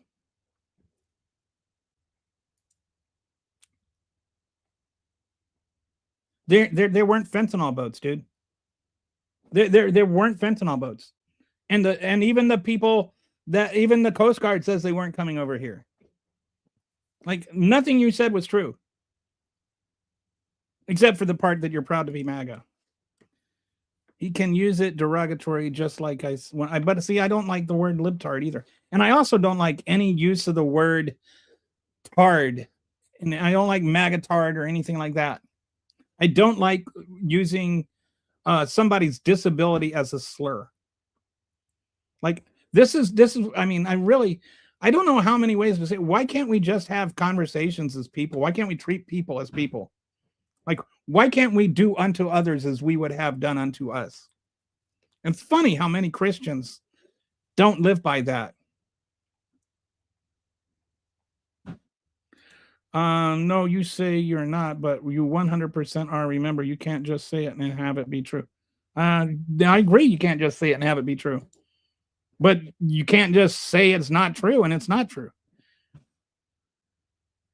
The Minnesota governor also needs to be held accountable for letting it happen that badly on his.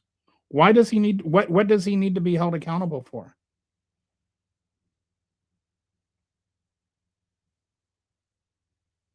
Like, you seem to be under the impression that he knew what was going on and allowed it to happen. That's not necessarily true. He hasn't done anything criminal. But I do think that what you're talking about there is a little bit. I think partly what you're talking about is the real reason for all of this is that he's running for re-election, and Donald Trump is trying to rig the Minnesota election. He's trying to put his finger in that pot. He likes to meddle in elections.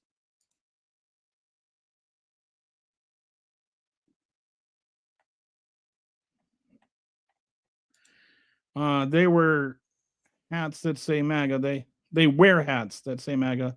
They call themselves MAGA. They are absolute. Well, they're MAGAs. I mean, like, MAGA isn't a cult, unlike the Democrats. How, like, one of the key features, one of the most important features of a cult is that they have a central figure they rally around and have reverence to. Who do the Democrats rally around? And do the MAGAs have a central figure they rally around and have reverence to? I seem to remember them actually praying to a golden statue of Trump. My dad is very proud of me.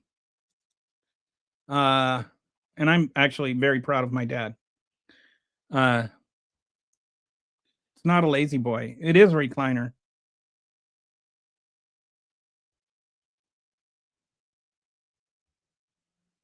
It's in my living room. Okay, well, at least I made somebody laugh. Okay. Americans used to work the job immigrants took, but large farms and crops. And that's actually not true. Actually, immigrants used to work the jobs that immigrants are now taking. Immigrants have always worked these jobs. Like, immigrants have always worked the bottom rung jobs. Look throughout American history. Whether you're talking about the construction jobs that built the city, the skyline in New York City, that was Italian immigrants. You want to talk about the industrial jobs and during the Industrial Revolution, those were Irish immigrants. Those were Eastern European immigrants. You want to talk about who settled, who laid the train tracks? Those were Mexican immigrants. Those were Chinese immigrants. Those were Irish immigrants. Those were freed blacks who were forced immigrants. You want to talk about who picked the cotton? Those were forced immigrants. There has never been a place in the country. There's never been a history in this country. There's never been a time in the history of this country where immigrants were not doing these jobs. Like, read a history book.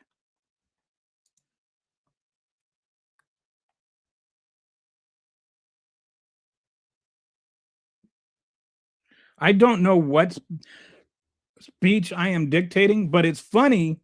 You're like telling me about my use of the word MAGA, telling me not to use the word MAGA, and then you're saying the right does not get to dictate speech like you do. Who is dictating speech? I don't know if you're talking to me. I don't know if I'm getting this backwards or not. I'm not dictating speech. I am trying to use MAGA's preferred term for MAGA. Hate taxpayers and enable crime, self-pity, self-destruction. I don't like, nobody's hating taxpayers and enabling crime. I love how everyone says the other side is a cult because they disagree. I'm not saying anybody's a cult. I'm just saying that cults tend to rally around a central figure and have reverence to him. I am a rage baiter. He is a masturbator. The Somalis knew what they were doing, and that's why it's like 60 or 70 out of 80,000 Somalis, dude. And it's been going on since 2020, and it was going on for like 3 years, and they were prosecuted. No, I don't. I told you, you call yourselves MAGA. Like Donald Trump calls you MAGA. I'm calling what you call yourselves. If you want me to call you something else, I don't know what to call you. Like what is the collective form of people that voted Trump supporters? Would you be okay if I called you Trump supporters? Was that fine? I'm not arguing for the use of the word. I'm just trying to find what is acceptable. Should I say Trump supporters? Would you be fine with that? No, I'm asking you to decide what's your identity. Tell me what you want to be called.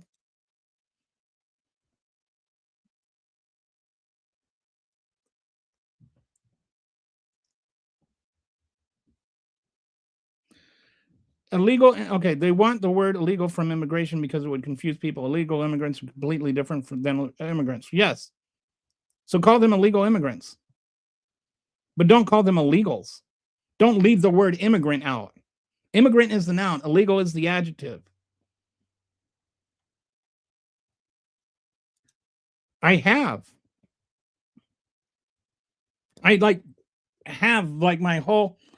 my research like literally displayed the first 3 hours or 4 hours of the whole conversation.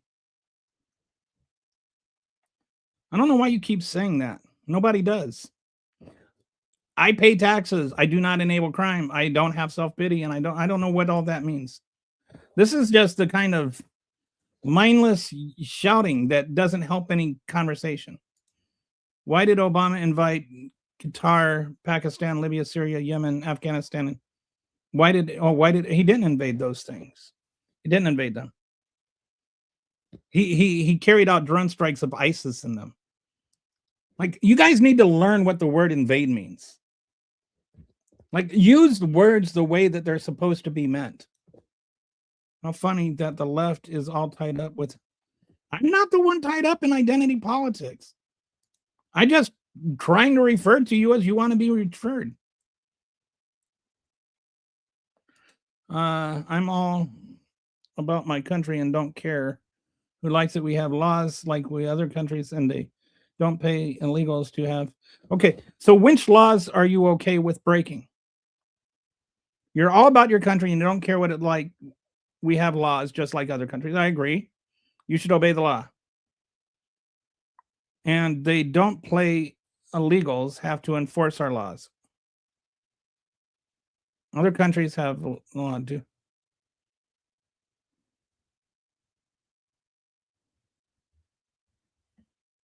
I don't know what any of that means.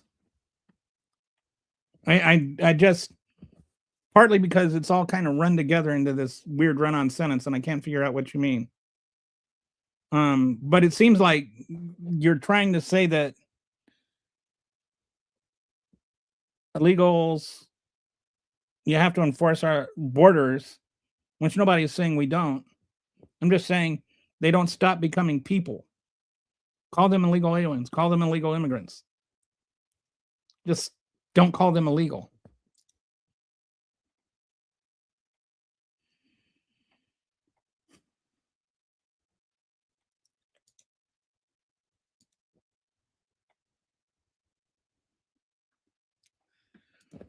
Why is it you, Mr. Network, are so enamored with not having an honest conversation? It seems like you're trying to twist things and like to get away from something. Why is it that you can't actually engage in real conversation? Why can't you be an honest person? Liberals call Republicans Nazis over climate. No, we don't. I have never called a Republican a Nazi over climate. I don't even know what that means. Murder bad, abortion good, Democrat logic.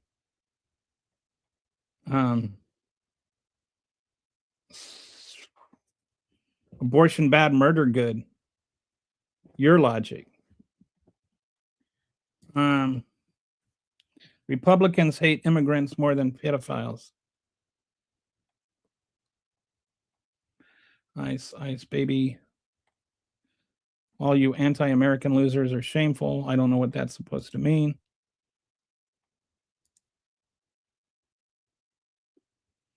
I don't know what that means. Hillary and Nancy. Like, sometimes you guys just say things to, like, did you think that sounded smart when you said it? Because it sure sounds dumb when I read it. We can get good immigration if we take all handouts away. We don't need people coming here just to get the asylum, get on the system and get handouts. You know that doesn't happen, right? Like, that's not actually what happens. For the first 6 months that somebody comes over here after they seek asylum, they're not allowed to work. So generally what happens is they have a sponsor that, like, this is one of the things that Biden was trying to work out with one of the programs that Trump canceled. Just so you know, like, if you're interested in actually hearing, I think you're the one that talked about why we can't have, conversations about policy. So what Joe Biden did is he said, all right, let's do this. You pay, like he was worried, all this stuff that's going on. He said, all right, let's come out, let's have a system that can work for everybody, or that doesn't cost us all this money. So he had an app developed, and you could go on this app and you could kind of apply for pre-approval to get an asylum hearing. So you could come over here, and once you got here, register and then wait for your asylum hearing.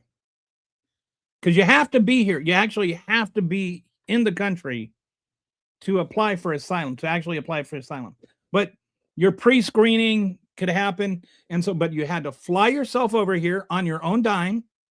You had to actually pay for your own ticket to come over here. And then once you got over here, you had to have a sponsor. And that sponsor was responsible for your living. And you waited for your asylum hearing and you got it. And this whole program didn't cost the government a dime. You paid for your flight, you paid for your sponsor paid for your living until you got your asylum hearing. After you've been here 6 months, you can apply for work. Republicans lied about what that program was and talked about how, Biden was sneaking people in the dark of night and like smuggling in asylum seekers, or smuggling in illegals is actually how they framed it. So that we need to, if you want to find solutions, that was somebody trying to find a solution. Like, it's not just about immigrants in that case. With asylum seekers, there are people that actually need asylum. That like these cartels you're so worried about are actually killing people. And some people don't want to become part of the cartels. Like, there is an asylum lawyer I talked to who was telling me about one of his clients. He was a young woman, and, well, I guess a middle-aged woman, and her son. And they had a second son. She had a second son who was killed by the cartel because he wouldn't join the cartel. And she went to her son's funeral with her other son. And the cartel people came up behind her and they sat behind her son, and they did like the little finger gun thing, and they pulled a gun and like pulled the finger trigger, suggesting he was next if he didn't join the cartel. So she went home, she grabbed everything that they could, and they walked across half a continent to get to the United States and request asylum. You say, well, what about why don't they stay in Mexico?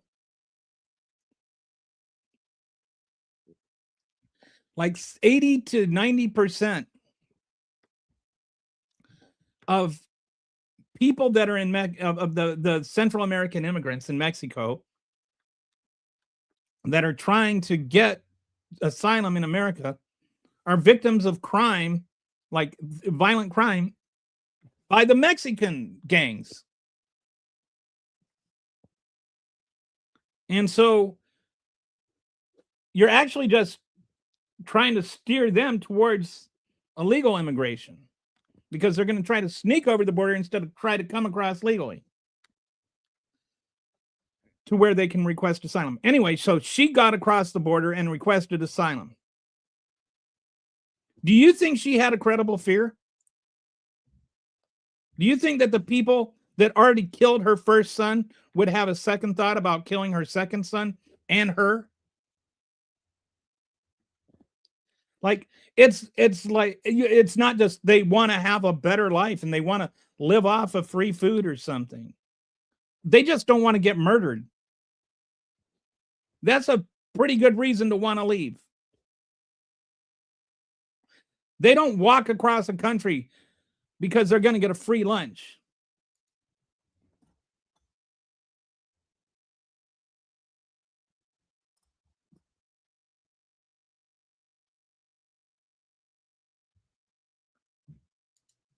I'm not playing identity politics, dude. I don't even know what you mean by identity politics. Is to me one of the most vague, abstract, weird things that people say. It's like a way of not having a conversation. We can solve it by doing what we're doing. I voted for this. But did you? Did you vote? Did you vote for inflation? Did you vote for, like, because you know, like the whole report card? I don't know if you missed it or not, but a lot of the stuff he promised is not what you voted for. Or a lot of the stuff, like, I'm assuming that you voted for what he promised. And a lot of what he promised is the opposite of what he's doing. But you've somehow convinced yourself that what he's doing is what you voted for.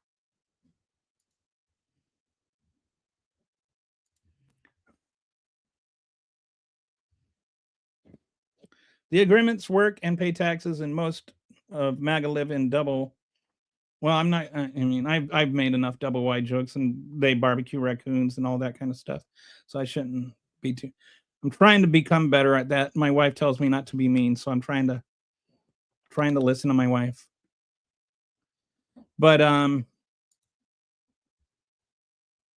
yeah, immigrants, I mean, any objective study like Wharton or whatever, you go and you look, immigrants actually add value, including the illegal ones. I mean, I'm not talking about Democrat-run studies, whatever that would be. I'm talking about Wharton. I'm specifically talking about Wharton, since that's the one that Trump is so proud of. And I've talked about this before. This is the history. One of the key threads throughout the entire history of our country is rich white people trying to pit poor white people against poor colored people. That is a theme throughout our entire country's history. And it's just this whole thing all again. Donald Trump is trying to get Marjorie Taylor Greene's yelling at, you know, black people or gun shooting victims or whatever. It's all the same thing. It's all the same thing all the time.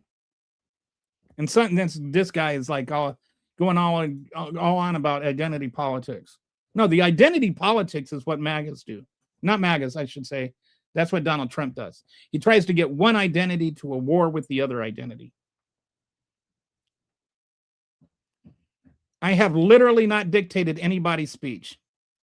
I have just asked people not to call people illegal. Just use the word illegal immigrants or illegal aliens. Like let's just use people as people, like call people people. Like, you're the one talking about identity politics. Yes, I know this. I know who he was. I'm not okay with him being killed by Obama 2 weeks after the killing of his father, but he wasn't the target. It was a mistake. They were targeting somebody else that was supposed to be at that restaurant at that time. And that was just you're like, well, it was a pretty crazy coincidence, but he was looking for his dad so that he would be, in the same place that, somebody else from that organization would be. Is not that bad of a coincidence. And it's sad. And it was a mistake. And they admit it was a mistake, but he was not the target. They did not aim for him.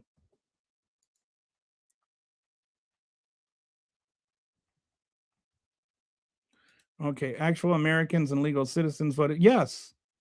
Actual Americans and legal citizens also voted for Kamala Harris. Actual Americans and legal citizens voted for Joe Biden. Calling the rest of us traitors and illegals are not facts. It's just nonsense. All right. Can we stop with that one? I mean, I think you've made your point. Murder is justified when defending oneself or others. Yes, it is. But nobody was defending anybody. Nobody was going to die if they didn't kill those people on the boat. Oh, somebody is answering. You asked the question, why the mafia is not considered a terrorist organization in the cartel. And it's because the cartel works with Russia and China, and the manifesto has interests here. The cartels do not work with Russia and China. They don't. Yeah, you've mentioned that a few times, and I'll look into it. Or at least a few people have looked into it. But okay, I'm guessing that what he did is he wrote that there was a bill that you could interdict boats in international waters, not blow them out of the water. Like, I have a feeling like this seems to be like a new thing that's going around in the MAGA world to try to justify something. But I without even knowing what the law is, I know that this is a misinterpretation of it. Because if it were, it wouldn't just be like this new thing going around in MAGA circles. The Democrats want everyone in the class they pay. They don't. We Democrats don't want everyone. I don't even know what that means. And it's not Democrats pitting. None of that. Like, what does that even mean?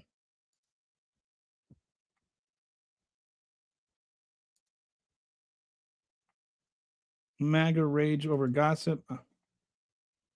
All right, keep up, leftists.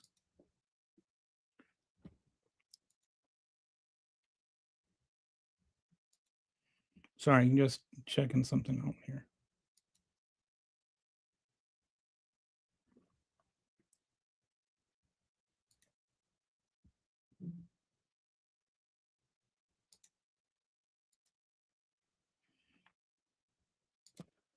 Obama invaded Qatar, Libya. Okay, yeah, didn't you already say that once, or somebody did? He didn't invade anybody. If cartels are considered terrorists, would you consider Bloods or Crips a terrorist organization? Goals for cartels and terrorists are very different. Yeah, I mean, terrorists is a political motive. Cartels are just money.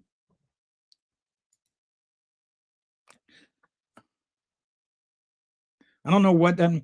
You say a lot of things, but you don't seem to like show me that you understand anything you're talking about. All politicians pit the poor against each other. Well, if that's true, then let's start voting for politicians that don't. Republicans are begging the government to do what the left, to do to the left what Soviets did to the kulaks. I don't know what that means. You are an idiot. Drug dealers are killers by profession. They aren't trying to kill you. They try to kill each other. Like this is can you have an honest conversation? Does the mafia try to kill each other? They're not killing civilians. Democrats gave us the most brain injured president in history. I would like you to see the current president. Immigrants minimal, stimulating the American economy. I'm telling you, these are the dumbest people in the country. That's the chat right now, and that's the fact. If Russia and China worked with cartels, you'd have nuclear submarines full of drugs making deliveries.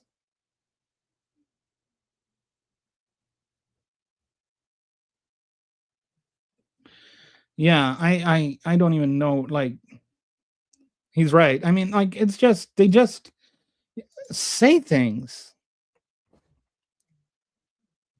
and you're right. And I pointed, this is like 90. I want to say it's 92% of the drugs that are brought over the border by American citizens.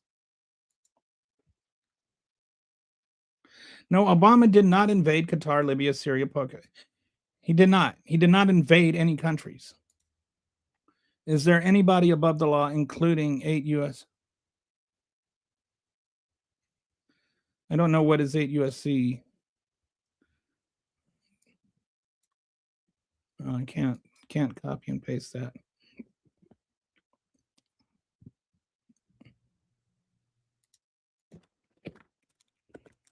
I'm going to see what this.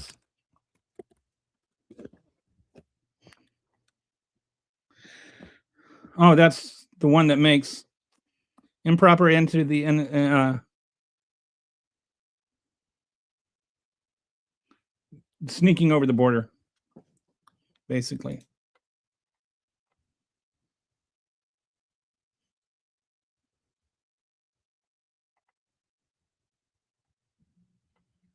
First offense is a misdemeanor. The second offense is a felony.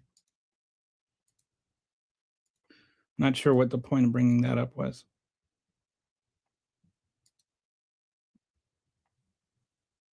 The border was never open.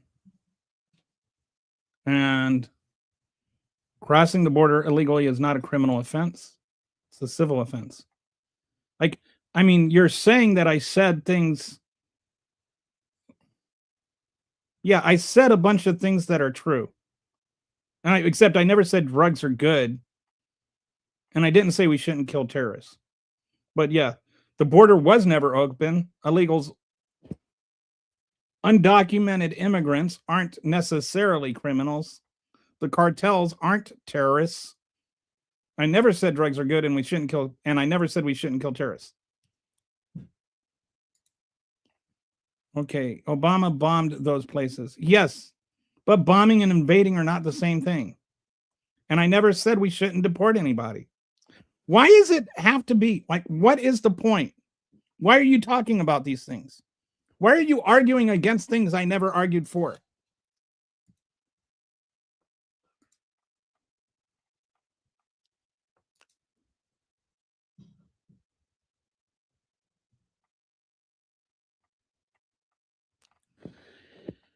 Where do you think that fentanyl is coming from? I think it's coming from over the southern border.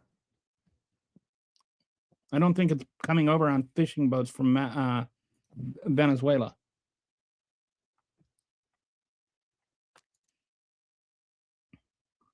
I'm a centrist, but one thing about deportations, immigration reform, this is the first year in American history our population hasn't grown. I wonder if we'll see housing living classes. I don't think we will. I think we'll actually see them go up. Because that also means food that isn't getting harvested. That also means houses that aren't getting built.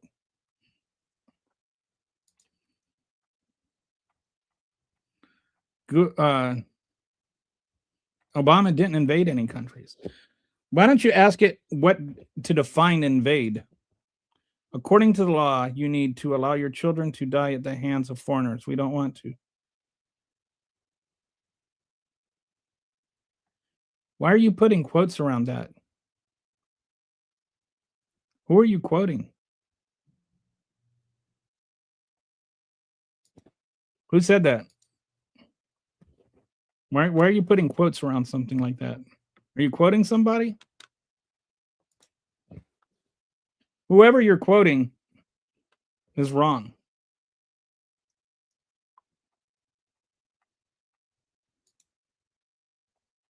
Yes, he bombed those countries. Look up what the word invade means.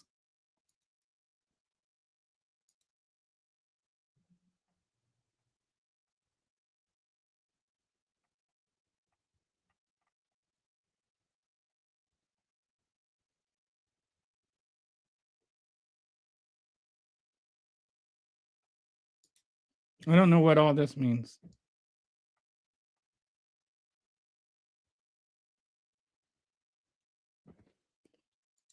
I just the first two words that made me not want to read the rest of it. Cartel terrorized that woman and her son, but can't label them terrorists. No, we can't. Because that's not terrorism. Terrorism, it wasn't political. Again, terrorism is political in motive. And we're not importing them.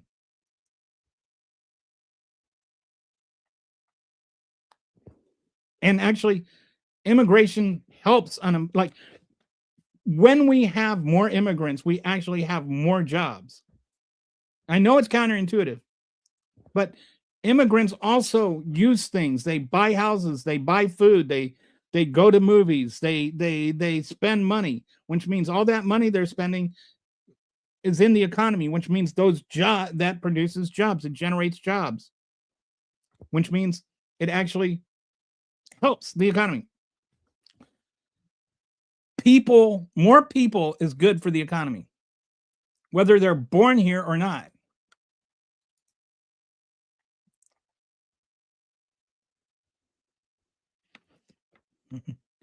I'm telling you, Kelly, I've been in a lot of political chat rooms, and these people are a special kind of stupid, really uneducated brain. I don't know. I mean, but at least they're here. You know, I mean, and some of them have been in here for a while. I'm hoping that they're actually maybe thinking about some of the things I'm saying. The mafia is just organized crime. They don't actually threaten the community. Only in law enforcement and other gangs, they are politically motivated, nor do they want to kill random people, even if it happens. Same thing with the cartels. That's what I'm saying. They are considered a criminal organization, just like the mafia, just like the Yakuza, just like what is the Chinese one? The Russia has a organized crime, and they all operate in the United States. They're all the same thing. Depends. I don't think anybody should be above the law, but the Supreme Court seems to think one person is above the law. Pam Bondi thinks two people are. Pam Bondi is the one that's not following a law that she is literally the only person that can follow. No, I don't think anybody is above the law. Do you think anybody is above the law?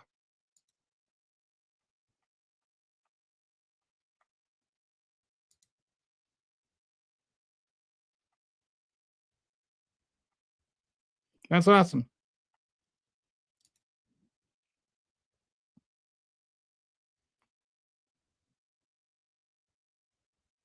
Yeah, whether they're a good group or a bad group isn't the point. They are, but they're a criminal organization, not a terrorist organization. And the difference in that is the difference in whether or not you can murder them on the high seas or not.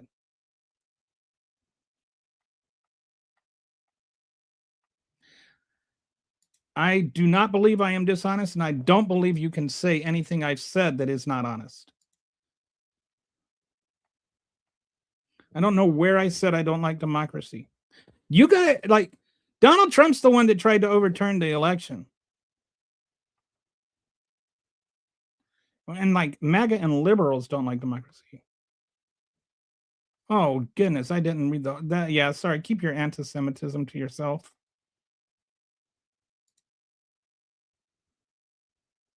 And they should be. As should cartel members. But they aren't terrorists.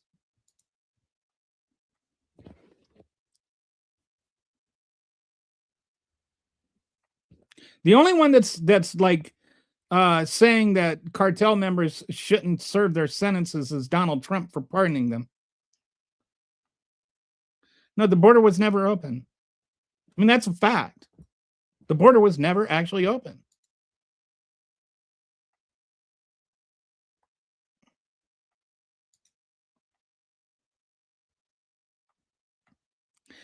People who didn't commit crimes aren't criminals.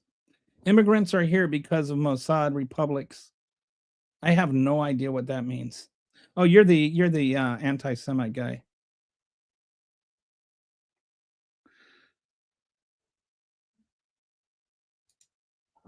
It's a misdemeanor.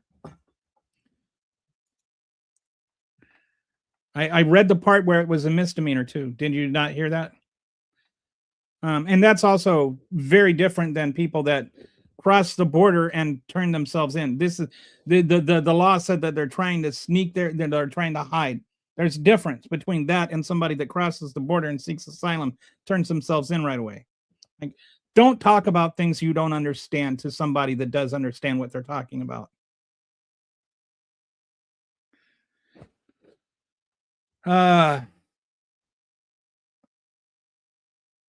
Is speeding a crime? If you get a speeding ticket, are you a criminal? Trump says Antifa is the terrorist within. It's not even an organization. You know, I found out where Antifa is. She's with Uncle Tifa. There's a pun for the pun show. Wow, you really don't have a clue.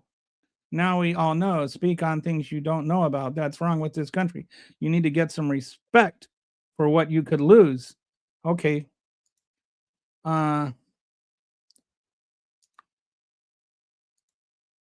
be honest. You lost me when you said Trump was bad or worse than. Well, I don't care if I lost you or not. Donald Trump is like gone.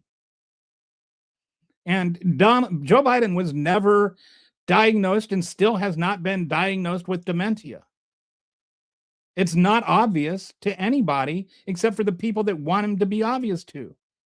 Donald Trump looks slack-jawed half the time. He like literally like he's got the thing. Watch his jaw. He has no idea what's going on. He signs pardons and he doesn't even know who he pardoned the next day. He doesn't know what laws he's passed, what bills he's signed. He has no idea what he said yesterday, today. He has no cogency in him. The man is like literally showing all kinds of physical and mental signs of dementia. He keeps having to take cognitive tests for a reason. Joe Biden, there is no evidence apart from like right-wing, people saying he has dementia. There's no diagnosis. There's nobody that says he has dementia.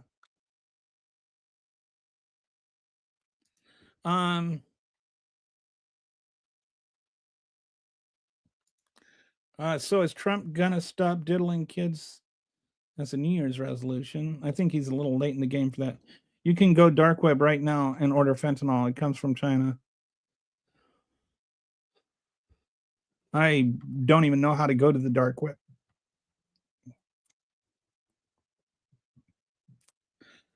I live in Chicago. The way to combat gangs is social services and feeding kids.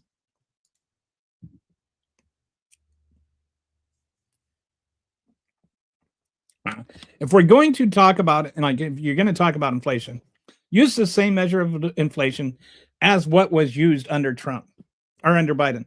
Like I like they want to just talk about like the price of gas as all the only signature of inflation.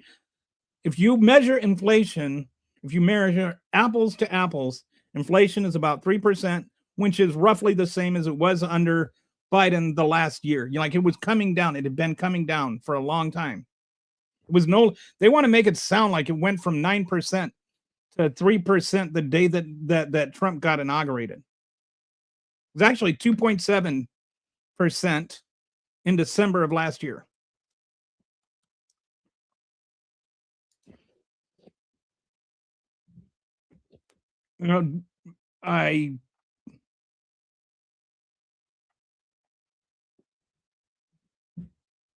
Would you name one of those countries? Name a country where you get executed if you try to come in. Name one of those countries and then tell me you want to be more like that country. North Korea? Time to build the mega ovens. No.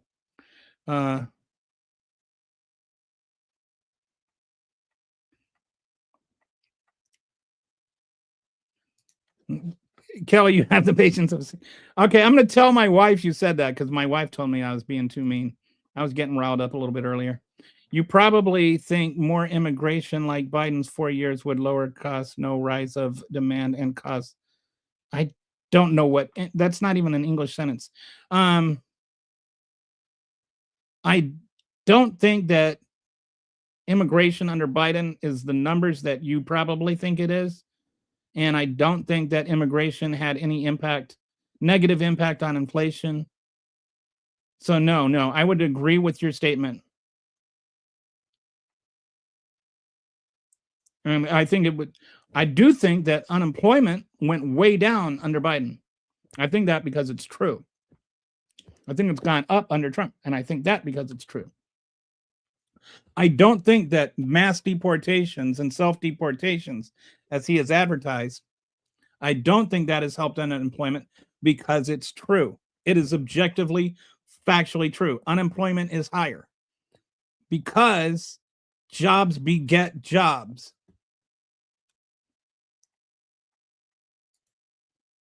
Home prices are not going down. Rent is going down a little bit, but rent was going down before. Rent was going down last year. Gas is lower because we have more supply. And the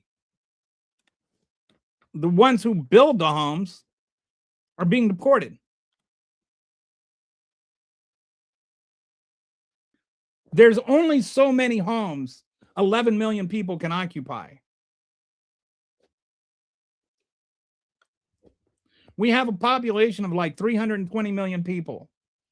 And then how many, like you think each one of these guys that lives off the government dole buys their own house?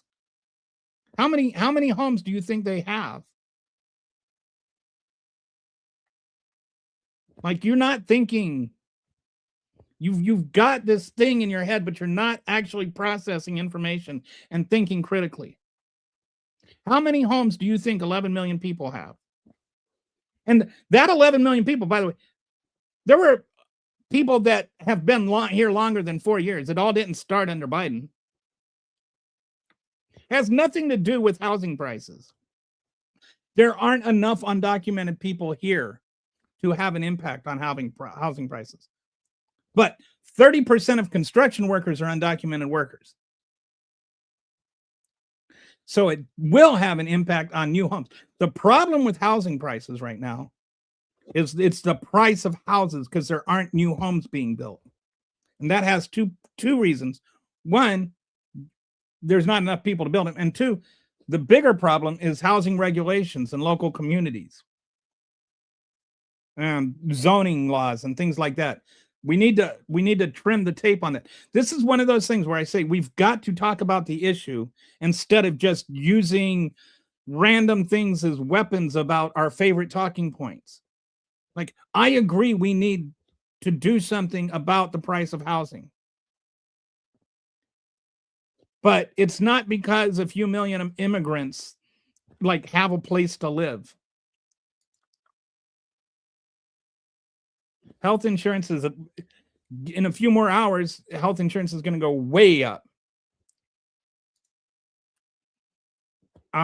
Whether Islam is a false religion is moot.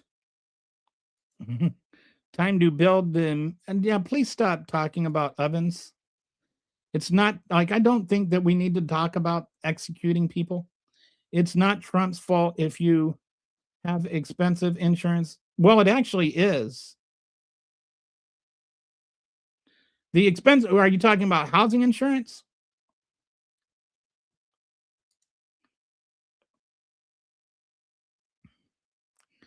By the way, speaking of bleep landlords, Donald Trump was one. Bomb these country.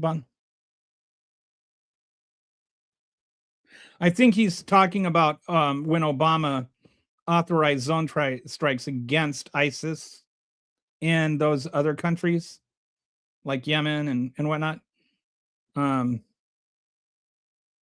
He's trying to equate Obama authorizing zone strikes against ISIS with Donald Trump bombing cartels in the Caribbean, which is a bogus thing because ISIS actually was a terrorist organization and cartels are not actually a terrorist organization. If you don't want Mexican mobs, then encourage Mexico to have strong social programs. And that is a legitimate point with that and with Central America. Actually, MS-13, for instance, we exported. Did you know MS-13 started in America? And then they came over here. They became a gang because they didn't get socially adapted. We didn't do anything for asylum seekers when they came here. And then they became a gang because they were getting jumped and beaten by Cribs and whatnot. The other were the Bloods and the Crips. So they started their own gang. Then we deported them, and then they became gangs down there, and then they came back up here. MS-13 is an export, not an import.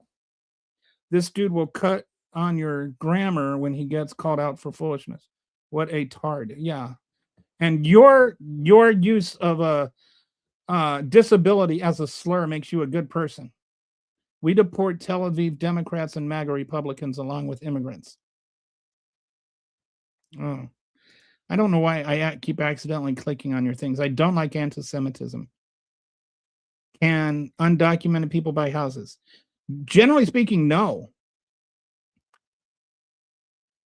Because they need to get a bank loan, and bank loans don't normally give people to people who aren't able to have social security. They might have a fake social security number or something like that, but that's also why they're not even trying to buy houses, because they don't want to draw attention to themselves. They don't want to bait somebody to come and nail them. They're trying to hide. They're trying to be obscure, so they tend to rent. And it tends to be a few families living together. And I don't know why. Why is it that people have insist on using dehumanizing language? No criminal organization is without political arbitration. What does that even mean? It's not true. Is the mafia a political organization?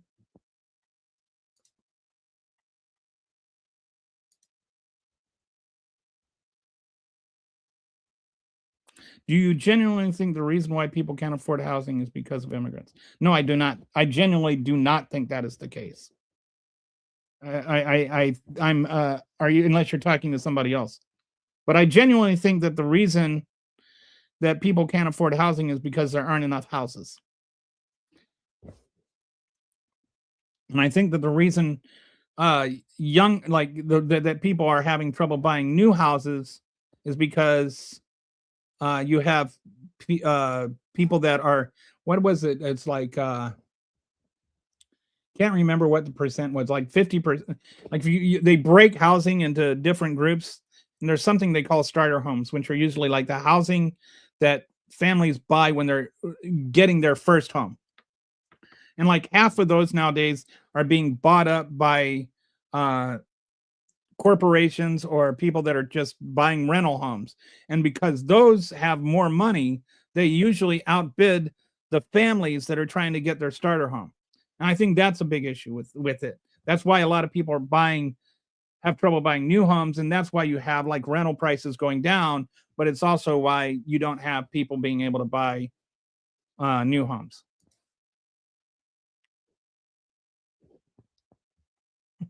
Somebody else. Okay, so that's 2 votes for patience. I'm going to tell my wife that I got 2 votes for patience.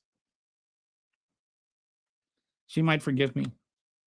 There are multiple types of terrorism. There's also, yes, but narco-terrorism is associated with one of two things, typically, before Donald Trump and Marco Rubio redefined it.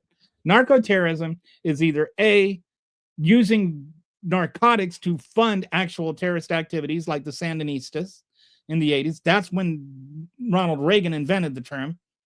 And the other way is with when you use terrorism to preserve your drug cartel. Like I still can't think of the guy's name, but like season 1 Narcos guy, where they would like kill politicians to keep a government that's favorable to their particular cartel. That's what narco-terrorism is. Narco-terrorism is not like drug smuggling is not narco-terrorism.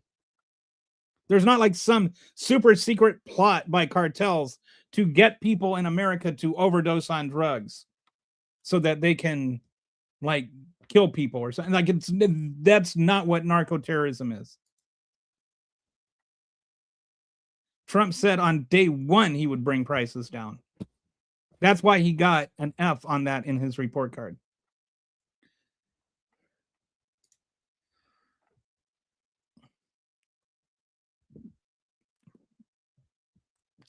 Wage income is also higher in Democratic states.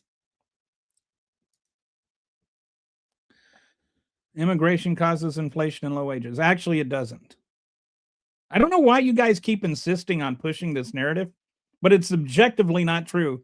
And I will take Wharton's word over Chaos for You 728.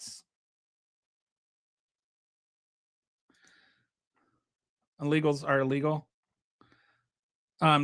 Illegal is a noun, or is an adjective, not a noun. Hope you get a clue. My gut, but I doubt you will.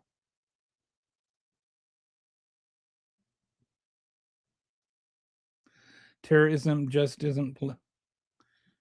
Okay, terrorism is political. Like, don't tell me like that. It actually is. Like, look it up. And again, this is not just like a dictionary definition.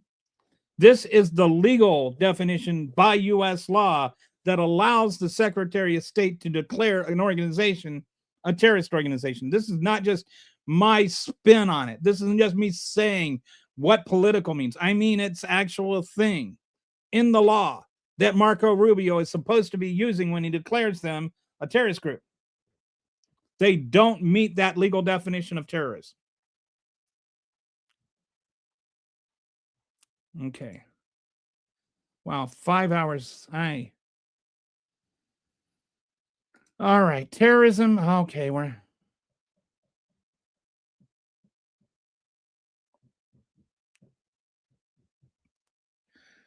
this is the dictionary definition. I think he's got the rest of it coming in another comment. And achieve political, ideological, religious, or social groups, often by coercing. So anyway, none of that has anything to do with cartels. So you make America great again. I don't know what make America great again offends you. I don't know what any of that has to do with anything. Yeah. And by that definition, cartels aren't a terrorist group. Like cartels do not meet that definition. But that again, that is not the definition. That's the dictionary definition. That's not what is put in the law that allows the Secretary of State to declare something a terrorist group. So I'm going to look into this Schumer law, but I don't think it allows the U.S. government to start bombing ships on the open seas because it just declares that they're terrorist groups or whatever. Anyway, it has been over 5 hours now. I usually stop at 5 hours or 4 hours. But I hope you guys have a fantastic, fabulous, wonderful New Year's Eve with what's left of it. If you drink, drink responsibly. If you drink irresponsibly, don't drive. And I hope you have a great day tomorrow. I hope you watch games or whatever. I'll be back on Friday. And on Friday, I'm actually going to be talking about long COVID. So this is a subject that's near and dear to my heart because I actually have it. And anyway, have a happy new year. Thank you. I'm glad that, like, it's nice that we get a happy new year from people that don't agree with me. I want to be able to have conversations. I agree with your definition, by the way. And I don't disagree with the dictionary definition. I'm just saying cartels don't meet that definition. And that's not the legal definition either that's used. Like, there's an actual, I'll have it ready on Friday. So if you're here on Friday, I'll show you what the law is about this. And this is what I'm talking about. Right now, I'm just going off of memory. But somebody has to do some business here because it's been 5 hours and 10 minutes since I've done that business. But anyway, hope you guys have a wonderful new year. And, I watch bowl games or do whatever you do. Ciao.